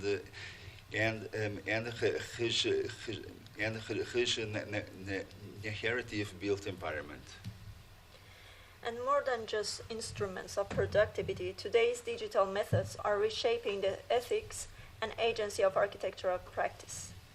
Tools like game-based design, open source construction, and digitally enabled customization are giving communities new ways to shape their environments. Each example discussed underscores a shift toward democratized authorship and long-term flexibility, reminding us that innovation must be measured by its capacity to include, to empower, and to endure. And the other point I would bring is architectural resilience today depends not only on the physical flexibility, but also in the social adaptability. Digital design enables a system that evolves over time, layers, resembling locally acted. Thank you. Whatever by distributing production or simulating future scenarios with communities, this approach prioritizes responsiveness over permanence. They point through a future where architecture is not static but dynamic and constantly rewritten by those who inhabit and transform it. And with this, we close this roundtable. Thank you, everyone, for joining us. And before we leave, one message resonates strongly across all of our 5 contributions, including Carolina, that is online, but very much here. Digital tools are not just instruments, they are enablers of agency, equity, and resilience. And I believe we've seen today how they can make complex systems legible, turn users into co-creators, and bring communities into the very center of design. But we have also acknowledged the risks of exclusion and the responsibility we bear as architects, designers, and educators to ensure access, translation, and participation embedded from the outset. What binds all of our approaches, from participatory gaming and real-time configurators to local micro-factories and layered design thinking, is the belief that architecture gains strength when it listens, adapts, and evolves. The digital future of our fields is not just about smarter tools, it's about smarter relationships between people and their environments, between institutions and communities, and between design visions and lived realities. And I would like to invite everyone to continue building these bridges with care, curiosity, and commitment. Thank you.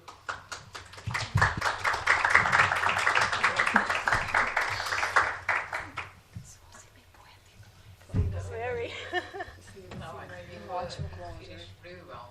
Thank you. I think it was really positive the way you look to digital tools and what is the role of digital tools. It's not only about technology. It's you didn't focus on technology as something. It's a goal to have the technology. You talk about how we are able to think about our problems, about contemporary problems, and how, based on that contemporary problems, we are able to use the tools that we have. I think it is. I think all of you started not talking about digital, but about the problems that we have now. And after you mentioned, in my opinion, the tools, these digital tools, can be one of the solutions if you'd like to involve the community, if you like to arrive to something that is more close to the people, and I think that is a really interesting perspective for this audience or for this record that we have here, that someone can go there and see your approach. Thank you. Congratulations. It was really nice. Thank you. Now is time. No. Who wants to make questions? One question? I see everybody is sleepy. Are we boring? I know it. I'm boring.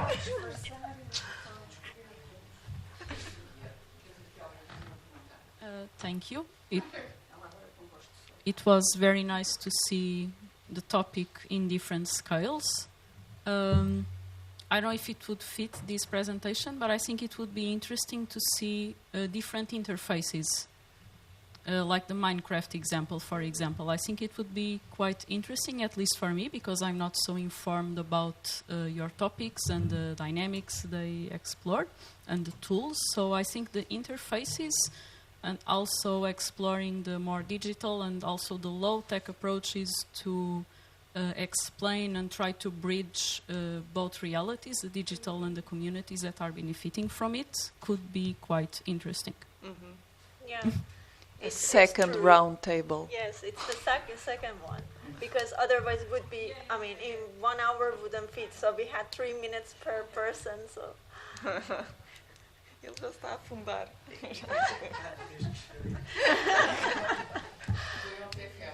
Pois, claro. Sorry. More questions? No? No questions?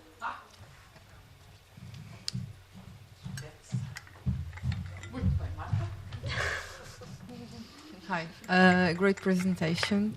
I have a question, I think, to Beatriz, or I mean, if anyone else wants to share something, because I was hearing you and I'm working mainly on existing buildings, and resilience, adaptability, it all is very, like, it's a point of the work I'm doing adapted to these existing old buildings. So I would like to ask you if you have thought about it, or you know the potential use of these digital tools to enable and to foster this potential resilience, adaptability of existing buildings. And I ask this because, I mean, we know that in new buildings, the sky's the limit, but our cities are mainly filled with existent, potentially old buildings. So I would like to know if you have thought about it, or if you know the use of these tools in this particular context. So first, if my colleagues want to add my answer, feel free. So yes, I have thought about it, but for example, in my thesis, I'm focusing on new buildings and facilities. I would love to embrace all, but it's too generic. And so I always look to the new approach from now on. It's a niche. But of course, these tools can be used for old buildings and renew it, but it's not my focus at the moment. If my colleagues want to add anything about it, please feel comfortable. I think I...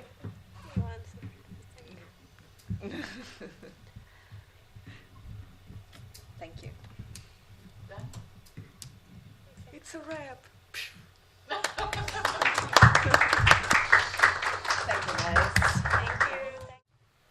Olá, boa tarde a todos, obrigada. Sou a Joana e venho apresentar o trabalho Regimes de Visibilidade, a construção fotográfica de Lisboa em Portugal 1934 e em Lisbon and its Surroundings.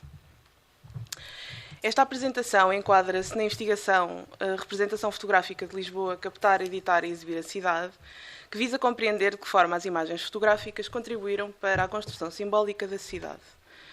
Parte-se da hipótese de que as publicações analisadas mobilizam estratégias visuais e editoriais que projetam visões ideológicas do espaço urbano. O objetivo principal é identificar as narrativas visuais de Lisboa veiculadas por publicações fotográficas entre 1926 e 1974. E para isso vai-se analisar um conjunto selecionado de publicações, investigar as dinâmicas colaborativas entre fotógrafos, editores e outros agentes, mapear os lugares e objetos representados e desenvolver um projeto fotográfico autoral de caráter contemporâneo.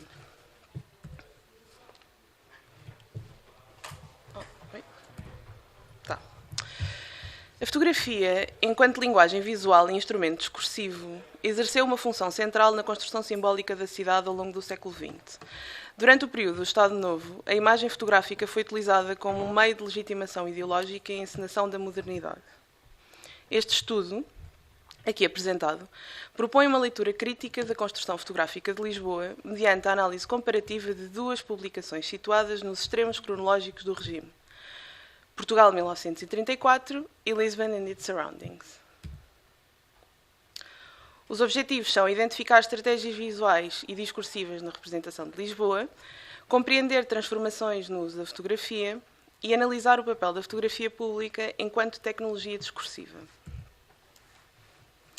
A análise das publicações foi realizada através da aplicação de uma grelha de parâmetros, permitindo a comparação sistemática entre ambas, através da página, onde se considera a presença de texto, a área ocupada pela fotografia e a presença de vazios, por exemplo, e através das fotografias. A composição se envolve a presença de pessoas, da cidade ou do edifício em destaque, bem como a manipulação, que pode assumir a forma de recorte ou fotomontagem. Adicionalmente, todos os locais foram identificados, procedendo-se à sua representação em mapa. A fotografia não se apresenta como uma representação neutra do real, mas como uma prática discursiva socialmente condicionada. O conceito de fotografia pública, tal como proposto por Fernandes, permite situar estas imagens no domínio das práticas culturais e mediáticas, onde se interceptam discursos institucionais, estratégias editoriais e modos de recepção coletiva. Conforme argumentado por Tag e Sekula, fotografar constitui um ato de poder, na medida em que define o que é visível, o que é valorizado e como é ou não enquadrado. No contexto urbano, a fotografia desempenha um papel ativo na construção dos imaginários coletivos. Por exemplo, Bonzoni e Stierli evidenciam que a cidade fotografada é um produto cultural, onde enquadramentos, escolhas de lugares e técnicas de edição podem moldar as visões da urbanidade. Chegamos aqui ao Portugal 1934, que é um álbum de caráter institucional, publicado em 1935 e é uma das primeiras iniciativas do Secretariado da Propaganda Nacional.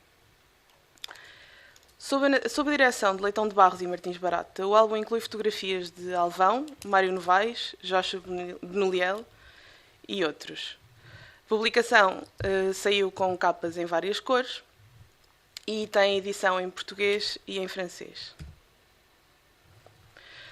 Combina fotografia, grafismo e texto numa estratégia visual bastante complexa.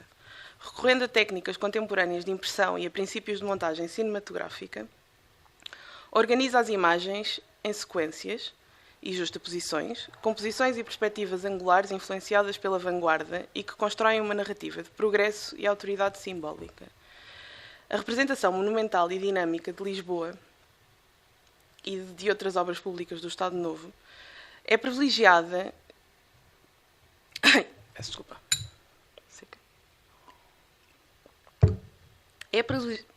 É privilegiada no álbum, que apresenta uma visão glorificada do país e também de Lisboa. Adapta princípios da nova tipografia da Bauhaus, reforçando a clareza de comunicação de imagem e hierarquia visual. A fotografia ocupa uma posição central nesta obra, sobrepondo-se ao texto e evocando uma linguagem cinematográfica. A outra publicação do outro extremo é o Lisbon and its Surroundings, que foi publicado em 1972 e da autoria de F.P. Marget, acho que é assim que se diz. Consiste numa publicação bilingue, português e francês, e tem o propósito de promover o turismo e o património de Lisboa. O volume é patrocinado pela Câmara Municipal de Lisboa e é profusamente ilustrado com fotografias a cores e preto e branco e contém ainda um resumo da história da cidade. As fotografias da autoria de Horácio Novaes, Eduardo Gageiro e do próprio autor, entre outros fotógrafos, profissionais e amadores, revelam uma abordagem predominantemente documental, privilegiando vistas urbanas de enquadramentos amplos e uma Lisboa muito habitada e em continuidade histórica. É de notar que o autor publica anos antes, em 1956, este outro livro, Lisboa e seus arredores, que à primeira vista parece ser uma versão em português desta publicação. Contudo, revelam-se diferenças significativas, principalmente em relação aos conteúdos selecionados. A obra em questão constrói um discurso de cariz informativo através da imagem, em conformidade com várias outras publicações do autor. Enquanto a objeto de divulgação, é notável pela qualidade técnica das fotografias e pelo seu contributo para a projeção internacional de Lisboa. Simultaneamente, constitui uma fonte relevante para o estudo das estratégias de representação urbana do final do Estado Novo, regime com o qual o autor mantinha afinidade ideológica. Aqui está a representação em mapa. Espero que se veja bem. E aqui estão assinalados os locais representados fotograficamente em ambas as publicações. A amarelo, Portugal 1934, e a verde, o Lisbon and its surroundings. Nota-se uma predominância clara na representação das áreas centrais e monumentais da cidade, e consegue-se ainda entender entre uma obra e outra a própria expansão da cidade.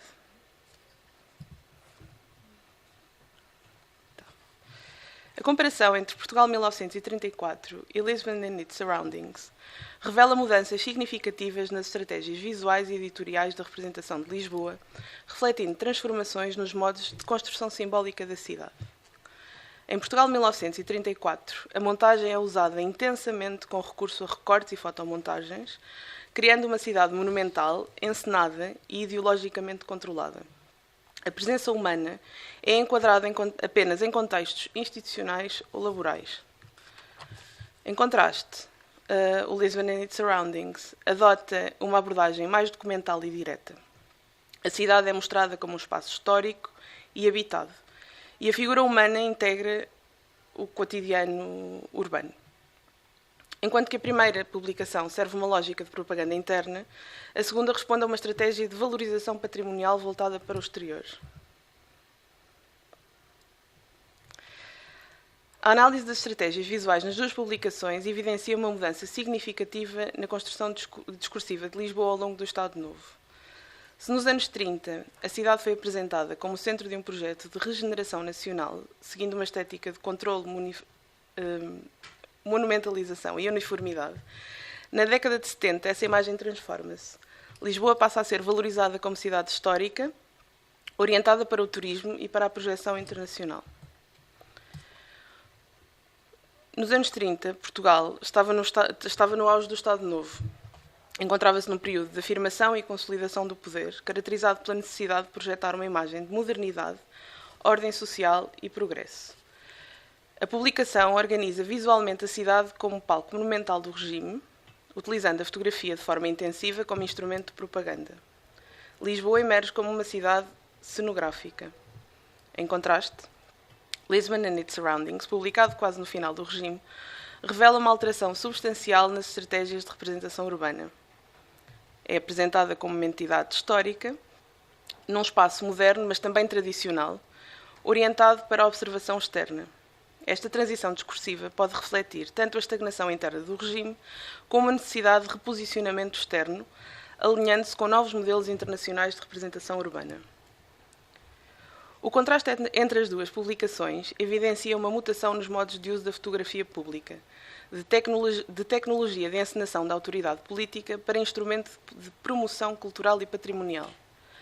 A fotografia mantém a sua função de construção simbólica do espaço urbano, mas altera os seus regimes de visibilidade e os públicos a quem se dirige. Pode-se concluir que a fotografia pública, enquanto prática discursiva e instrumento de poder simbólico, teve um papel ativo na definição dos modos de ver e imaginar a cidade. A análise crítica destas publicações permite compreender como as imagens da cidade podem ser profundamente ideológicas e têm de ser enquadradas historicamente, porque são construídas para responder a necessidades específicas de cada momento. Obrigada.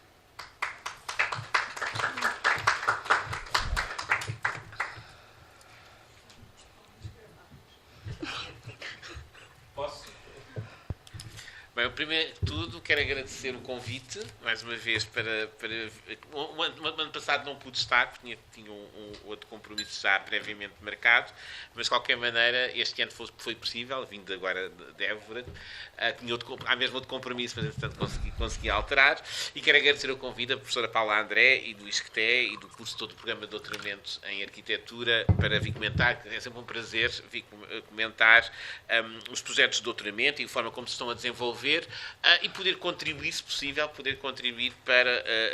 para uma boa conclusão, a melhoria, tudo aquilo que seja possível. E é nesse sentido que eu peço à Joana e às colegas que em seguida vão apresentar os trabalhos, que vejam os meus comentários, não como críticas, mas como contributos para que as coisas possam correr da melhor forma.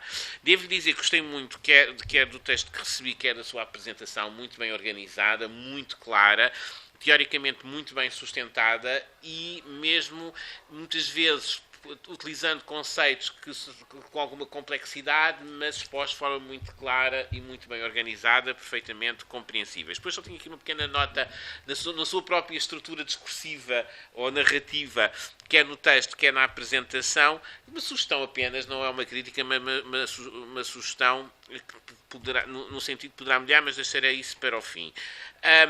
Quero destacar a importância do seu trabalho, ou seja, desta análise da fotografia enquanto construção de uma imagem da cidade e, por vezes, até de memória da própria cidade, na medida em que estas imagens ficaram. Na sua apresentação, penso que, obviamente, na sua tese de doutoramento, o âmbito dos objetos de estudo será mais alargado. Mas aqui, obviamente, fez seleção para fazer a apresentação, fez seleção de 2 estudos de caso, ou 2 casos de estudo, peço desculpa, 2 casos de estudo, de forma a compreendermos melhor esse trabalho. Bem analisados, bem organizados, bem apresentados.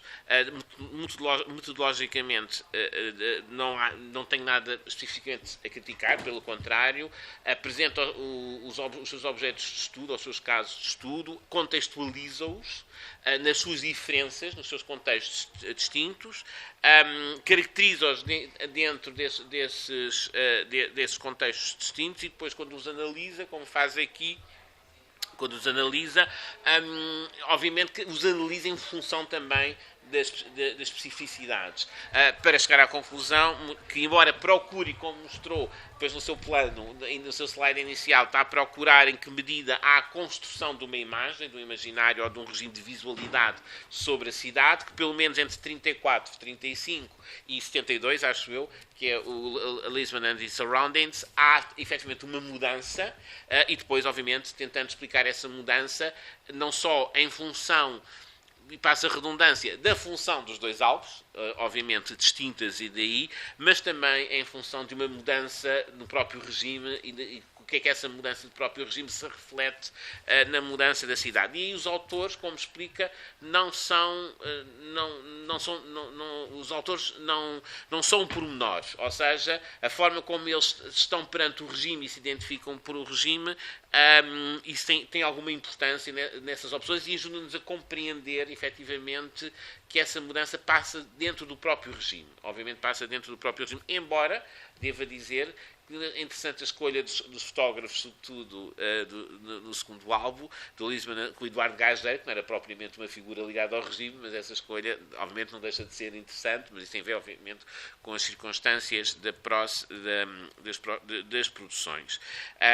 E acho que sim, que deve sublinhar. Depois, aqui talvez fosse interessante, não tinha tempo, obviamente, para esta apresentação, mas até será interessante ver como é que de que maneira logo o álbum 34 influencia os álbuns seguintes e depois como é que esta influência se vai diluindo ao longo do tempo, ao longo dos anos 50 e 60, até chegarmos ao Lisbon and its Surroundings. Em que medida, de facto, a de 34 tem impacto na representação e depois como é que ela se vai diluir. Eu acho que a sua tese, pelo que eu percebo, é esse o caminho que vai tomar, ou seja, em que medida a Lisboa 34 tem um impacto na construção de uma visualidade, que não passa apenas pela fotografia impressa, mas passa como é que essa fotografia é apresentada, montada, os ângulos, os cortes, as montagens, as relações com o texto, e é de facto, tem razão, muito dinâmico, até quase muito soviético na forma em que vai sendo apresentada. E em relação ao estado da arte, a sua novidade é exatamente essa, é o impacto que este álbum vai ter. Ou seja, ele já foi estudado, mas o impacto que ele teve nos álbuns seguintes, a demonstração desse impacto, a demonstração empírica desse impacto através das análises e depois, efetivamente, como é que esse impacto se vai diluindo. Algumas diferenças, como explica bem, também têm a ver, isso tem que sublinhar bem na sua tese, algumas diferenças, obviamente, que têm a ver com o objetivo das 2 publicações.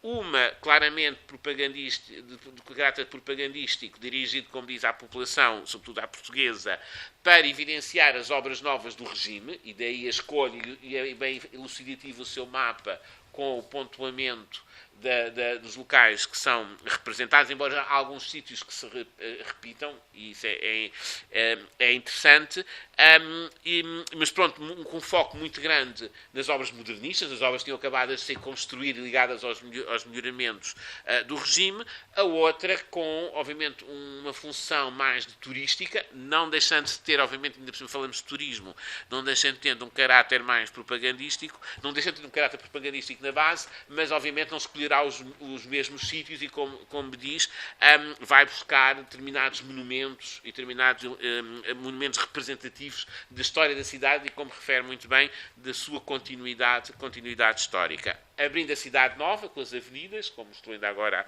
penso que era o Ocidente para os Estados Unidos da América, e, como diz muito bem, com a presença das pessoas. A outra tem a presença das pessoas, mas em determinadas funções, e aqui o cotidiano, não é? O cotidiano da cidade e os ângulos, mesmo os monumentos. Será interessante fazer isso, espero que faça, na sua tese, que é, efetivamente, fazer... Não é um trabalho fácil, e sobretudo um trabalho chato, mas será um trabalho fundamental como demonstração, que é, nos álbuns que escolher, que monumentos são representados, para ver as repetições e como é que eles são representados. Sendo que alguns, quase vou-lhe dizer, que devem repetir sucessivamente, porque são aqueles muito ligados à questão da identidade nacional e da fundação da nacionalidade e que vêm do século, efetivamente, que vêm do século XIX. Uma coisa que eu notei no seu plano de trabalho, eu acho que tem que se preparar porque se calhar deixar cair. Isto não estou a ser pessimista, mas depois é capaz de não ter tempo, que é o ensaio fotográfico contemporâneo, que eu acho que seria muito interessante rematar a tese com o ensaio fotográfico contemporâneo, mas não sei se vai conseguir ter tempo e não vale a pena atrasar muito a tese, porque o essencial da tese é este estudo, é esta demonstração, é atingir este objetivo, é o fundamental da tese. Embora eu perceba e achava muito interessante que é utilizar a sua própria fotografia como método de trabalho e método de análise. Como em arquitetura se utiliza o desenho e a research by design como instrumentos de trabalho, instrumentos de análise, mas prepare-se, não quer ser de mau agouro, mas da possibilidade de não ter tempo, e eu acho que não vale a pena, apesar de não valerá a pena prolongar a tese se puser perante esse problema, esse dilema e essa dúvida. Questões que eu acho que poderá efetivamente aqui colocar. Há aqui uma questão que, olhando para as suas imagens, ou para as imagens que apresentou, que eu acho que seria interessante, não sei se vai ter tempo, mas seria interessante dar uma vista de olhos.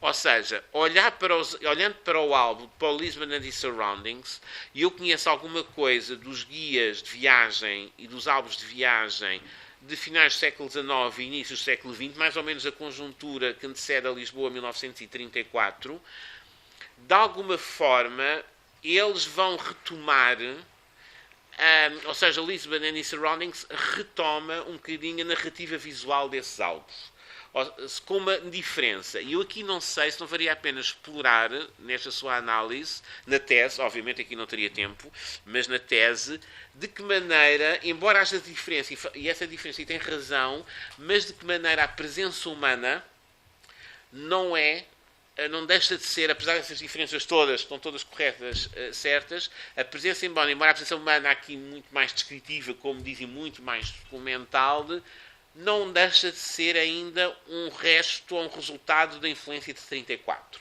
E vou-lhe dizer porquê.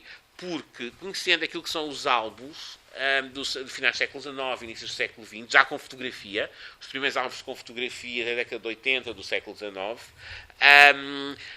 são muito documentais e descritivos, praticamente é representação dos edifícios no seu contexto urbano, a presença humana é quase inexistente, e quando muitas vezes, quando é existente, é muito cenográfica, e há aqui a forma como o Lisbon and its Surroundings tem a presença humana, se por um lado não retoma um pouco a lógica narrativa visual dos álbuns antes de 34, a forma como apresenta as pessoas na cidade, e a cidade como, apesar de descritiva e documental, mas uma cidade enquanto realidade viva, de pessoas que a usufruem, que trabalham, que vivem nela, isso não é ainda uma reminiscência e uma influência e um impacto de 34. Acho que seria interessante. Se tivesse tempo, teria sido interessante aqui na sua apresentação, não tinha tempo, obviamente, um álbum entre os dois, para nós percebermos um bocadinho a transição, não é? Para entendermos a transição. A última coisa que eu tenho para dizer, porque eu gostei muito da sua apresentação, por isso que estava a dizer, vejo, e muito clara, muito bem organizada, muito bem sustentada em termos teóricos. Portanto, tem tudo para entregar a tempo. Ainda é algum tempo. Já estou a avisar. Mas a única coisa é na sua própria estrutura narrativa. Isto, não é atenção, não é uma correção, não está mal. Mas em termos científicos tem mais lógica. A Joana, a maior parte das vezes, mesmo no seu texto, a maior parte das vezes apresenta a conclusão e depois o seu fundamento. Isto é assim e é explicado por isto. E eu sugiro que faça ao contrário. Descreve e caracteriza as imagens ou análise e depois diga assim, a partir daqui podemos concluir que, porque no seu discurso acaba por inverter o seu processo. E é importante, sobretudo se estamos a falar de uma tese, é importante que as pessoas acompanhem o processo. E, portanto, é importante que, eu acho que começar pela análise, no seu discurso, fazer as comparações e depois a análise sustentam empiricamente a sua conclusão, indo de encontro ou não da teoria. Eu percebo, porque leu o contexto teórico, já sabe, tem as ferramentas teóricas e, portanto, de alguma forma encontrou na sua análise uma confirmação daquilo que leu teoricamente.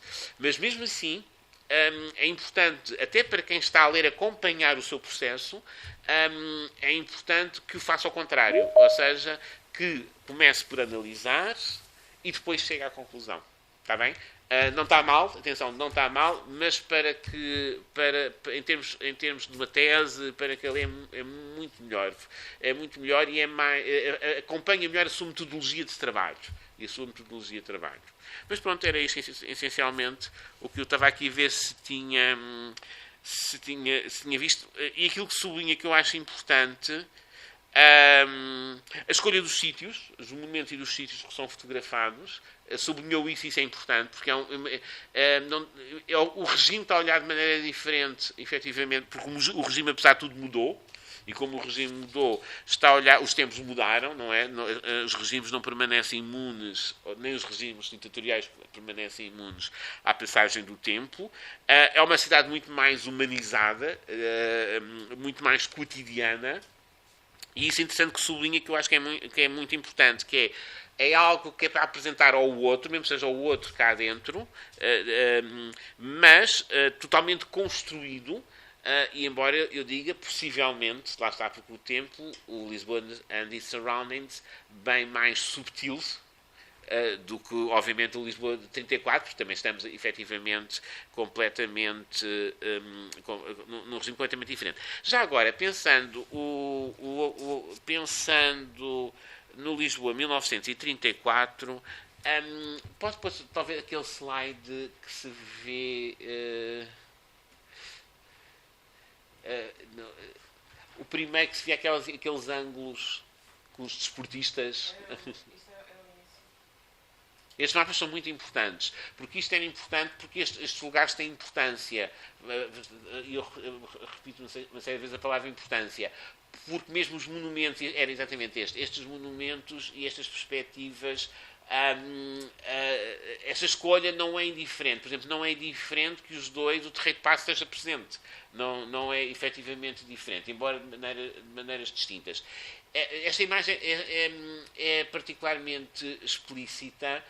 Até, eu não sei se será possível, se vai conseguir, mas tem a fazer essa tentativa. Uma relação com o cinema, até pensando no autor de Lisboa 34, e nomeadamente naquele filme Berlim, eu agora lembrei-me, mas de repente agora não lembro, que dos anos 20, se alguém se lembrar, que eu tive agora uma branca, que são imagens de Berlim em vários ângulos, só com música.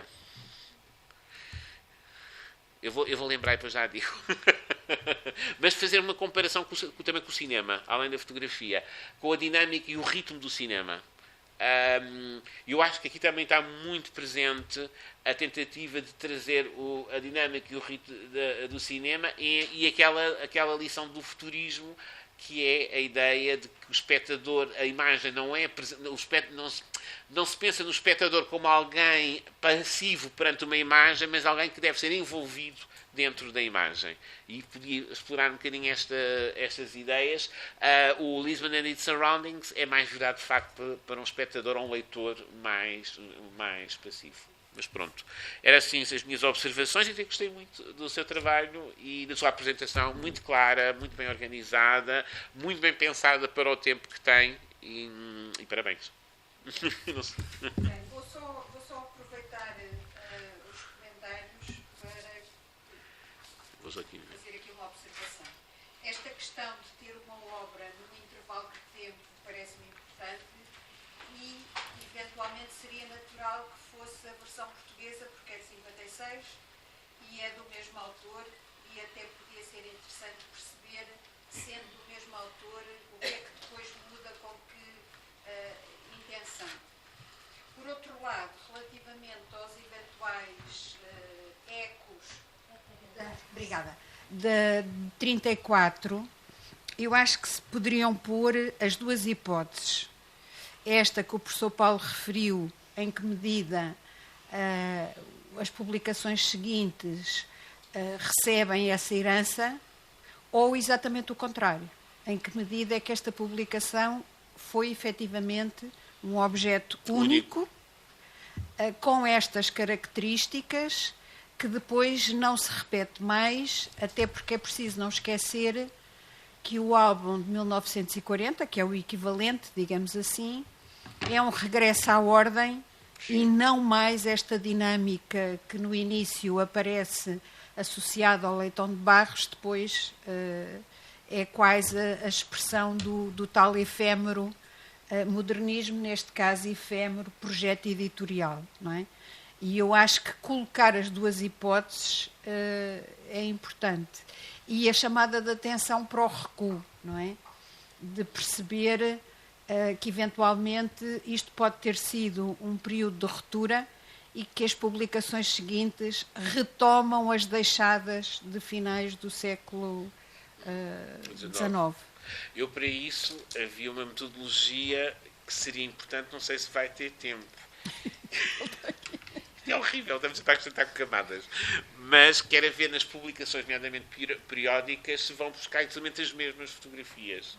Porque isso no século XIX, ao princípio do século XX, acontece. Sim. E acontece temos fotografias muito. Que se repetem nas publicações, saem nos álbuns e depois nas publicações. Exatamente. Aliás, Lisboa no passado e no presente, sim, coordenada pelo arquiteto Jorge Segurado, é a prova de que é um arquiteto moderno, com algumas fotografias dele modernas, mas o miolo é replicar as fotografias do Horácio Novaes, do Mário Novaes, e replicar o objeto de estudo fotografado. Portanto, o tal vício de estar sempre nos mesmos sítios, com as mesmas obras, do mesmo modo. E, portanto, aquela questão desta espécie de análise empírica, mas eu diria, maioritariamente, tem que ser uma análise quantitativa. Sim. A Joana vai ter que viver durante algum tempo dentro de um Excel, porque é isso que dará a garantia de poder afirmar uma coisa ou outra. Pronto. Isso vai, como diz a professora Paula, de 34 é de facto uma exceção, é uma interrupção no cotidiano. Já encontrei. Berlim, Sinfonia de uma Metrópole. Okay. De 1920, Berlin Symphony of a Metropolis, que é o Walter Ruttmann. Pronto, vamos ao trabalho, não é?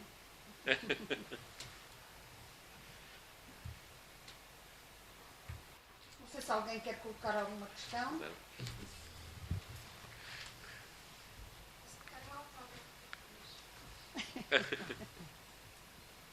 Ninguém quer colocar nenhuma questão? Então, se calhar, podemos avançar para a próxima apresentação com a Elodie. Como é que isto se lê?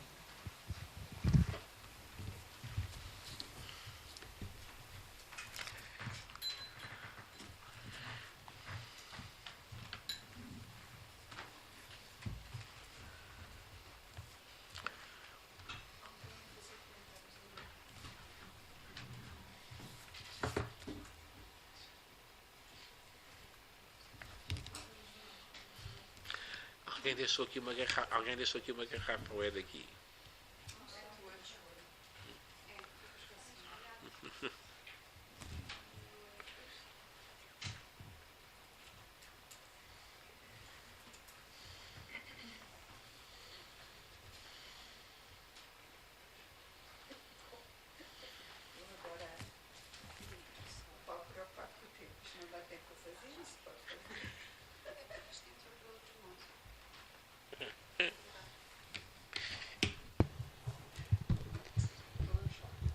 Boa tarde a todos.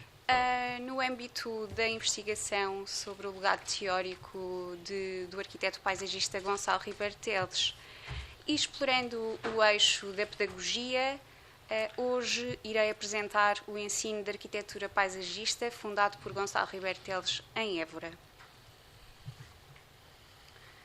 Relativamente à investigação, a tese resgata o legado teórico de Gonçalo Ribeiro Teles, centrado nas reflexões sobre a paisagem urbana, tomando Lisboa como caso de estudo, e estabelece a hipótese de que este legado teórico herde e constrói ressonâncias de uma escola de pensamento ecologista, ao qual é atribuída pertinência como contributo contemporâneo.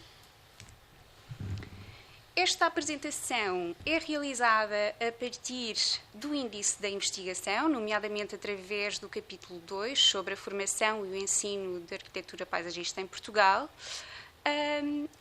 e, no fundo, partindo de um levantamento exaustivo de diversos arquivos, nomeadamente o arquivo da Universidade de Évora, explorando fontes primárias, bibliografia ativa e também testemunhos em diversos suportes.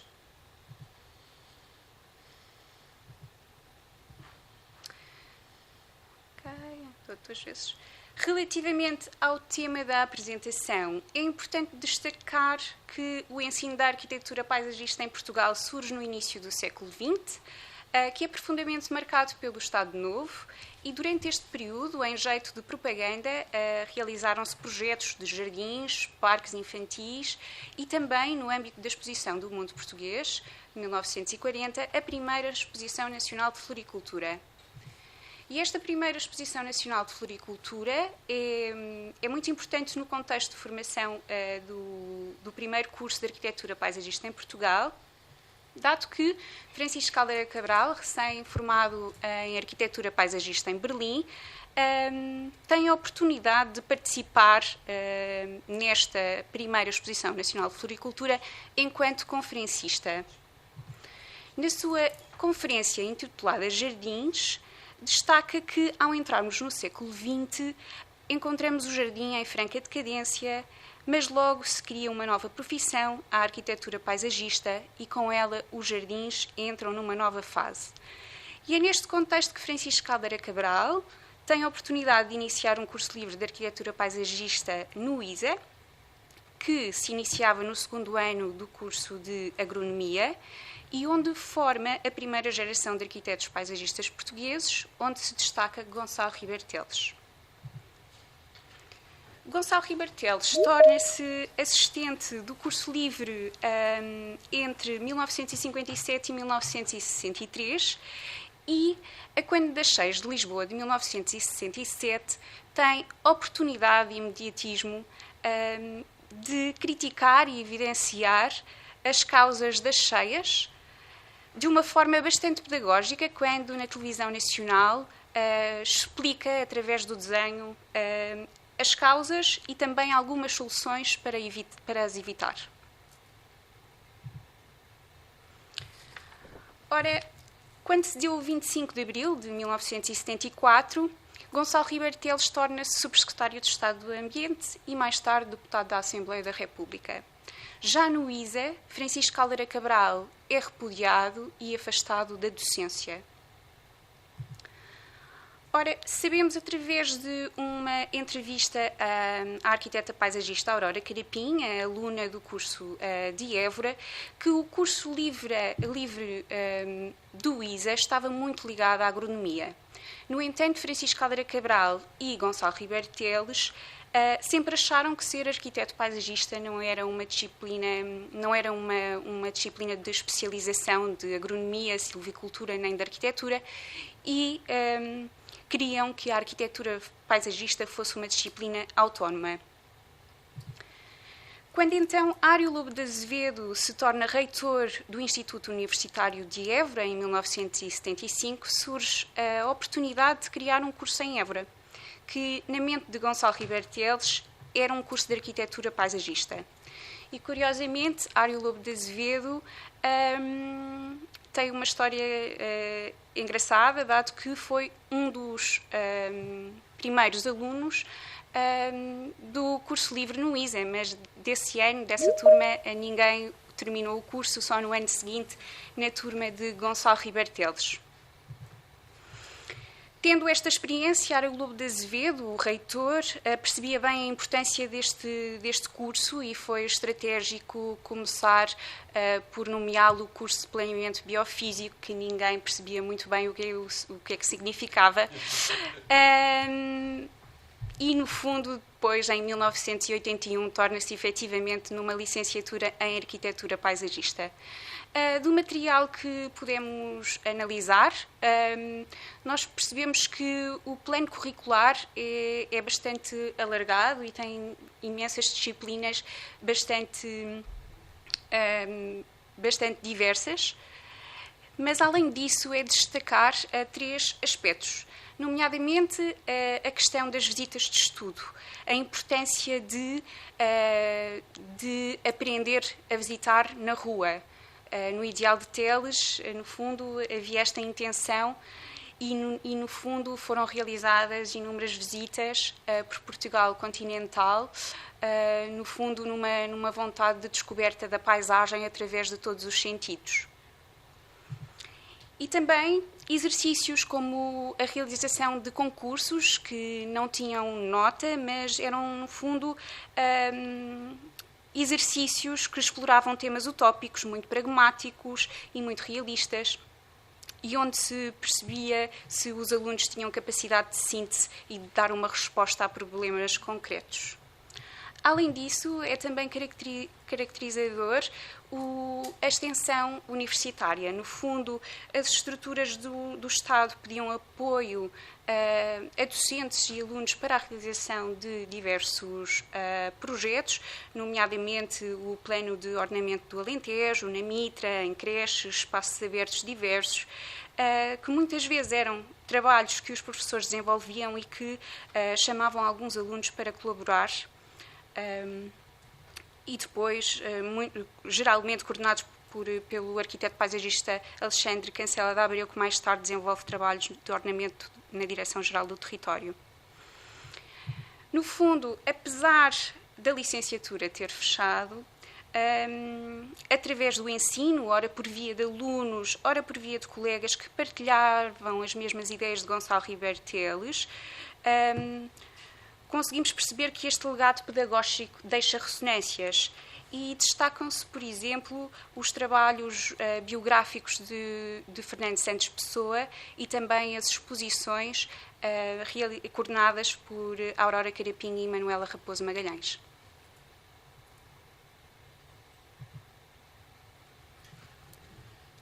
Obrigada. Correção.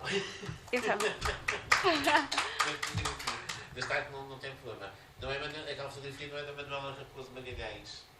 É da Margarida Cancela de Abreu. É verdade. Bem, isto é muito pessoal para mim, esta apresentação do Ludi já lhe disse, mas já tenho que dizer, começar, penso que foi da primeira vez que apresentou, e não, pelo menos em relação a essa primeira apresentação, nota-se já não só mais informação, mas já uma visão da tese muito consolidada, e já com a visão, ou seja, embora tenha escolhido um caso específico e uma abordagem, obviamente, para o artigo, uma abordagem de uma parte apenas da tese, a forma como a apresenta, como organiza a informação, como a contextualiza, já expressa que já tem uma visão muito consolidada do seu trabalho, não sei se vai ter adiantada ou mais ou menos adiantada, mas que já tem uma visão geral e completa do trabalho. Isso é importante da tese. Isso é bastante importante. Nós temos a tese já organizada na nossa cabeça, obviamente depois vai ter alterações, depois na escrita, na análise, na articulação da informação, na comparação da informação. Há ideias que nós, quando estamos a trabalhar e recolher, vamos montando e vamos construindo, e depois até no próprio processo de escrita, muitas vezes percebemos que afinal as nossas análises não estavam tão corretas como isso. E, portanto, às vezes temos que rever essas perspectivas e essas análises. No entanto, é muito importante, apesar disso, é muito importante ter já uma ideia sobre a tese e ter a tese consolidada na nossa cabeça e passa a expressar uma imagem daquilo que a tese vai ser e que já está organizada na cabeça. Isso já se nota bastante.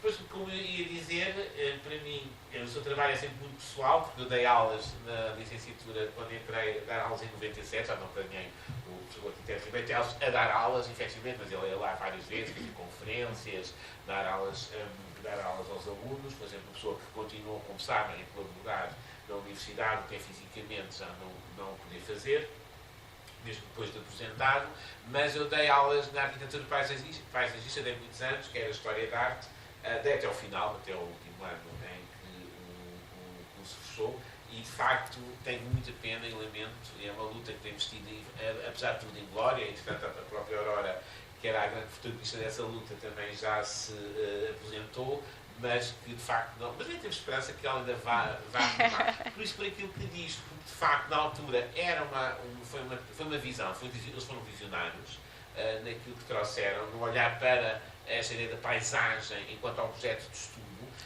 que é esta ideia, efetivamente, de uma realidade composta de diferentes dimensões, a dimensão biofísica e a dimensão humana, e que não podemos separá-las na convivência, e se calhar é uma outra forma de falar de ambiente e de ecologia, é uma outra forma, no fundo foi sempre o que o Ribetelos diz, é uma outra forma, se calhar se falar, é uma forma de talvez até de maior proximidade com as pessoas, ou seja, de que o ser humano tem que existir utilizando aquilo que o rodeia, a paisagem, mas tem que o fazer de forma equilibrada para conseguir sustentar, para manter essa sustentabilidade. E a arquitetura paisagista foi sempre isso, a ideia, a abordagem da paisagem enquanto tema, não só de investigação, mas como diz e explica muito bem, porque sempre houve trabalhos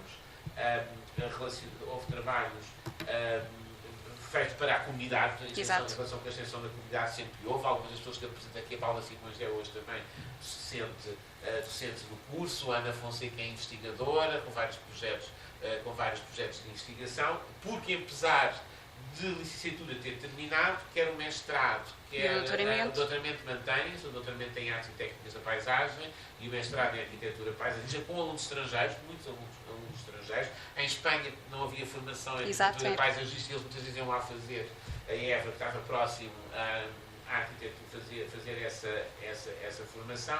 E é de facto muito pena, e o Mário de Azevedo nisso foi também muito visionário. Eu já não o apanhei, já sou o tempo dos Jorge Araújos, mas aquilo que de facto ele era muito visionário porque ele defendeu sempre muito este ensino interdisciplinar. Ou seja, os cursos e as formações tinham uma base que era só a base de especialização, mas tinham sempre cadeiras, por exemplo, os alunos de agronomia tinham história económica contemporânea, porque eles achavam fundamental que os alunos de agronomia entendessem alguma coisa e tivessem ferramentas de entendimento da economia contemporânea. E, portanto, ele sempre defendeu muito este ensino interdisciplinar, onde outras cadeiras também, no fundo, era uma formação em termos de licenciatura, que depois, hoje em dia, aquilo que é muito defendido, embora no processo de Bolonha nós tínhamos ido no sentido contrário, com uma maior especialização, quando aquilo que se pretendia era uma formação de banda larga, e ele na altura já defendia muito isso, ou seja, ter uma base de especialização complementada com outras áreas científicas que ajudavam o entendimento daquilo que se estava a fazer dentro dessa área. E o movimento da arquitetura paisagista vem nesse sentido, e eu acho que ele, ele era uma figura um bocadinho original, devo dizer, mas era uma figura muito visionária e nesse sentido muito democrática, até nesse sentido. Em relação ao seu trabalho, gostei muito da sua apresentação também, daí eu achar que já tem informação em relação às outras vezes, não quer dizer que eu não gostei das outras vezes, mas agora acho que está de facto já muito amaduecido o conhecimento e a informação, bem organizado. Obviamente que se focou numa temática específica, que é a criação desta licenciatura em concreto, como diz, faz agora anos 50 anos. 50 anos da sua criação. Mas está muito bem organizado, muito bem sustentado, e exatamente isso que é importante também numa tese de doutoramento, que é, apesar de estar centrada num objeto específico, apresenta o seu contexto mais alargado, que ajuda a encontrar, a explicar e entender melhor esse objeto mais específico. Aquilo que a única coisa que eu acho que poderá desenvolver um pouco, não sei se o faz depois no seu trabalho, tem a ver com exatamente que abre caminho no seu texto, mas depois não o concretiza definitivamente, que é esta definição da arquitetura paisagista e como se distingue, quer da ecologia, digamos assim, no fundo, ou do planeamento biofísico. Porque é que não é planeamento biofísico e é arquitetura? E ao mesmo tempo como se distingue, que vos interessa a vocês aqui, como se distingue da arquitetura.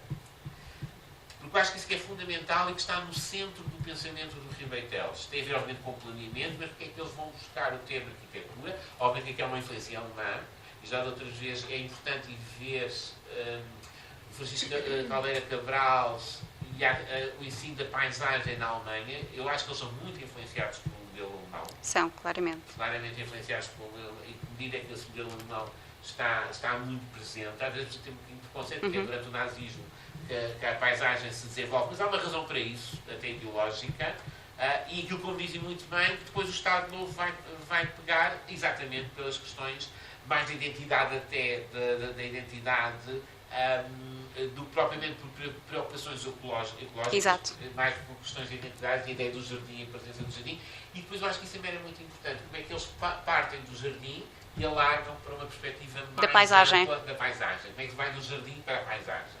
Como é que se vai do jardim? Porque, no fundo, o jardim é um microcosmos de paisagem, altamente controlado, mas que permite o ensaio que depois se pode expandir para a paisagem. E aí o Ribeitelos, o Caldeira Cabral e o Ribeitelos, sobretudo, são fundamentais. Nisso o Ribeitelos, obviamente, foi fundamental. Tem esta dificuldade de haver poucos textos do Ribeitelos, estão muito dispersos. Ele publicou... Não existem poucos, são imensos. Eles são imensos, tem razão. Eles são poucos, disponíveis assim de forma... Não. Pronto, porque foi sempre isso, porque nós dizíamos aos colegas, no centro de investigação, porque é que eles efetivamente não porque eles diziam, mas isto era as aulas, e era a formação e era nas aulas. É muito importante, para haver doutrina tem que haver registro, não conseguimos encontrar as coisas, porque o seu trabalho vai ser muito fundamental para fazer essa... Sim, das aulas efetivamente não existe. Não existe, porque ele não registava exato, nada. Não registava nada. Mas os textos mas as publicações existem. E apesar de estarem dispersas, é um facto, existem.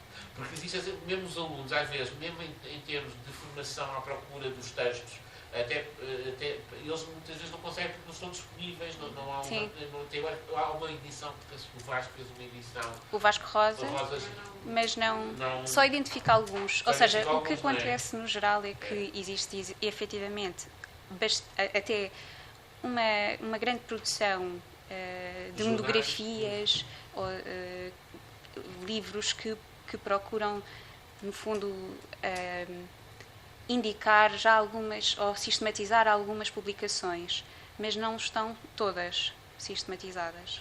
Portanto, houve assim um trabalho de investigação para o catálogo da Utopia e os Pés na Terra.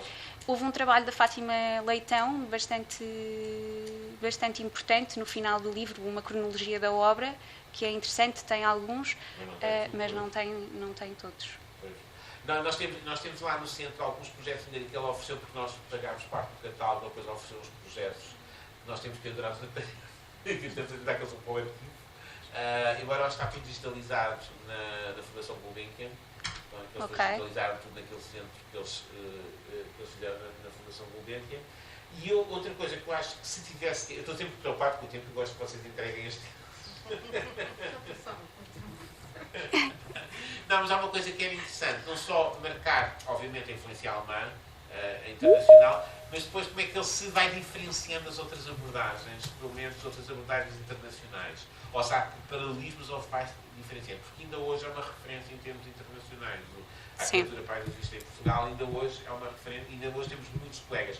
Eu sei que eles têm muitas relações com a Suíça tinha forte com a França, sobretudo França e Suíça, mas, de facto, esta formação interdisciplinar que cruzava ecologia, biologia, química, a arquitetura através do projeto, a história da arte, às vezes até a literatura, que é de facto era uma formação muito interdisciplinar, de resto não mostra aqui, teve alterações, mas manteve-se uma formação muito interdisciplinar e fez força até de resto quando foi criada a Escola das Artes. Eles acabaram por querer manter-se na ciência e tecnologia, não foram para a Escola das Artes devido a querer manter essa matriz, até na própria instituição, manter essa matriz interdisciplinar.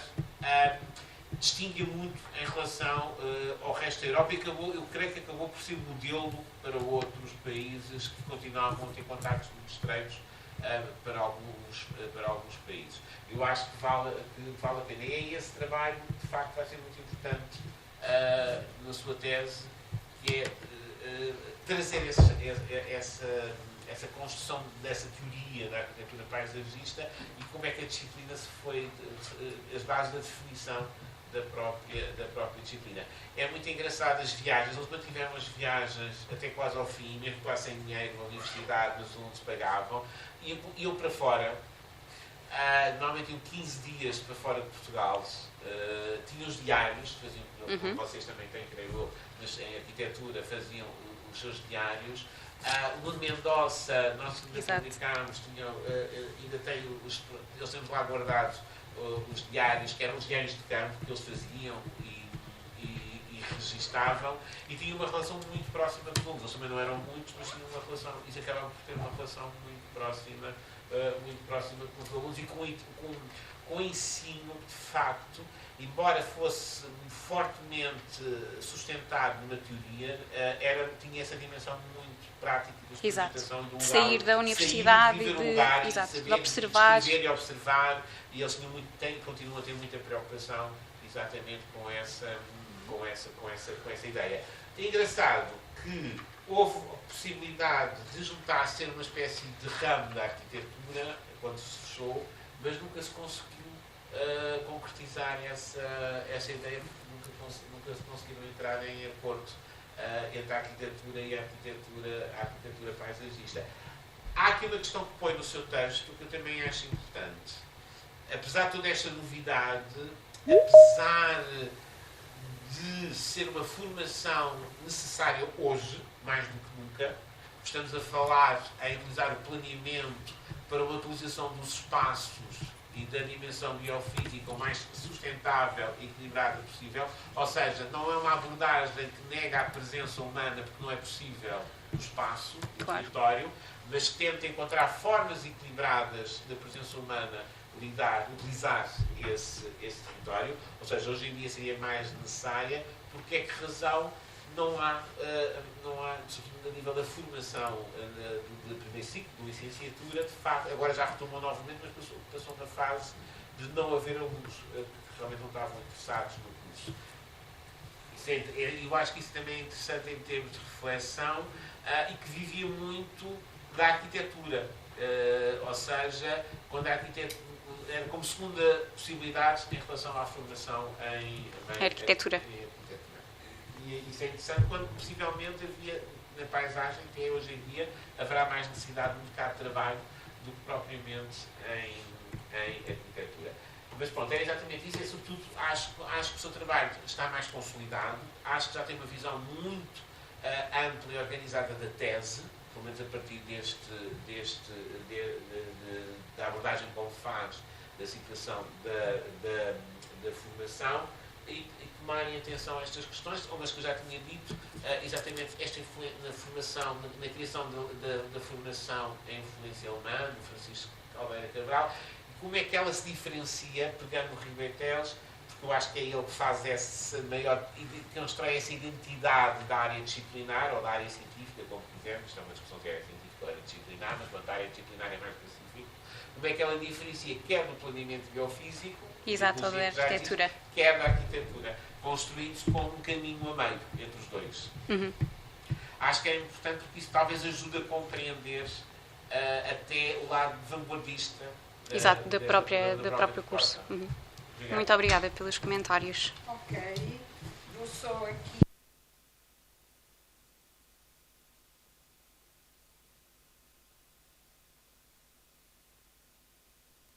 Levantamento dos textos, organizado por décadas e de uma enorme variedade, em publicações que não têm a ver especificamente com a área nem da arquitetura paisagista, nem da arquitetura, e, portanto, esse baú é o novo. Havia o baú do Fernando Pessoa. Temos agora o novo baú, porque sem esse levantamento exaustivo, no caso da Elodie, para além disso, digitalizado, não é? Portanto, criou as fontes primárias para poder trabalhar, e isso é fundamental. Mas, há pouco, olhando ali para a indicação geográfica em Portugal das visitas de estudo, Minho, Trás-os-Montes, Alentejo, Algarve, poderia ser interessante verificar que material de registro é que há dessas visitas, porque, sem pensar nisso, de repente lembrei-me num outro inquérito, a arquitetura, neste caso ao território, não é? E pode ser interessante, sim, ver até que ponto nós tivemos durante várias décadas de arquitetos a obra seminal do inquérito à arquitetura popular. Neste caso é uma circunstância diferente, mas certamente que este lado mais empírico das visitas acabou por ser determinante para esta primeira geração de arquitetos paisagistas portugueses. Já agora, na última reunião do Conselho de Supervisão da Ordem dos Arquitetos, estávamos a ver os nomes de todos que estão na página da Ordem, porque há arquitetos e não arquitetos, e os arquitetos paisagistas são não arquitetos, e o presidente do Conselho, que é o arquiteto paisagista Jorge Cancela, pediu para porem o IFAN no arquiteto paisagista. E disse, é em homenagem ao Francisco Caldeira Cabral, porque eu ainda trabalhei com ele de início, e ele achava que se devia colocar o IFAN dentro do espírito limpa chaminés. Não é limpa e chaminés à parte. E então, ele entende que o IFAN dá mais sentido a que não é arquiteto e paisagista. É arquiteto paisagista. E eu achei interessantíssimo, e dentro desta questão da Aurora, na discípula do Ribartelos, não é? E ele a querer homenagear a importância que teve para ele o Francisco Caldeira Cabral. E esta questão, eu acho que agarra também o conceito e a identidade da investigação e da área disciplinar. E não é de sumenos. Pode parecer, mas não é. É engraçado que quando foi algumas das avaliações da CAI, do doutoramento, eles...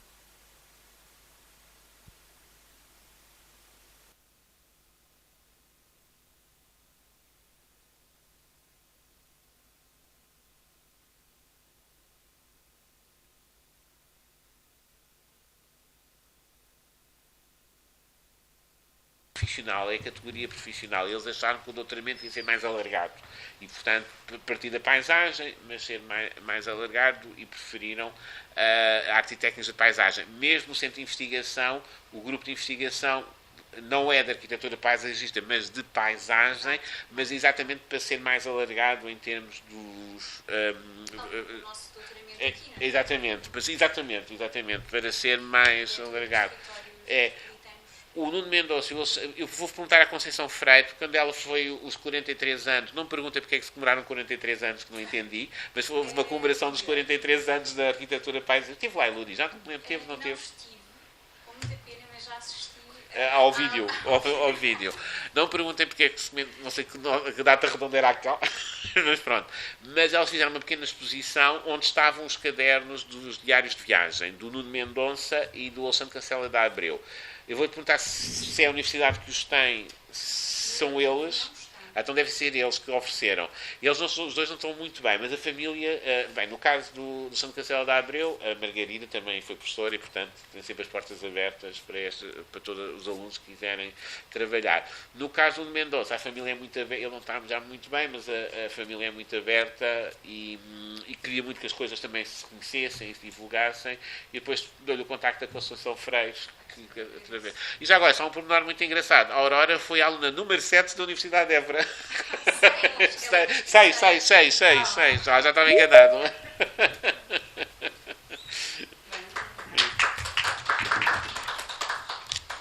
Muito bem. Então agora passamos para a Marta.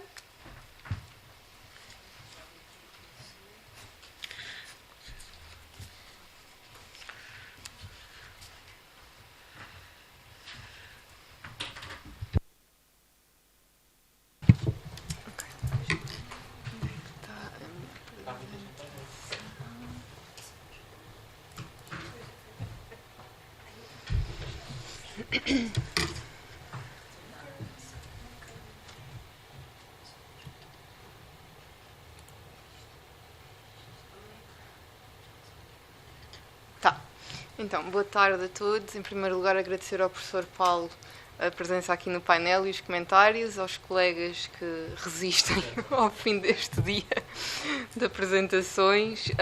Aquilo que eu trago aqui para apresentar hoje é uma pequenina parte desta investigação de doutoramento, que se intitula Culturas de Reabilitação de Edifícios Antigos, focando aqui o eixo temporal entre 1980 e 2020 e que toma aqui o caso do eixo Cais de Sodré, Rato, como caso de estudo. É um trabalho orientado pela professora Paula André, pelo arquiteto João Branco Pedro, do LNEC, e é um trabalho que foca, sobretudo, tem aqui como grande objetivo contribuir para o conhecimento sobre aquela que tem sido a evolução das maneiras de intervir nos edifícios antigos, procurando revelar aquilo que acontece no lado menos visível destes edifícios, portanto, o lado além da fachada, ao longo do tempo. Não estou lá, tem que ser correto. Não. Já está. Tá. Pronto.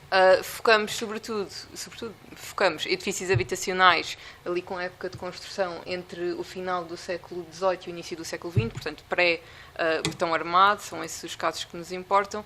Foco tanto nas grandes intervenções como nas pequenas intervenções, naquelas realizadas com ou sem apoio técnico especializado. Portanto, a tese entende que todas essas formas de transformação são significativas e é uma parte que está pouco estudado, e entendemos estas alterações no interior destes edifícios como um reflexo das transformações da própria sociedade e das próprias cidades ao longo do tempo. É uma tese que tem um cofinanciamento entre a ISCTE e o Laboratório Nacional de Engenharia Civil desde janeiro de 23.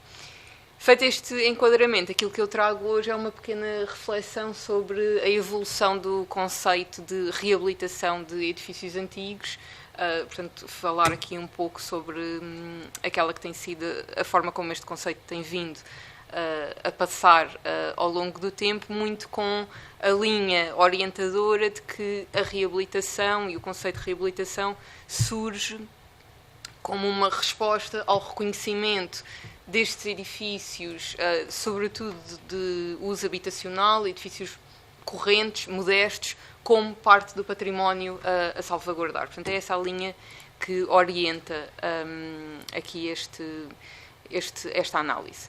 A primeira, diria que, definição formal do conceito de reabilitação de edifícios surge numa resolução do Comitê de Ministros do Conselho Europeu em 1976, e ela vem aqui, no fundo, consagrar, eu diria que uma mudança de paradigma, tanto no âmbito daquilo que é o património a conservar, como da maneira como nós devemos intervir sobre esse património.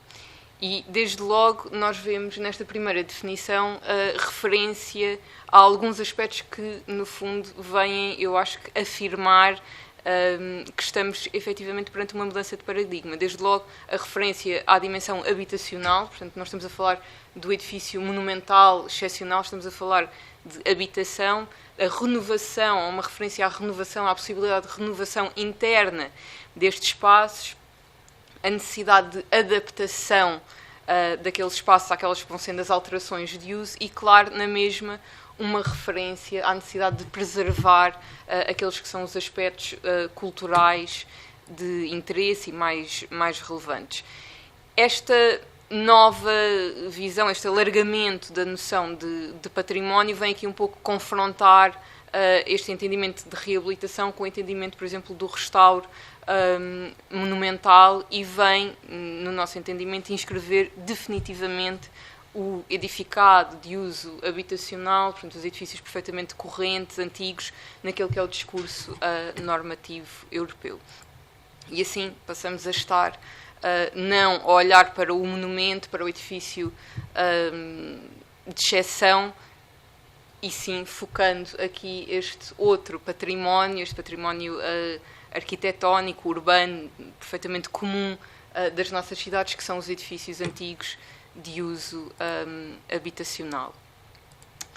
Esta mudança de paradigma e um pouco a institucionalização do conceito surge nos anos 70, como vimos, em que a reabilitação surge muito num contexto, aliás, ancorada também à definição de conservação integrada, portanto, uma conjugação entre técnicas adequadas de restauro, mas também da escolha de funções apropriadas e de todas as adaptações que daí decorrem. Aquilo que vemos é que, ao longo do tempo, vão surgindo várias definições do conceito, sendo que há um denominador comum, eu diria, ao longo do tempo, relativamente a estas várias definições, com uma mudança de foco que vamos ver um pouco mais à frente. Claro que, para chegar a esta breve análise da evolução do conceito, fomos bastante atrás, interessava-nos muito perceber o contexto exato em que surge a reabilitação, o conceito de reabilitação, como é que isso se traduz no tal alargamento de património. Então fomos andando lá para trás e pronto, e fomos olhando para as questões do restauro, da conservação, as várias teorias de restauro, de conservação, e fomos apanhando então de 1900 a primeira referência à reabilitação mais formal até na Declaração de Amsterdão em 75, depois formalmente definida em 1976, e daí fomos então avançando. Das várias definições que temos trabalhado deste conceito de reabilitação, conseguimos identificar vários pontos em comum. Eu diria que são mesmo mais os pontos em comum desde 1975 até a última de 2020 do que os pontos de divergência. Portanto, não diria que é um conceito que tem mudado assim tanto, pelo menos na sua definição. Desde logo, a referência explícita em todas as definições à intervenção em edifícios existentes, com um objetivo muito claro de recuperar, modernizando aquele património que está a ser intervencionado, a necessidade de adaptação aos modos de uso atuais ou contemporâneos, também inequivocamente presente nas várias definições, a preservação de valores culturais, não presente em todas, como vamos ver, mas latente, eu diria, e as questões da melhoria do desempenho funcional, que também vão surgindo, sobretudo nas definições mais recentes. Os pontos de divergência são mesmo a questão da ênfase no património cultural. Portanto, nós notamos que nas definições que temos vindo a analisar, elas divergem, até porque esta questão do património cultural é uma questão que chega a estar completamente ausente da definição de reabilitação, enquanto noutras está bastante presente, e a questão da transformação de uso, portanto, a hipótese da transformação de uso e da melhoria do desempenho funcional também é uma questão que nós vemos que nem sempre está está muito presente. Portanto, olhando para estas várias dimensões e para as definições que nós fomos analisando, aquilo que eu destacava vai aqui, vem o meu rato, não, para as duas últimas colunas, portanto, a preservação do património e esta preservação de valores mais culturais e a questão da melhoria do desempenho funcional. Aquilo que nós assistimos é que parece que houve aqui uma troca. Portanto, as primeiras definições eram muito orientadas para esta questão da preservação patrimonial e destes elementos culturais mais relevantes, e aquilo que assistimos nas definições mais recentes, de facto, aponta muito para um foco muito maior na melhoria do desempenho funcional, atualmente também muito ligado às questões da eficiência energética, da melhoria do comportamento energético destes edifícios e frações habitacionais, e esta questão da preservação patrimonial parece ter ficado um pouco mais para trás. Assim, já em jeito de conclusão, o que é que nós podemos aqui, que notas é que nós podemos deixar? Primeiro, notar que a reabilitação é de facto inseparável do alargamento desta noção de património. No nosso entendimento, ela surge como uma resposta prática e teórica a esse alargamento. Portanto, passamos a ter uma nova forma de património, com características muito distintas daquele património monumental, e isso obriga a novas formas de intervir, a novas formas de pensar sobre esta prática. Das definições analisadas, todas abordam a recuperação física e esta questão da modernização ou da atualização do património a reabilitar, a noção de adaptação aos novos modos de uso também se encontra amplamente presente, e eu diria até mesmo uma questão basilar desta forma de intervir. A referência explícita, como vimos, à preservação de elementos com valor patrimonial e cultural parece ter lentamente vindo a ser substituída por um foco mais direcionado para as questões da melhoria do desempenho funcional, com todas as outras questões mais ancoradas nas noções energéticas da própria arquitetura. Terminava referindo que a reabilitação, de facto, é inseparável desta noção de adaptação aos modos de usar, aos modos de vida contemporâneos. Essa necessidade de adaptação é, sobretudo, pertinente, necessária e eu diria que constante nos edifícios antigos de uso habitacional, portanto, no interior do espaço habitacional de edifícios com vários séculos que têm necessidade de continuar a servir o seu propósito, continuar a ser utilizados, e que a reabilitação, contrariamente ao restauro ou à conservação, não é tão uma disciplina, eu diria que tão científica ou tão teórica, e que tem um pendor social e cultural muito predominante, e é um pouco com essa lente que nós na tese queremos então olhar para as transformações que têm ocorrido no interior destes edifícios, e é esse o passo a dar depois na amostra de edifícios que iremos selecionar para analisar ao longo do tempo, é esta lente de entendimento da reabilitação como algo muito ligado às necessidades de adaptação, com pendor social e cultural, e tudo o que isso implica do ponto de vista da intervenção no património construído. E terminava.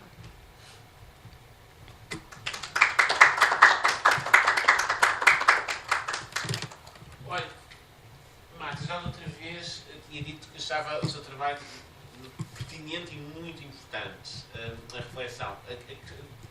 Com muita satisfação vejo que desta fase, e com aquilo que apresentou, vem com de facto um estudo, uma sustentação teórica muito importante a nível da evolução do conceito de reabilitação, e pensar neste conceito, pensar a forma de facto perceber a sua origem, como é que se foi desenvolver, e acho que está corretíssima, nunca tinha pensado nisso, mas acho que está corretíssima esta ligação do conceito de reabilitação e a forma como ele se envolveu com o alargamento do conceito de património e da valorização, como diz a arquitetura corrente, ordinária, no bom sentido, exatamente comum, em relação ao património, num tempo em que tudo pode ser património e as pessoas se manifestam, mas que no caso desta arquitetura, para problemas complexos, até também numa época com a crise habitacional e não se fala também do aproveitamento destes edifícios, que efetivamente relaciona-se com algo, e eu acho esta reflexão muito importante e muito pertinente e necessária, porque quando estamos a falar, em reabilitação arquitetónica, muitas vezes, às vezes não pensamos sobre isso, porque não existe a profissão de arquiteto restaurador, não é? Ao contrário da pintura ou da fotografia, em que temos uma profissão, uma área profissional especializada, regulamentada, com princípios éticos e profissionais. Em termos de arquitetura não existem. São os arquitetos que se vão especializando, em alguns casos especializam de facto no restauro ou na reabilitação, outros casos não se especializando, vão aprendendo. Nesse sentido, não haver uma profissão organizada, legitimada, acreditada, digamos assim, os princípios teóricos e as orientações são fundamentais. E a lei, quer a legislação, quer as orientações, quer nacionais, quer internacionais, são fundamentais porque elas estabelecem princípios e estabelecem normas. Como dizem muito bem, não estamos a falar dos grandes monumentos, dos grandes edifícios, porque esses, obviamente, têm, pela sua própria natureza e a sua emblemática, o seu simbolismo, estabelecem limites muito concretos e muito precisos, e, portanto, ninguém vai transformar, espero eu, os Jerónimos num hotel, esperemos.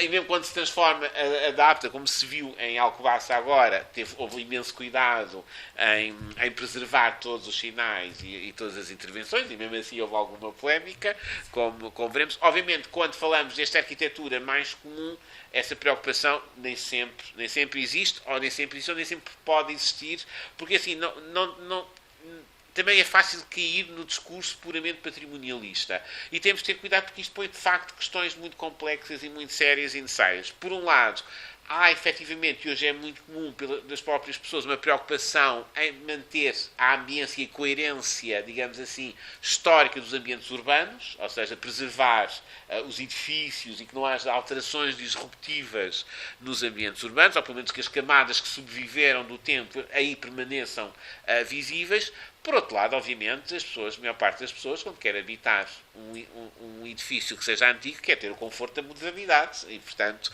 quer que as casas tenham não quer ter iluminação a gás, quer que as casas tenham todas as condições, o Wi-Fi, quer as condições. Isso às vezes faz com que a gente caia no fachadismo, não é?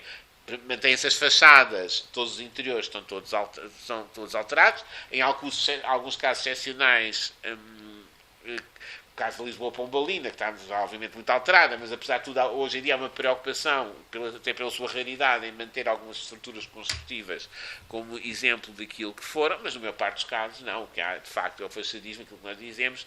Agora, será que há possibilidade de outra maneira? Eu acho que depois a sua tese põe essa questão e é muito importante, se calhar, não havendo uma resposta, haver uma reflexão.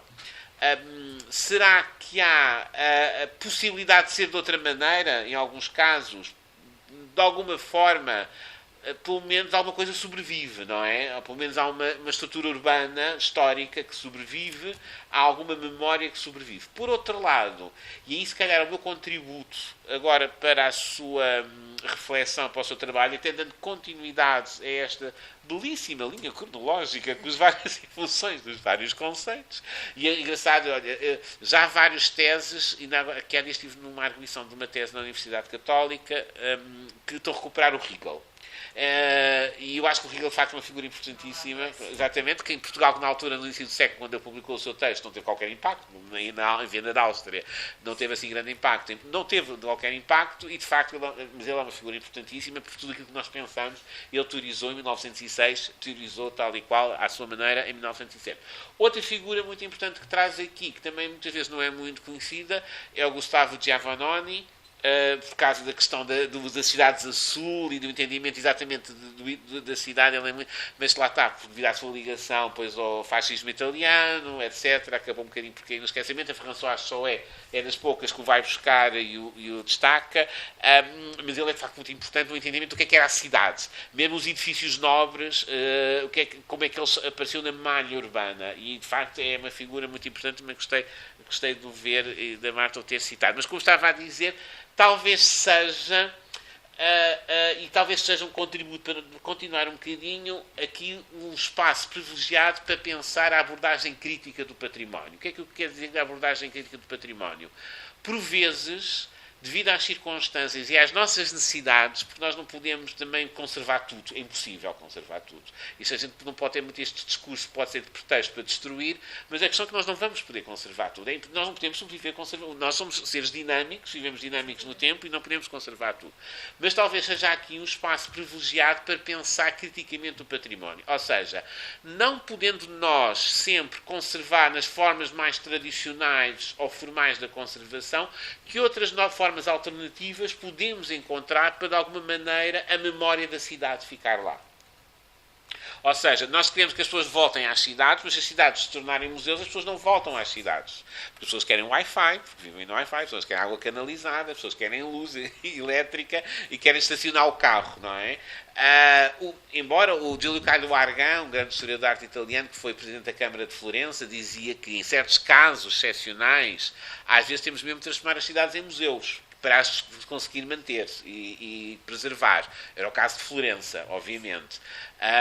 Mas, em outros casos, se calhar, temos que, para que elas se mantenham habitadas, se mantenham vivas, porque queremos que as cidades sejam vivas, encontrar formas de conciliar a preservação com, de facto, a vivência da cidade.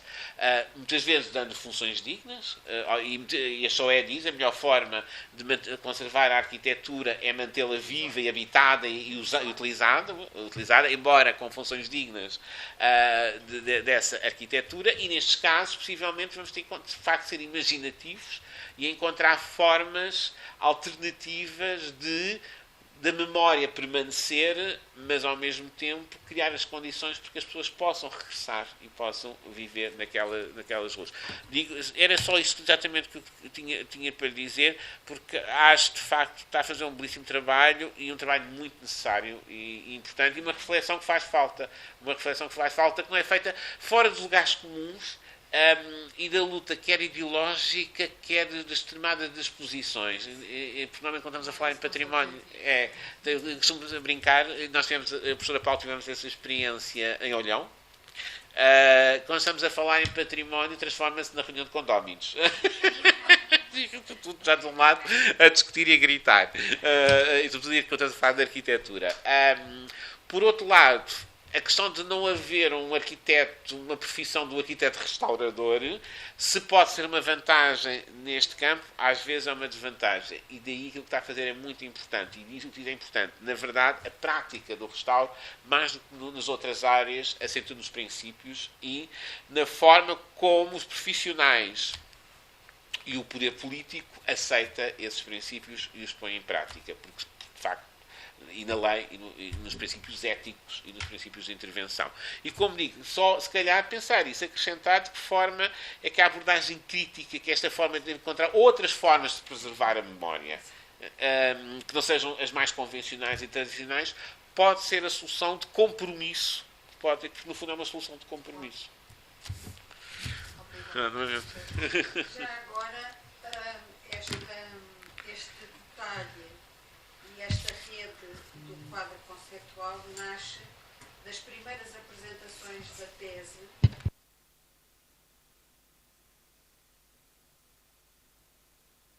Portanto, a Marta apresentava um tema e o debate era sobre outra coisa.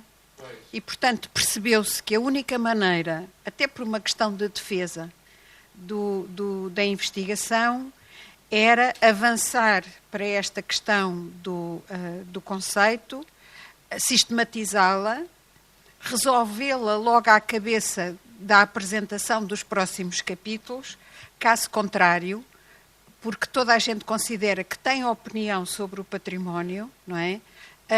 A Marta apresentava uma coisa e a discussão era sobre outra. E é muito interessante como este capítulo não nasce da estrutura, mas nasce das primeiras apresentações da investigação e, portanto, de alguma forma, o índice ou a estrutura da tese adapta-se em função daquilo que percebemos que se tornou uma necessidade e era preciso fazer. É porque rapidamente, já assisti, mas naquele prédio há aquela escada, há aquela fileira de azulejos que são os únicos do século XVIII, que os outros já não sobreviveram. Sim, é verdade, mas podemos retirá-los, não sei o quê. Na arquitetura rural, ou não sei se vernácula, ou como a gente quisermos chamar-nos, há agora uma via que é a questão, aquilo que estava a dizer na reabilitação funcional. No fundo, há um cruzamento entre a funcional e a técnica, que é a utilização dos materiais tradicionais, coisas que não se põem na arquitetura urbana, mas nos materiais tradicionais, porque são mais sustentáveis e controladores do ambiente. Mesmo assim, para muitas pessoas, porque está ligado a uma arquitetura popular, há um preconceito em relação à utilização desses materiais. Alguma solução que está a ser feita é, por exemplo, condomínios fechados, com edifícios já construídos com os materiais tradicionais, como uma forma de lhes dar prestígio. Aí há essa via está a ser utilizada como uma forma de preservação e de reabilitação em termos arquitetónicos. Urbana, as coisas não se põem assim dessa forma, porque a construção urbana muitas vezes, a maior parte das vezes, é totalmente diferente e por razões diferentes. Mas no caso da rural, há essa via que está a ser seguida.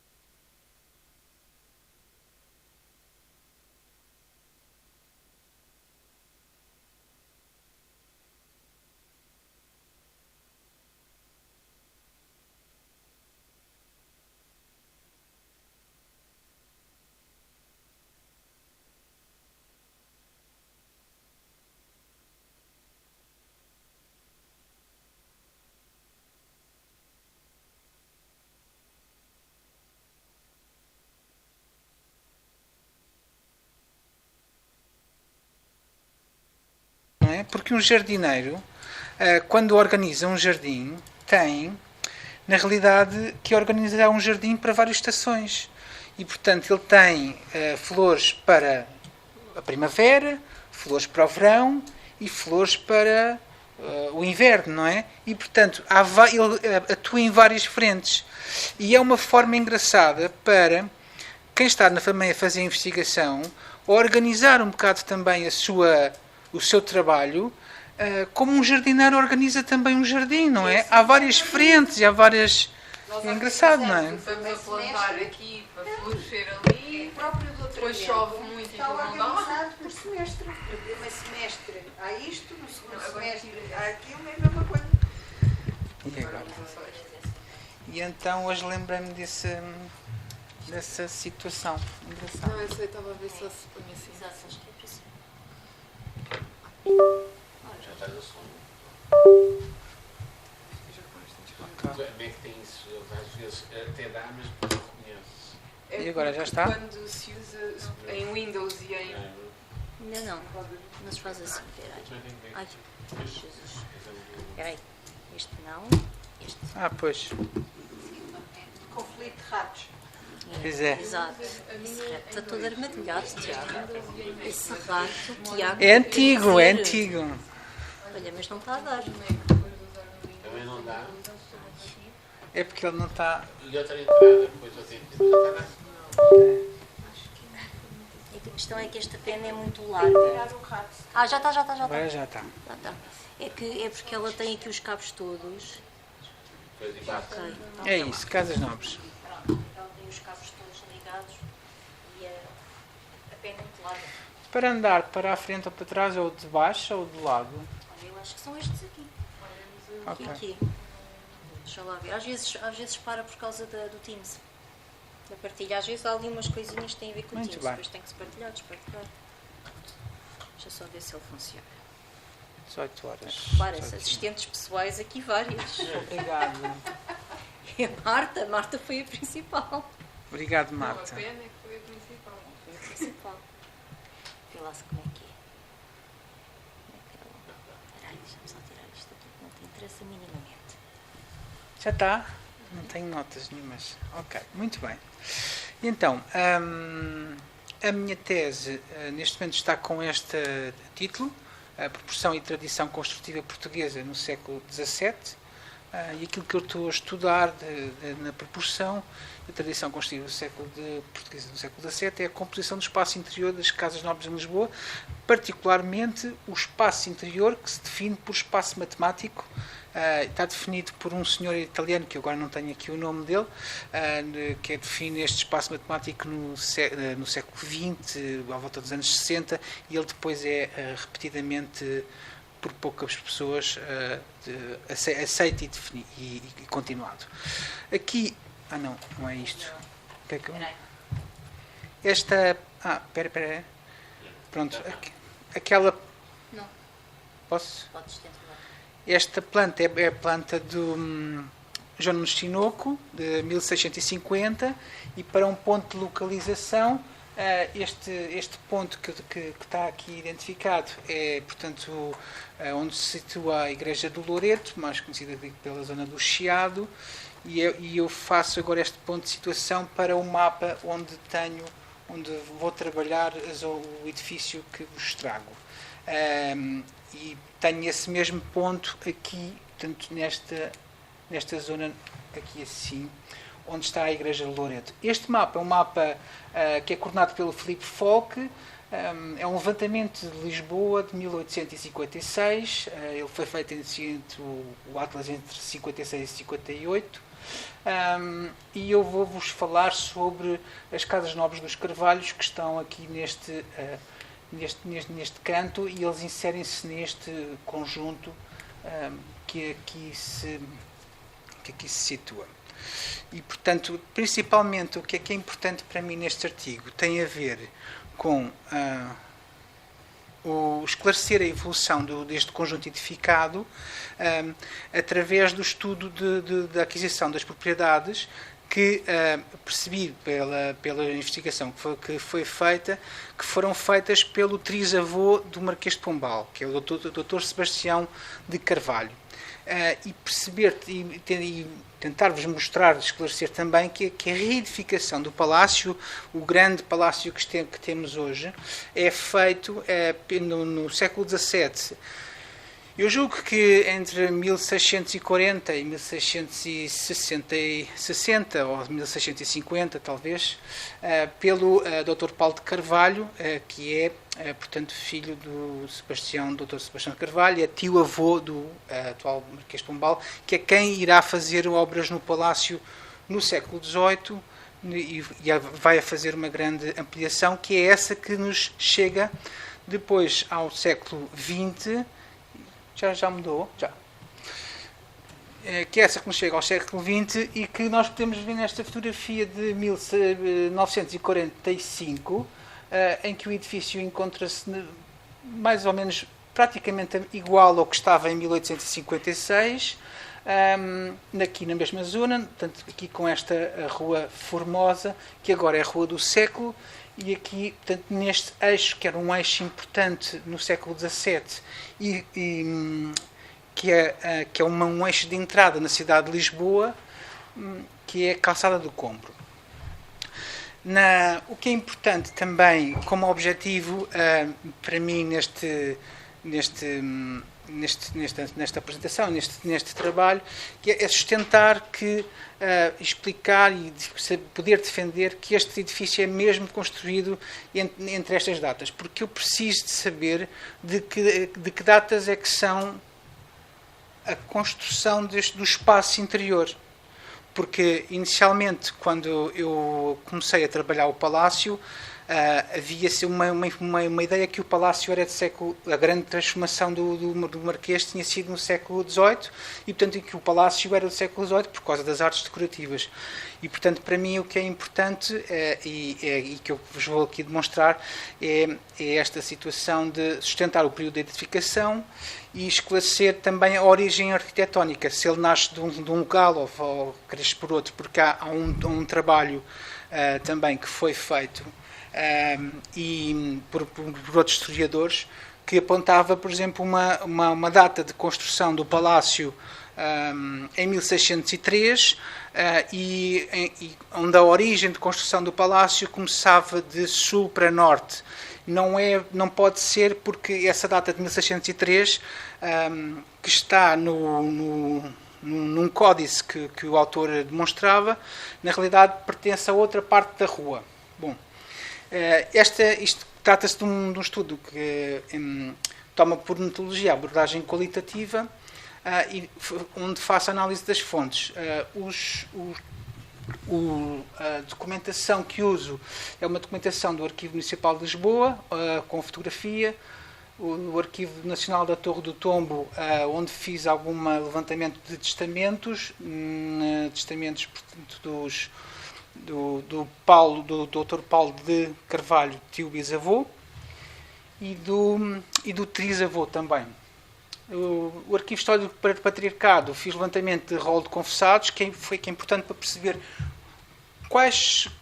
quantas pessoas é que estão no palácio ou nas casas nobres, e como é que é a evolução da ocupação do edifício. E isso é importante para perceber de que tipo de edifício é que é, como é que ele funciona.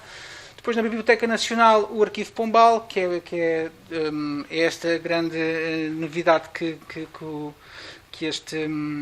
estes códices vêm trazer em termos de informação das propriedades que são adquiridas pelo trisavô, e depois o próprio edifício das casas nobres, que é aquilo que nos vem também trazer muita informação no interior e no exterior. Portanto, nós temos o amarelo, o edifício principal, que é o edifício que vos vou demonstrar, que é um edifício do século XVII. Temos aqui assim a rosa, a grande parte de construção que é feita pelo Marquês de Pombal. Este verde é um edifício que já não existe, que era outra parte de construção que foi feita pelo Marquês de Pombal. E esta zona industrial aqui assim fabril é feita no século XX, e isto é fechado também no século XX, início, ou talvez ainda no século XIX, no final do século XIX. Porque há fotografias no início do século XX, em 1911, esta zona já está fechada. Este edifício é um edifício que é uma fábrica, se irá ser uma fábrica, que é alimentado por água aqui pelo chafariz, e este é um edifício de habitação, e provavelmente é a habitação que é usada por familiares do Marquês. Mas o grande edifício, que é o edifício residencial de nobre, de palácio, é este. Portanto, tudo o resto é um fachadismo para dar uma ideia que o palácio é um grande palácio sessentista, que não é o caso. Que não é o caso, não. É o caso, mas é um palácio mais pequeno do que aquela dimensão imensa que ele dá. O que transformava, o que dava também esta grande ideia do palácio ser realmente um palácio enorme e de pertencer a uma obra do Marquês de Pombal, era esta grande escadaria que o palácio tem. Esta grande escadaria pertence, ela está inserida, portanto, naquele bloco inicial amarelo, e ela foi edificada no século XVII, ainda na primeira metade, pelo Dr. Paulo de Carvalho. E já vos vou mostrar porquê. O que é importante aqui é que, normalmente, nós somos mais, e eu também, claro, as artes decorativas acabam por, às vezes, nos moldar um bocado a visão, e nós facilmente conseguimos ver, ok, estes estuques são do Grossi, o Grossi fez estes estuques a seguir ao terremoto, portanto isto pertence ao Grossi. Não é o caso, não pertence ao Grossi, quer dizer, pertence ao Grossi, mas o espaço matemático é um espaço do século XVII. Inclusive esta janela que está aqui pertence a essa época, e essa janela que está aqui é esta janela que está aqui assim, que pertence a esta divisão, que é uma divisão que agora não sei, aquele desenho não está bem. Ali mudou aqui, pronto. Este espaço aqui não ficou bem, não sei porquê. Este espaço é um espaço que é uma saleta de escrever, que tem uma continuidade da câmara de dormir, tem uma transcâmara e depois tem uma saleta de escrever que tem ligação à sala vaga, que é a primeira divisão. Depois, há uma primeira abordagem que eu faço de leitura, após ter feito a reconstituição da fachada com esta parte que faltava, começo a fazer uma medição dos nembos e começo a perceber que há um afastamento regular, mas diferente entre os nembos dos vãos que estão na fachada e começo a perceber que há o que eu depois venho a definir como um núcleo primitivo, uma primeira retificação, uma segunda retificação e uma terceira retificação pelo Marquês. Aqui posso-vos demonstrar, por exemplo, que esta é uma fotografia de 1911, onde temos esta zona que ainda existia, que encostava aqui ao jornal O Século, onde vai ser construído aquele edifício que estava noutra fotografia. E nesta fotografia aqui, assim, é um edifício que existia uma taberna, que corresponde a esta parte do edifício industrial de habitação, que vai ser aproveitado na construção após 1755. Todo o aparelhamento que está aqui, que é este que eu reproduzi aqui assim, que retirei no local, é um aparelhamento de século XVII, não tem nada a ver com o aparelhamento depois que nós vamos ter aqui em cima da 18. Não sei como é que estou de tempo, mas... não estou a ver. Também vai estar desfeito. Pronto, isto mudou os desenhos todos. Não sei o que é que se passa. Porque assim, a passagem de um computador para o outro. Pois, mas é que assim não se vê os desenhos, pronto. Depois vou passar à frente. Isto são imagens da parte de baixo do edifício, onde nós temos uma zona com uma gruta de embrachados e alguns que está fechada, que é esta entrada aqui assim, onde temos elementos que estão normalmente na fonte, que estão lá, e portanto eu acesso a essa parte do jardim, que é uma parte que, portanto, a fonte é aqui, isto é o acesso, que é este aqui assim, e depois esta era uma parte que era um pomar de laranjas, e estes edifícios aqui, estas salas de espaços para guardar coisas relacionadas com o jardim, é aqui. Pronto. Eu acho que eu vou... Passou? Muito bem. Aqui, já nesta parte, é o piso 0, portanto, do edifício principal, onde nós já temos a cozinha primitiva. A primitiva do período do Dr. Paulo de Carvalho, do século XVII. Esta cozinha, por exemplo, aqui assim, é a cozinha primitiva da primeira parte do edifício, que é esta aqui assim, e aqui assim também é uma outra parte de construção. Se nós repararmos aqui assim, nós temos esta zona com abóbadas de aresta e temos esta zona de abóbadas de aresta. Isto pensando só neste volume do Paulo de Carvalho. E portanto nós temos uma zona central, que é uma zona principal de um primeiro volume de construção, e depois temos a ampliação para norte e para sul, que é a ampliação do Paulo de Carvalho, com um novo modelo construtivo mais forte, com as abóbadas de aresta. E que aproveita aqui estas escadas também. Aqui assim temos um piso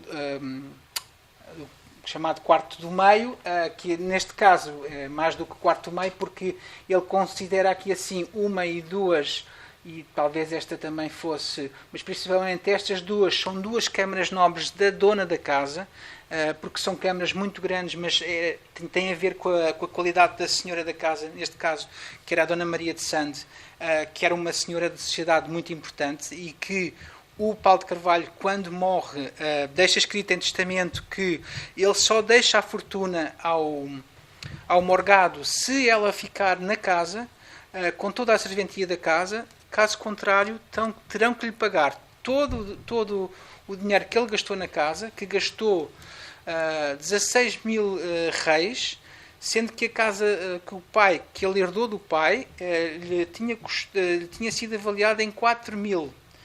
E, portanto, ele diz que pode ficar tudo comorgado se ela ficar em vida, sempre a morar na casa, com a casa só pronto para ela usar enquanto for viva. E mais o dinheiro também que ele deixa ao mercado. E, portanto, aqui assim, no piso nobre, neste momento nós temos estas divisões todas que mantêm a morfologia intacta e temos estas a azul em que a morfologia vê-se claramente que está mexida. E o que repare, essa morfologia percebe-se logo que está mexida, principalmente estas primeiras três, porque elas pertencem a esta sala, que faz parte de um teto que foi posto a descoberto e, portanto, numa intervenção em 2001, e que se percebe que esta correspondia, portanto, a uma sala que agora já não...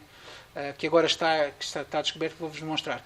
E aqui, assim, percebe-se que esta sala também era só uma divisão, porque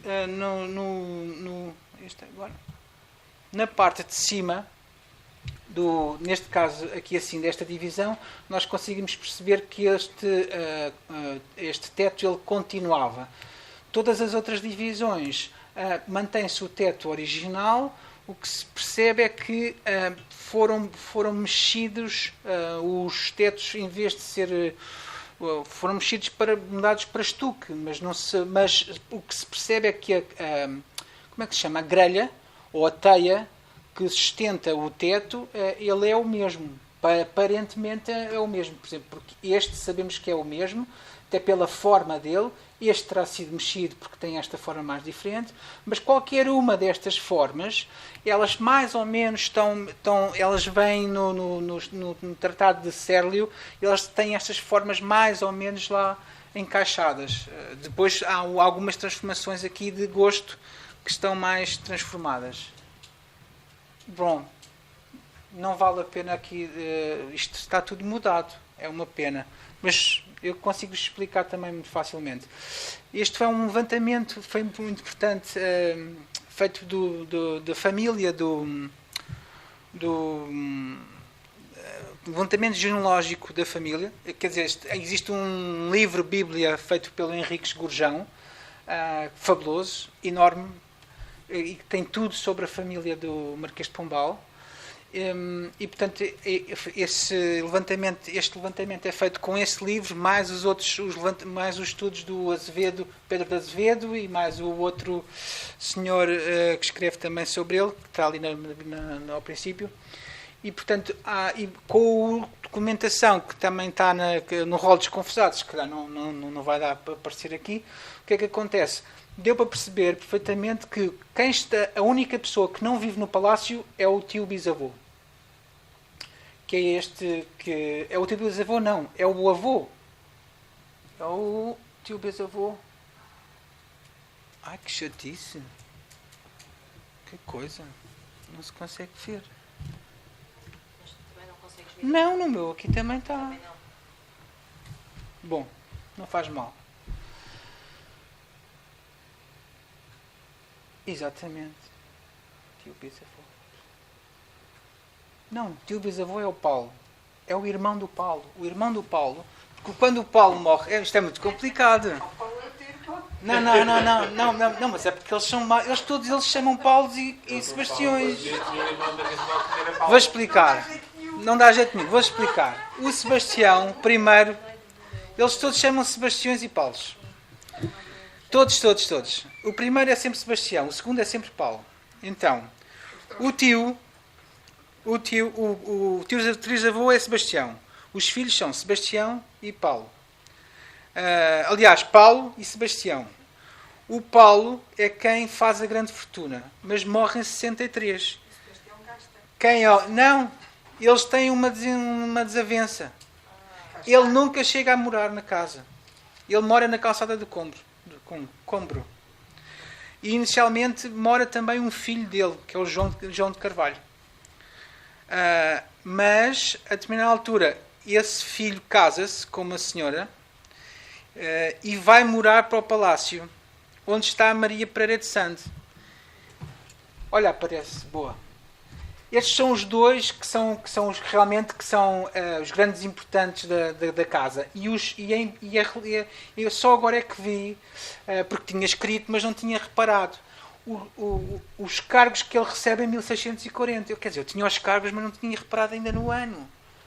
Quer dizer, em 1640, ele recebe estes cargos todos. Eu sabia que os cargos eram estes, mas não tinha visto o ano.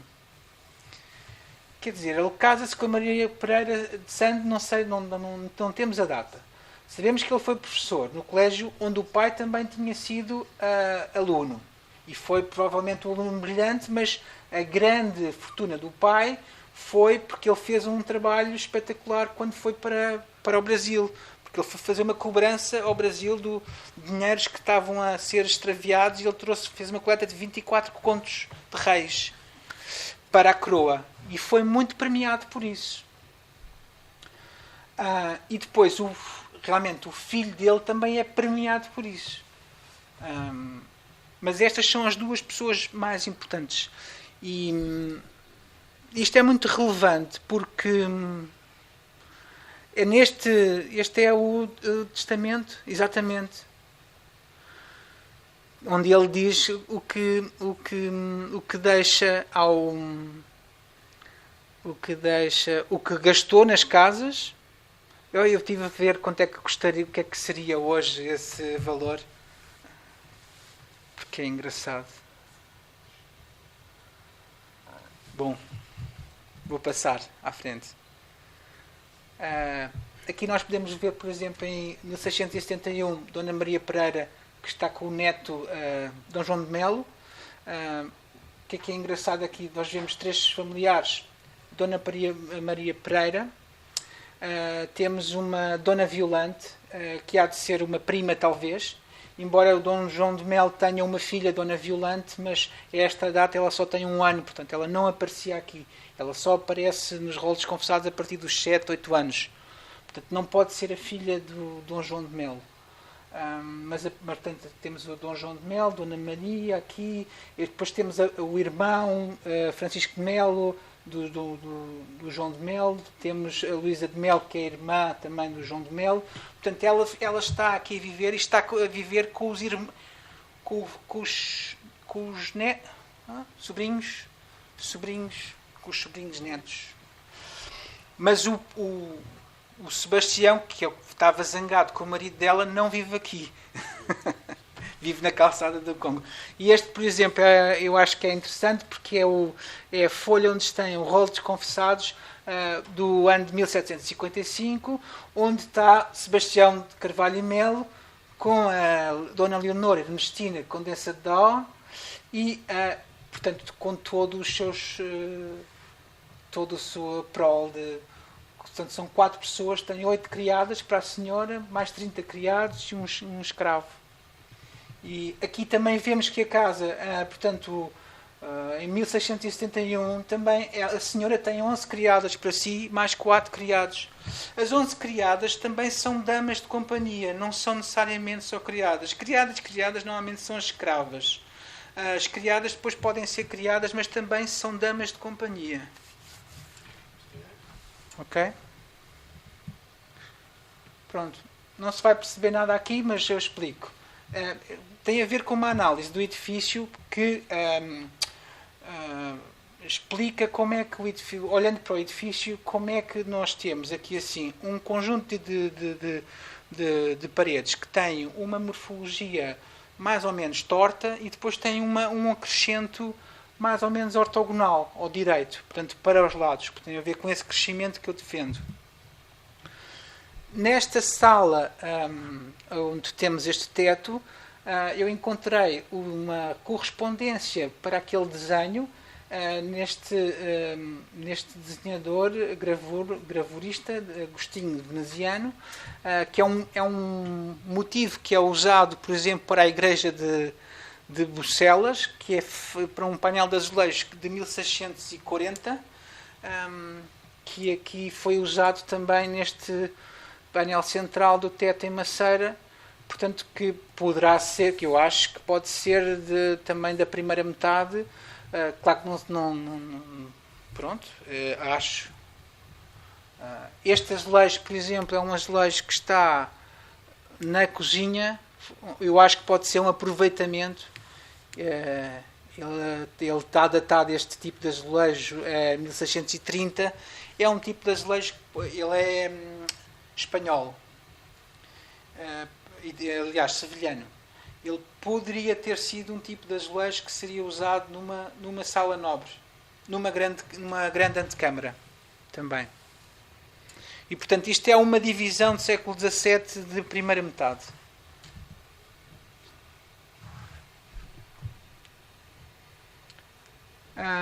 E aqui chegamos às compras. As compras que o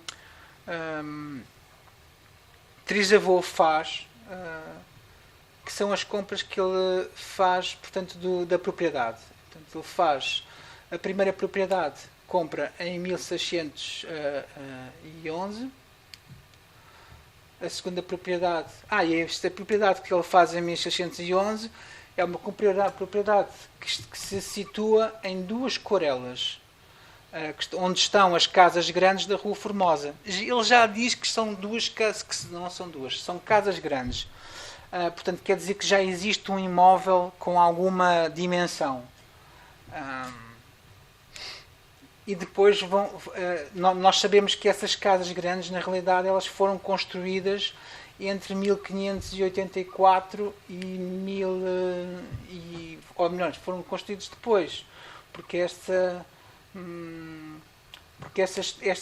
propriedade, primeiro, elas pertenciam a este Cristóvão Nunes e a sua mulher. E, portanto, a primeira era uma terra. E depois, nesta data, mas quando o desembargador Jorge de Cabedo, que há de ser Quevedo depois, quando as vende ao Sebastião Carvalho, ele já a vende como umas casas, mas quando compra ao Cristóvão Nunes, compra como uma terra. Portanto, as casas são construídas entre 1584 e 1598. Portanto, quem constrói o primeiro núcleo há de ser o Cristóvão Nunes e a sua mulher. Vamos terminar. Pronto. E depois são as outras casas que são construídas, os outros imóveis.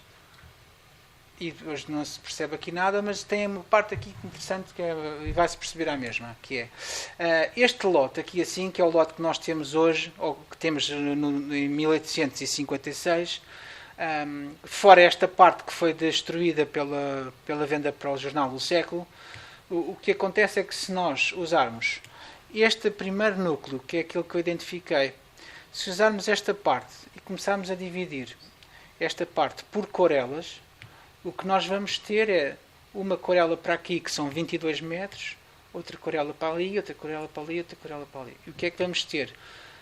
Vai bater certo com a organização desta, ou seja, esta linha que nós temos aqui, que no desenho do palácio é uma linha ortogonal, na realidade ela é paralela a esta linha aqui, que é uma linha do território. Era tão bom que esta ficasse bem. Que pena. Bom, é uma linha que existe, aqui vê-se mal, mas existe nesta planta de Lisboa, de 1600 ou 1594, não sei, 97, 94, que é uma planta que tem... O último estudo foi da investigadora Sandra Pinto, onde, pronto, eu fiz aqui assim, eu acho engraçado porque esta linha que existe aqui, que é esta que está aqui, eu acho muito semelhante a esta linha que nós temos em 1800, e parece-me que algumas diferenças que nós temos neste lote interior com este lote de 1800, mas em grosso modo acho muito, muito parecido.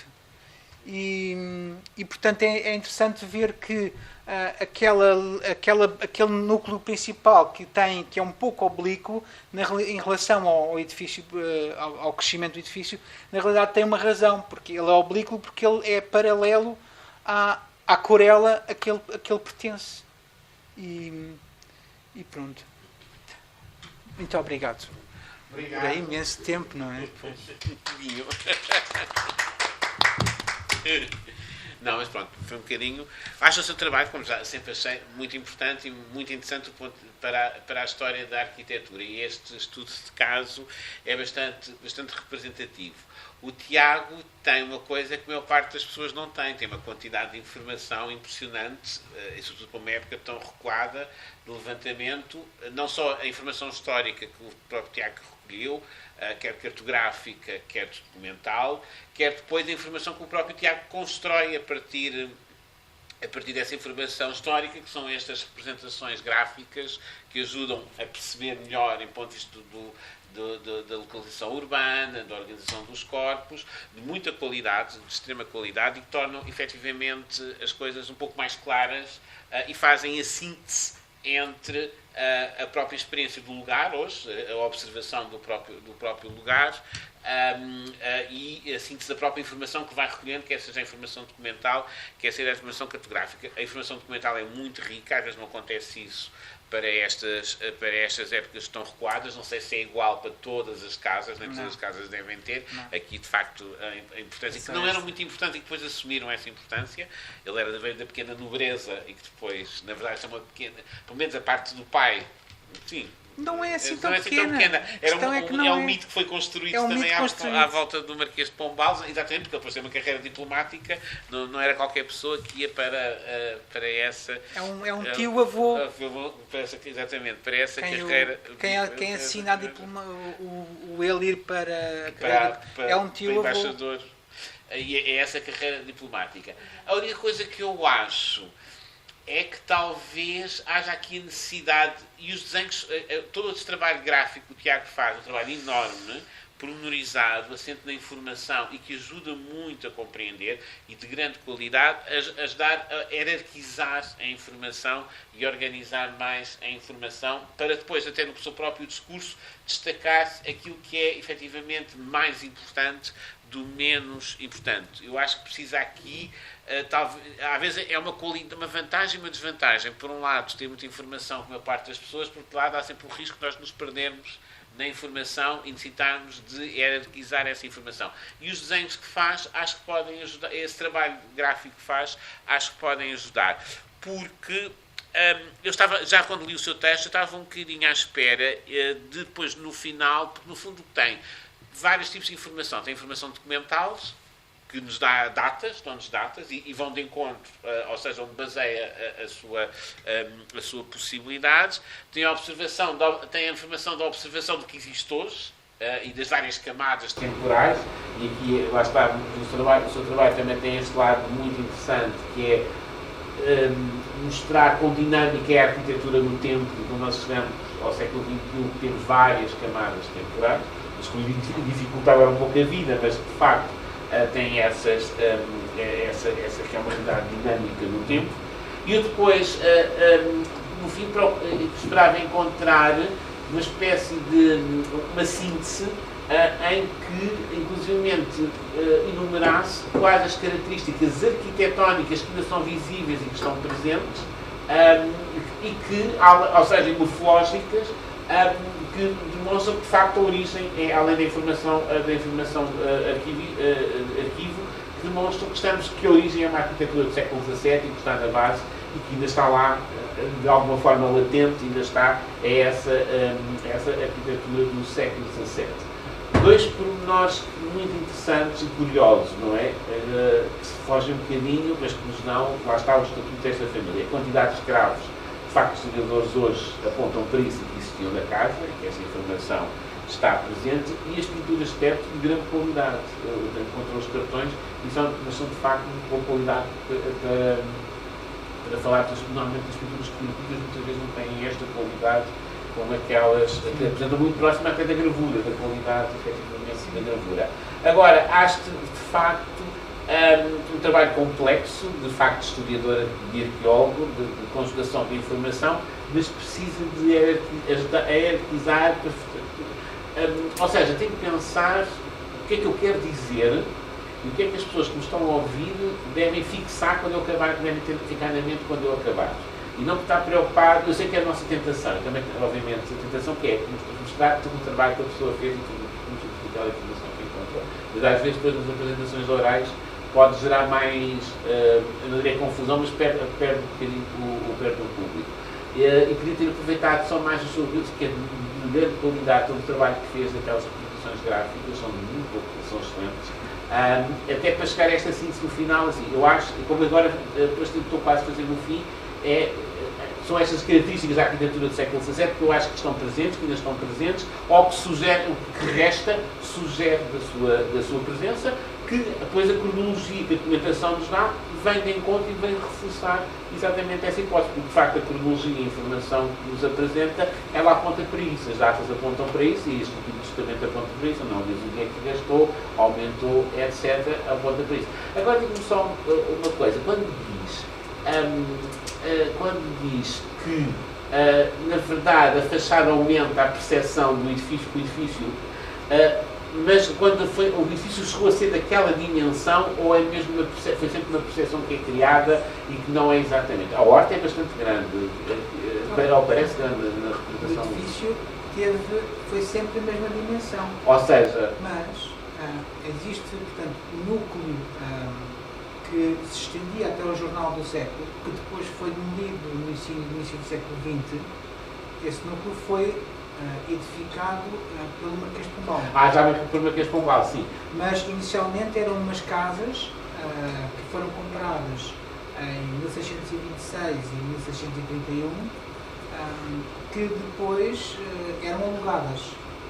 Eram arrendadas. Ou seja, mas eles nunca funcionaram como um edifício completo.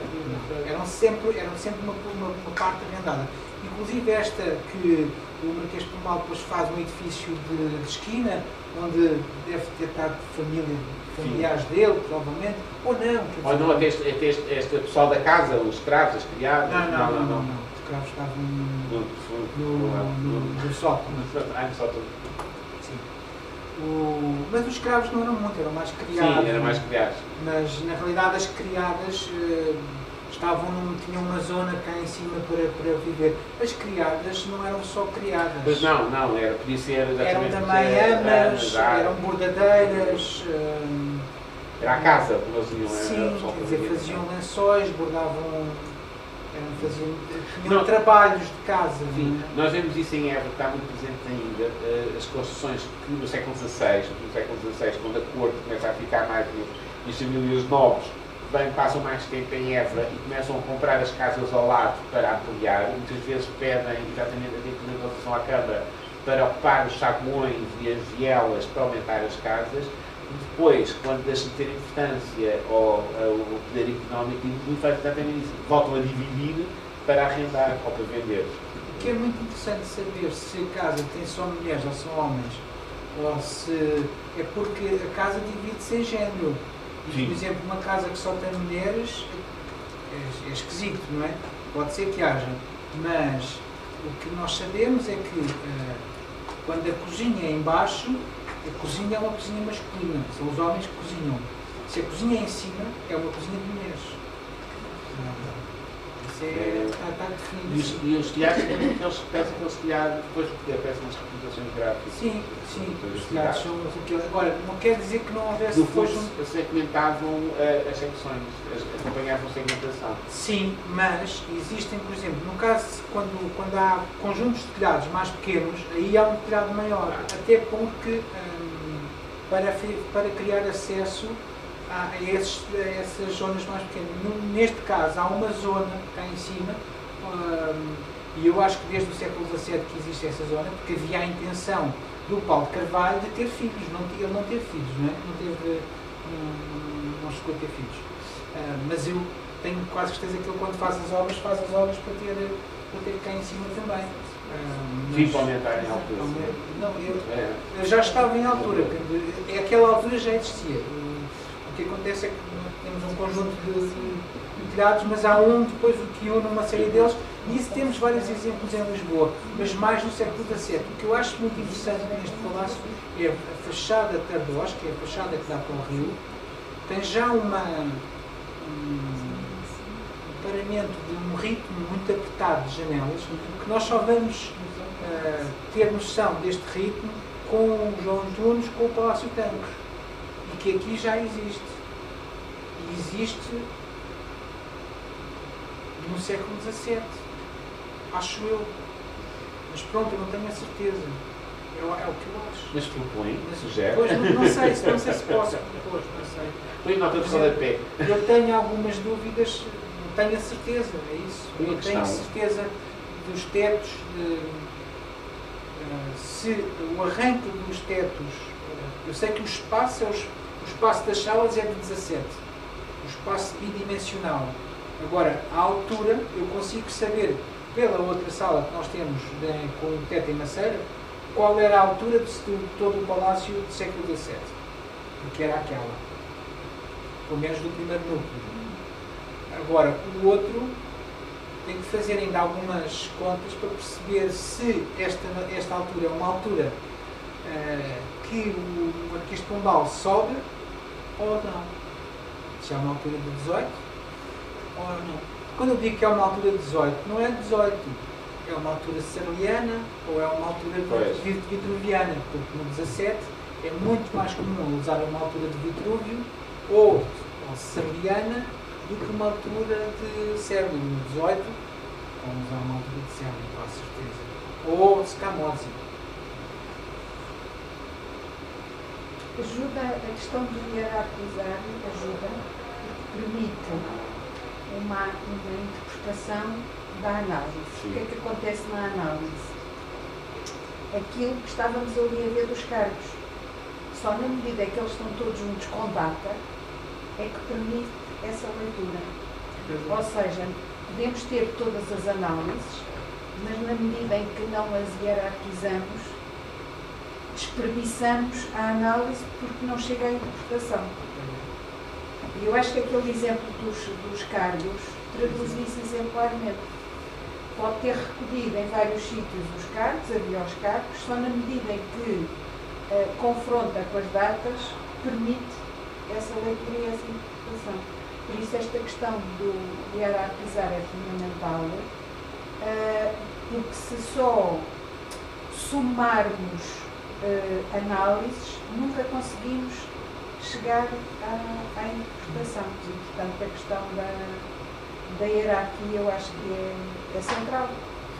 E foque-se nos seus próprios desenhos. Aqueles desenhos são uma boa síntese do resultado da informação e construa o seu discurso. Ali está o essencial. É o que eu faço. E ele construa o seu discurso com base nos seus próprios desenhos. Muito tempo. Eu sei. Eu sei que não os faço. Demora muito tempo. Mas o meu processo é esse. É planificar as minhas ideias em design. Quase que conseguimos chegar à hora que estávamos. É verdade. Estávamos adiantados e assim conseguimos. Mas eu peço desculpa, eu demorei 30 minutos.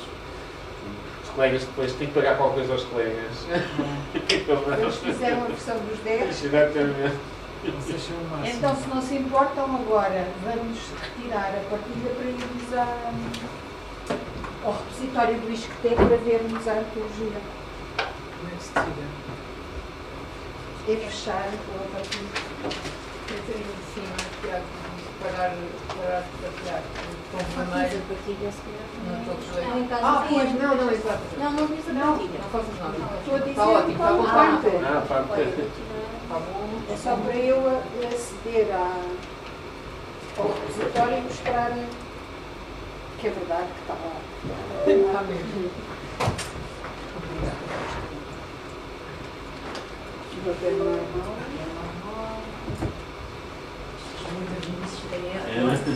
chegar Qualquer tem tudo em Wi-Fi.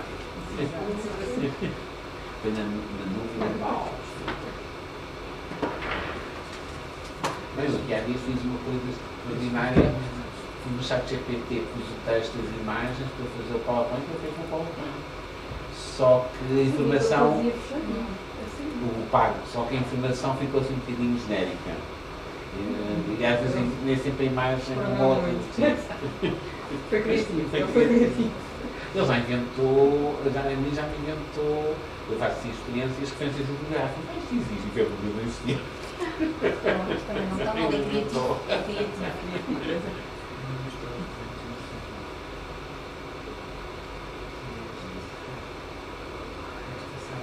Estou a tentar ir mesmo a...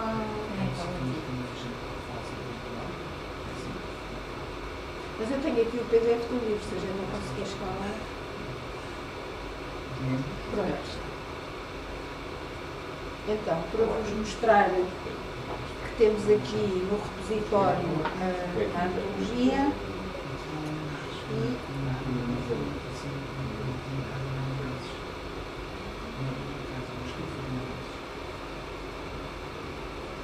cá está.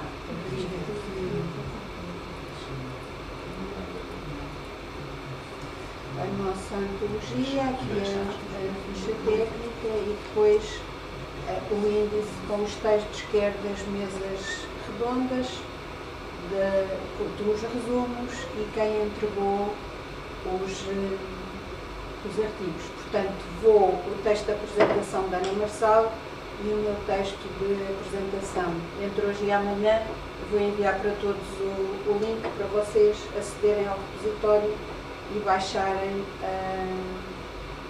a nossa antologia de ensaios. E agradecer a todos, embora hoje é só o primeiro dia, continuamos dia 29, mais uma maratona, e agradecer ao Tiago, à Marta, à Elodie e à Joana as apresentações que fizeram, mas agora é continuar. E agradecer muito ao professor Paulo Rodrigues ter visto os textos, as apresentações, os comentários que são sempre preciosos e hoje celebram, mas depois amanhã é regressar ao trabalho. Que, como sabemos, o tempo, e como diz o professor Paulo, não é? O tempo passa a correr. Eu não sei se isto está partilhado. Está? Ótimo. E as testes são para fazer. Está partilhado. Pronto. Ok, eu mando amanhã, está bem? Mando para todos. Mas se quiser pôr aí agora na manchete. Ah, ok. Era isso que eu estava a dizer. Então vou fazer isso. Ah, não.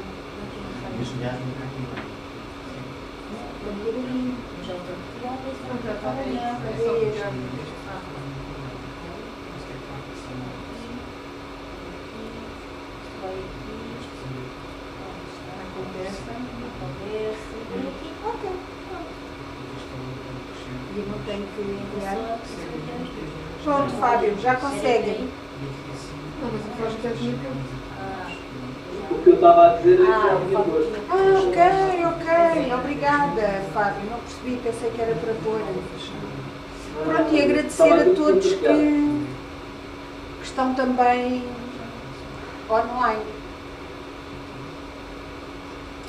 E acho que encerramos por hoje, continuamos no dia 29. E obrigada a todos.